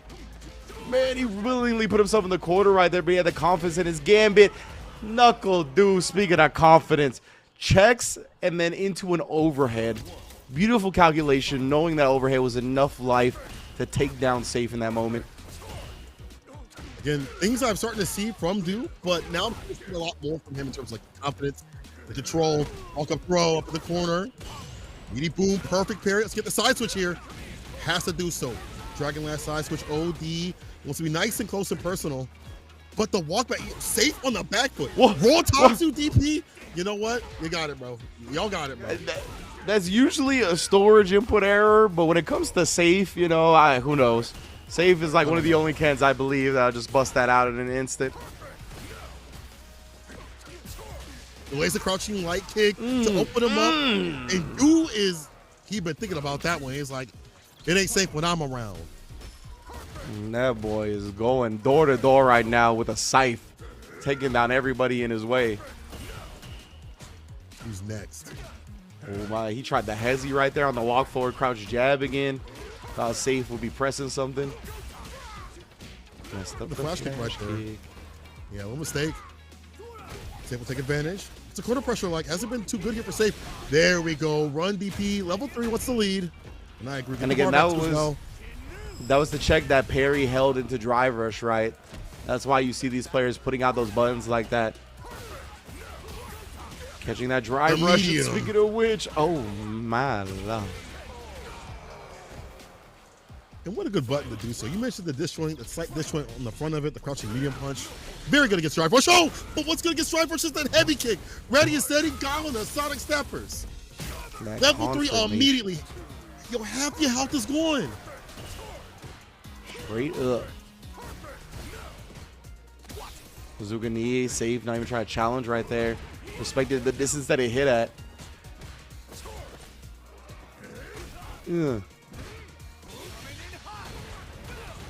So level 1 here, not going to get bullied.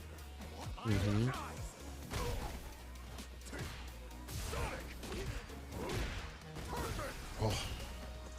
Still, Knuckle with the lead. He jump into level 1.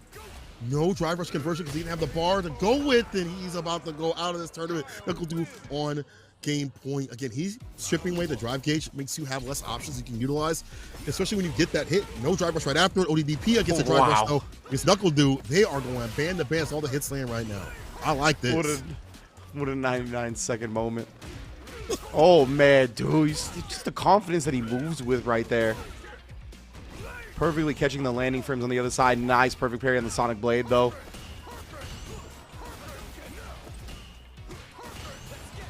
Perfect parry there, but not quick enough to get a clean punish. And then the Jinrai is perfect parried. Didn't even feel the need to bust out the OD's flash kick. Yeah, saves the bar. Honestly, it's a one more touch scenario. Try to walk in. Too much confidence, though. Safe stops that. Not the biggest combo. We'll get the dash up throw right after. I'm surprised Safe didn't get a little bit more off that. More touch, though. Yeah. I don't know if that was like, oh my goodness, the ODDP through the Sonic Boom, but the backdash calls out the throw attempt. Both these players feeling it right now. Yeah, there it is again. Tries to do it. Tap parry to drive rush, gonna get deleted, defeated by that crouching medium punch, as you mentioned so many times. That was safe to do it. ODDP against these fireballs? I don't think so. Be off the table.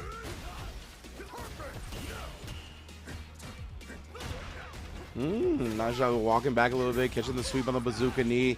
Dude has definitely been falling into those bazooka knee type block strings. Rare moment of, I think, a little bit of flow chartness from Du.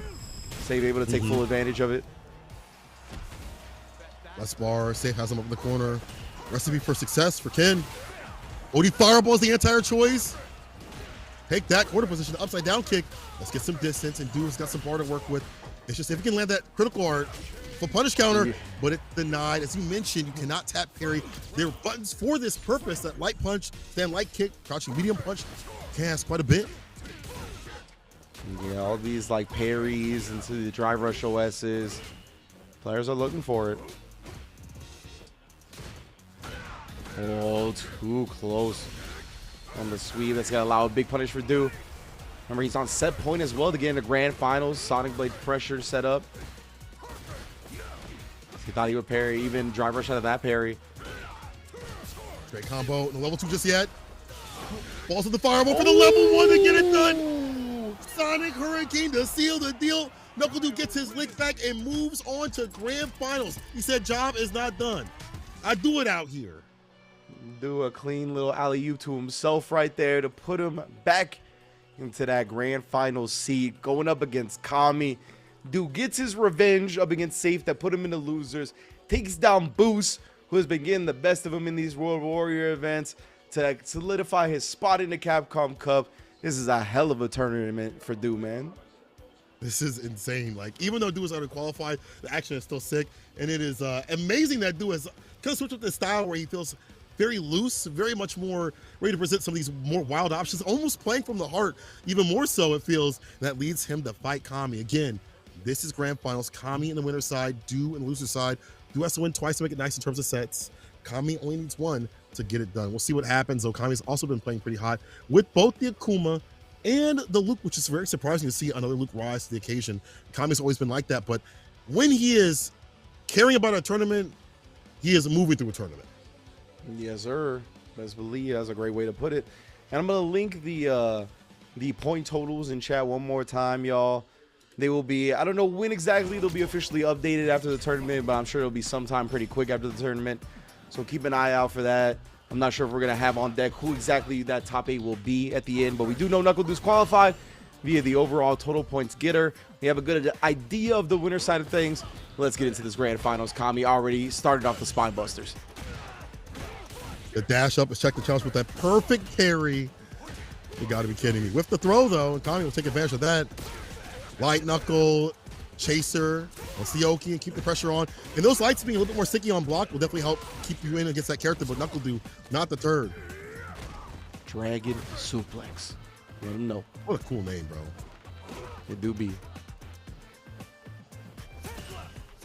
And now, slow and steady, Du knows time is on his side. And he's always good at switching up the rhythm, right? Hit and run style, 0 to 60, but Kami suppressing that check attempt. Kami's one of the ones to use that a little bit more often than other Luke players. And it works out. As you drive reversal, he based it out. It's a fat punch. Either way, you're gonna die. I mean, it's unfortunate to say, level 2 being nerfed, or level 1, I'm sorry, being nerfed the way it is, and burn out that area, you're gonna hold that regardless. Yeah, it was going to be long for Kami, even if he decided to block that out, get burnt out a different way. Oh, get off me. It's true. NuckleDu trying to respond with the same sauce. Oh, that was a clean punish, Kami. Damn. The medium perfect knuckle starter? I haven't seen that before. NuckleDu lets another one rip. Or a meter kick, no counter hit. Knock into with that heavy kick. The trade with the crouch fierce. Perfect parry and the punish right after. My favorite book. I read it every night, I swear. Every time. Oh my Kami, what a drive rush timing right there to whiff punish the soul bot. That was nasty. You've already seen that button be utilized by Du quite a bit throughout the entire bracket, and what better way to use that drive gauge to get a proper whiff punish when you don't expect it.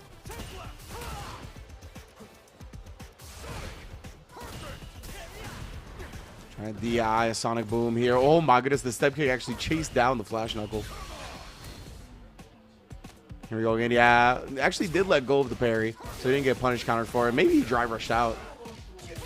Oh, the back fist combo to get more corner carry and more damage.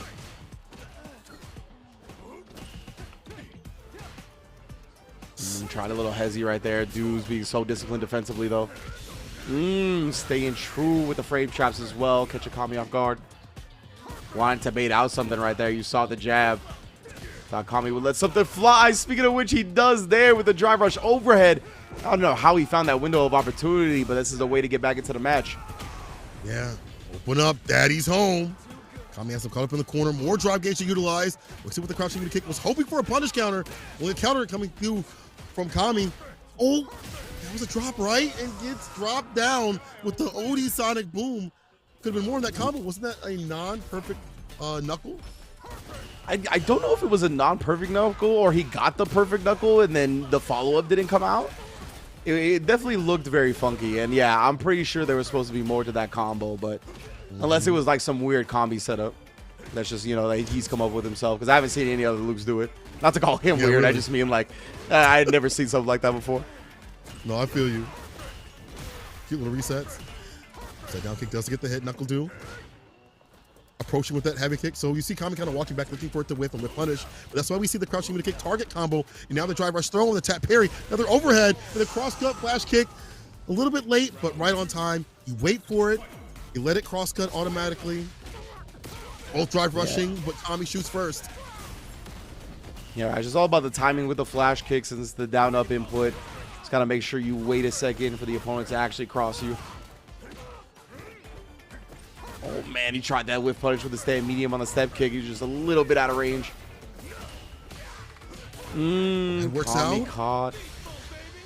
Beast mode is successful. Marshawn Lynch putting the team on his back. Bow. Bow, bow. Waits and baits, gets a DP off, counter hit off the medium.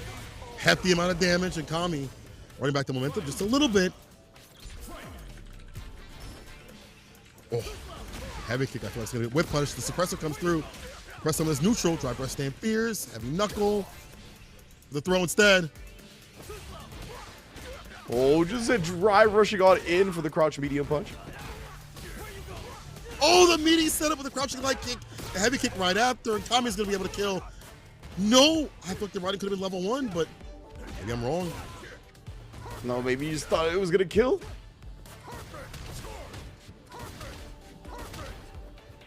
It's hard to level 1 because you can OD a little bit faster and interrupt that level 1. Okay, Jumps up to level 3. It's going to pause the burnout meter as well. Kami's got some here to defend himself, and he's still not going to be close enough for the wall to get the DI off while he's been burnt out. Dude waits for him to DI because Dude cannot respond with a DI of his own. Doesn't have the health to absorb it. God caught on the fierce attempt. Kami tying up the grand finals. Kami trying to end this right now. Catching up the knuckle doing his is the way that he's playing, I guess, his momentum that he's playing with. Shimmy with the throw. Extra 4 frames recovery is a lot. Oi, wait and bait. The decimate.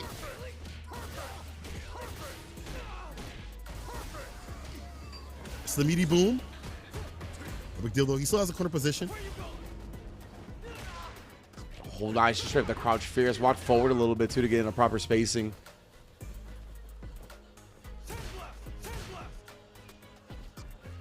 The sand blast him down. Kami's got a long way to go to turn this around though.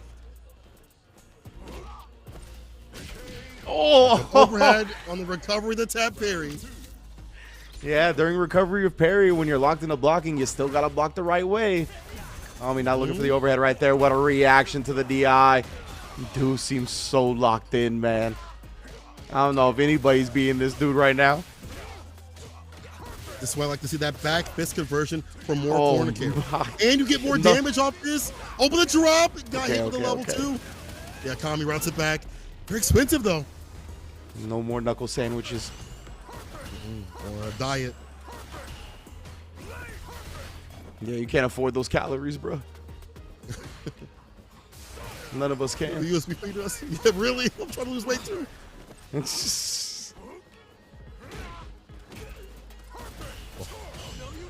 Oh, that's what I'm talking about. Yeah. OD flash, get off me. And this time just going with the throw on the parry attempt.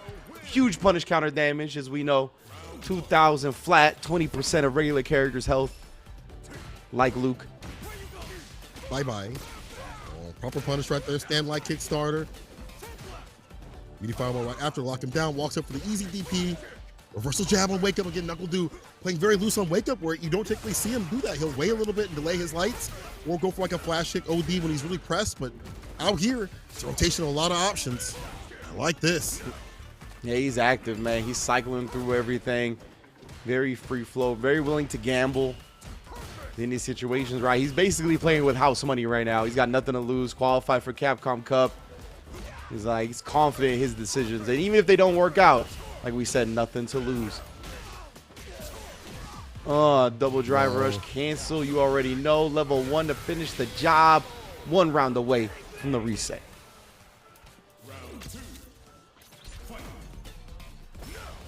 All right, Kami will see adjustments. Drive impact looking for the button right after. It's a no-go.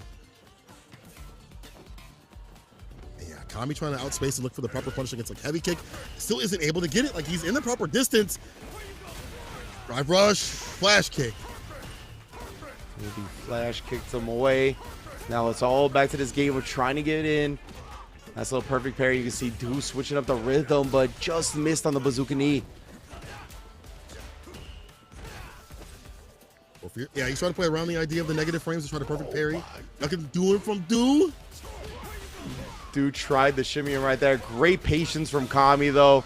Checking the drive rush after Do attempted the parry at first. Puts him on a pixel and a dream. Overhead. Oh, too far out. We try to delay it just a little bit. No way. The flash kick, the meaty boom right after it. The trade still in favor of Kami. Enough for that transaction. Put himself on game tournament point. Yeah, oh, tried the suppressor. I see a little hezzy right there. He's giving Du these moments to wake up with OD flash kick. Knows how willing Du is. That respect, right? Kami switching up with the OD fireball. The anti-air is there with the level 3. Wants to kill the drive gauge immediately. As much as he can, and will land a big grip of damage on that raw style. All I gotta say is go Dodgers. That's beside the point at the moment. Kami, though, trying to get back into this one, right? You don't want to let Du keep building on this momentum that he's building up on. Double drive rush cancel. He should be able to close it out here. Beast mode, baby. Putting all of CPT on my back right now. 2 up. Yeah, and Kami, no joke, bro.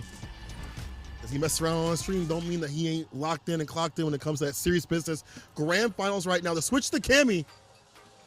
It's right or die until the reset happens. If it happens. Yeah. He's betting this final game on the Kami. We haven't seen the Kami all night. Back up against the wall. It's been Gao through and through. The signature character. The one that, of course, everyone knows him for. Got him in the Capcom Cup this year. But now, you know, we're already there. Let's bring out the Bay. All right. Switch up a little bit. Driver Shab, but doesn't get the Crouch Fierce follow-up. Not even close to the same area code. That hurts for Kami, honestly. If he was able to start it with that, that would have been huge momentum, huge little life advantage to start this. Now he's doing the corner, controlling the game. Fierce to charge up, put the perfect parry in between. Light. Yeah, I like that Kami doesn't go for like the heavy inner, so he doesn't have to drive rush right after. He goes for something where he gets a bit more Oki off. I thought he was going to try parry when he landed. Oh, yeah, we've seen that a lot today, right? Yeah, most definitely. Oh, trying to chase down. Couldn't find the connection, though. And Kami did the splits in the air, just manipulated her hurt box. We'll do looking to reset the bracket. Like the frame kill again. Medium. To the DP.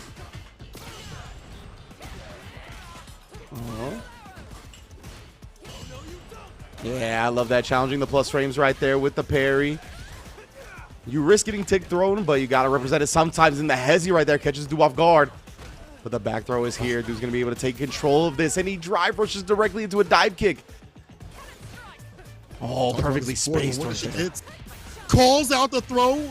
Wake up options are fantastic, and so is this. Just don't miss. It's level 3. Red Delta Assault. Dead as hell, bruh. Reset bracket. Knuckle through. Goddamn. So the job is not done. Needs one more game. One more game. In terms of sets, I should say, actually, to take himself with a W, not only the Capcom Cup, but win the final World Warrior. And Kami, we'll see what happens here. Does he switch over to Akuma? Does he stay on the Luke? I feel like if you were due, you should have went with the Kami in the first place. This character's not even warmed up with his cooking. Like Salute. I was gonna say, is Dew gonna go back to Guile? Like, he technically can because it's a reset. So he could actually start this set with Guile again. But I wonder if he'll stick with the Kami, just let his true free-flowing, aggressive nature right now, having nothing to lose really, just flow through. That's definitely a better character to do it on. I think a stronger character to do it on in that style. But going back to the Guile. Oh, okay. Guile, but Akuma this time for Kami. Or for Kami. Huh. Yeah, I like him switching to the Akuma. You might as well give it a shot here. I don't know. I guess I shouldn't say that, though, because Luke did get 2 games. He got very close. See, though, I think overall in this matchup, like, you know, you have a character that can contest the fireballs of Guile. Not a bad option. With the stand fierce pick up and the sweep right after, he is so ready for these pivotal moments. Perfect parry is there from Kami. Sweep. Go for the medium or the throw. Back heavy kick instead, but hold tight trying to tap parry. It's a walk-up throw instead from Dew. Or the wake-up options right now that are being cycled are aggressive. No I know, man. He's able to duck the back fist with the wake-up crouch, but I didn't know that. And then the overhead, again, the aggression is on 11 right now from both players. Built to the level 2, you know what it is. All up in them guts. Kami, first round. For that level 2. Flame guts. I've impact round start. What are these round starts for these cats, bro? Let them know. Let them know.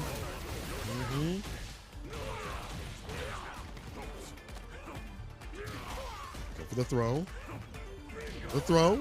The overhead or medium punch. Another throw instead. Kami. No Loop City. Now the jabs. A dab will do with the OD behind it. Akuma doing work. Do we switch to Kami? Nah, I honestly thought he was going to go right back to Kami. I was with you. I thought he was going to go right back to Kami. So I think if he loses this match, we're going to see it. But right now, obviously, Kami 1-0 on the reset. Starting this one strong.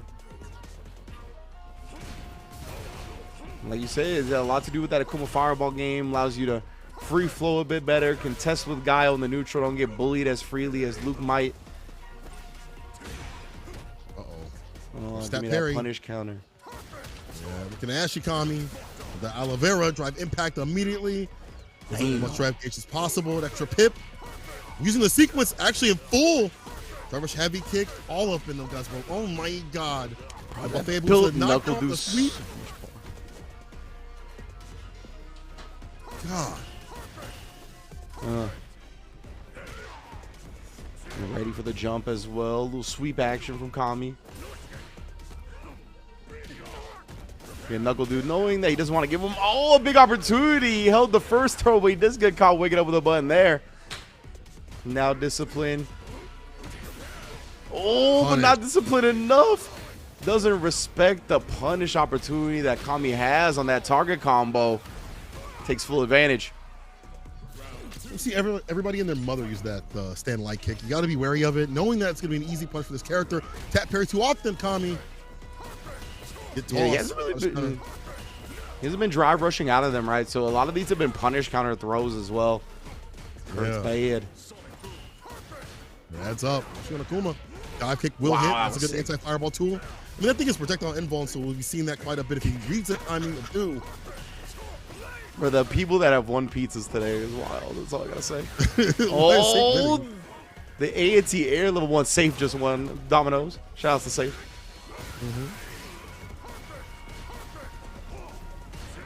Yeah, Yeah, has to get aggressive. Cannot tap parry right now. Now he's in burnout. Nakodu can look for a drive impact or kill any which way he wants. Kami does have bar at the bottom to utilize it once the level 2 through a fireball. Will catch it right normal, but it might be hard to find the timing. The dive kick denied, the flash kick applied instead. We'll be ready with that anti-air decision. Man, Safe said, nice. Yeah, round side. Oh, and again, yeah, we're seeing a whole lot of this tap parry. I want to see Kami at least drive rush out of it at this point. NuckleDu hasn't really been trying to thwart it with a normal. He's just been going for throw. So you can save himself some drive meter and some damage. You try to base something out right there. Kami's holstering it for now. What you gonna do? Holds the burnout. Now you're in the corner. Is that level 2 block? Hard to punish though, because you're in burnout. In fact, you can't punish it. It's minus. But the side switch gets a punish counter on the whiff anti-air. Sip this calamity. Big gulp. Sauce sauce, and now you're in burnout. Bro, and the fact that Kami's back with bar. No, you got too greedy for it. Oh, too hungry, too thirsty, too obvious. Try to establish some fireballs right. Tried to dissuade NuckleDu from doing a level 1, but yeah, I think the DI was a little too thirsty in that instance.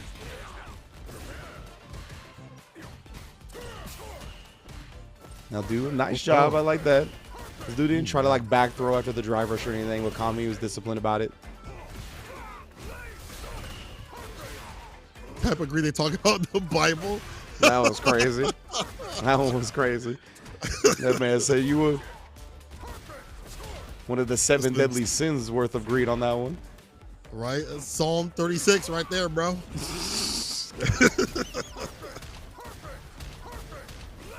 I'm gonna go back to church right now.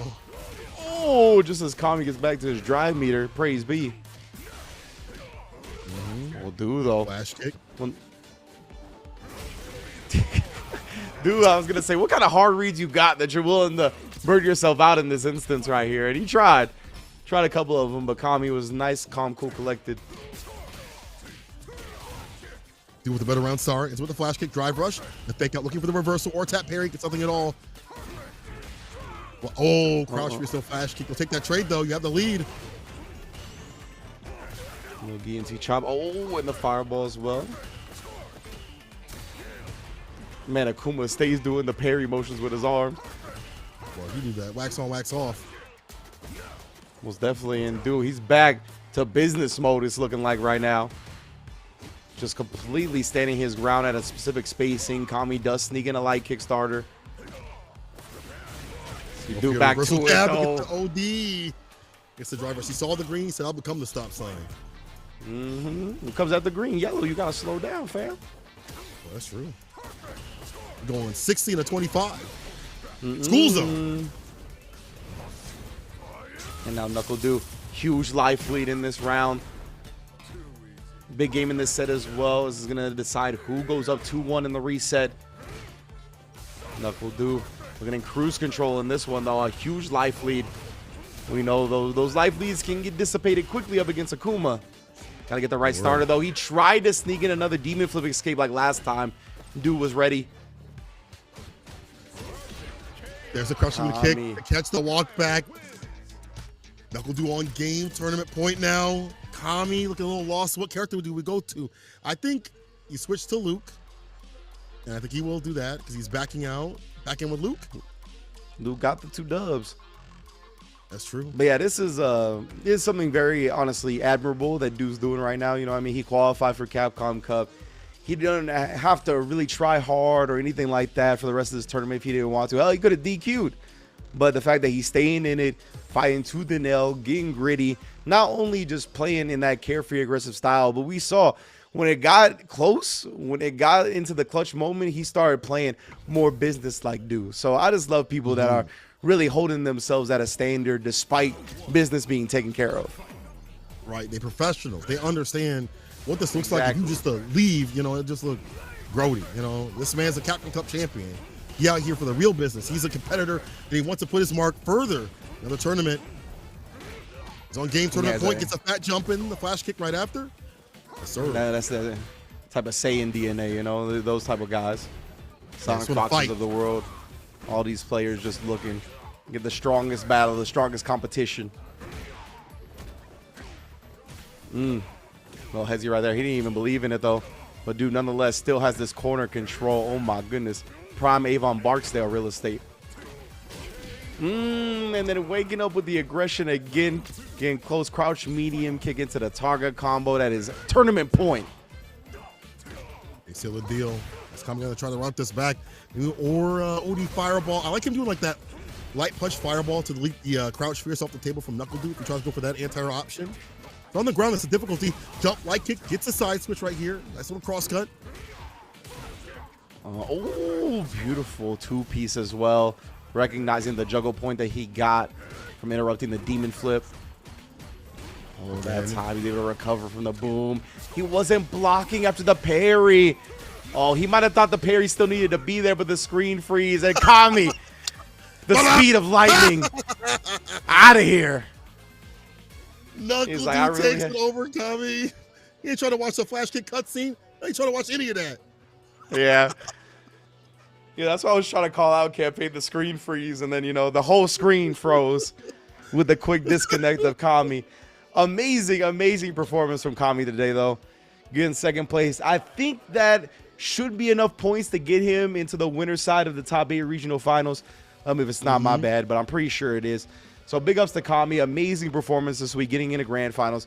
But obviously, the star of the show today, not only the winner of the last regional tournament of the World Warrior for North America East, but Capcom Cup 11 qualifier. Give it up to Knuckle Dude, baby. Give it up to Knuckle Dude.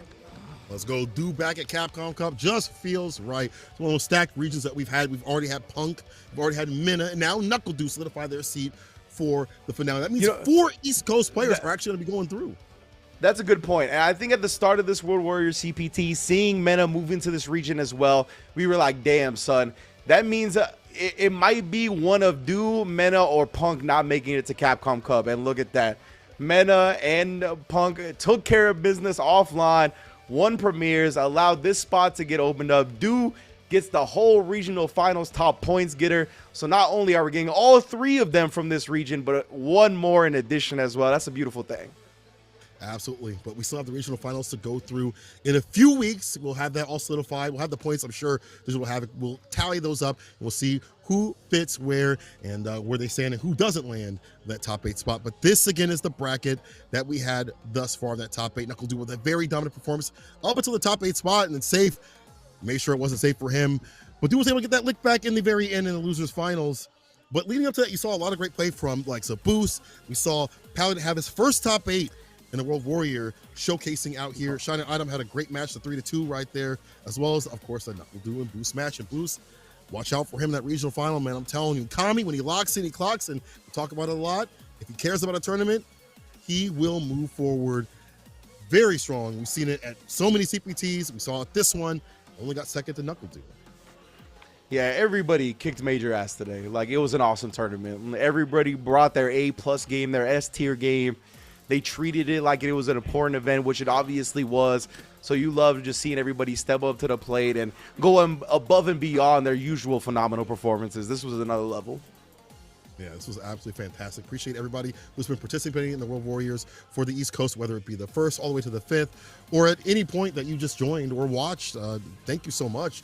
Thank you to Digital Havoc, aka Incendium, putting this on, Bifuteki in the back, everybody else holding this down. Ringe, you on the comms, all the other commentators too as well.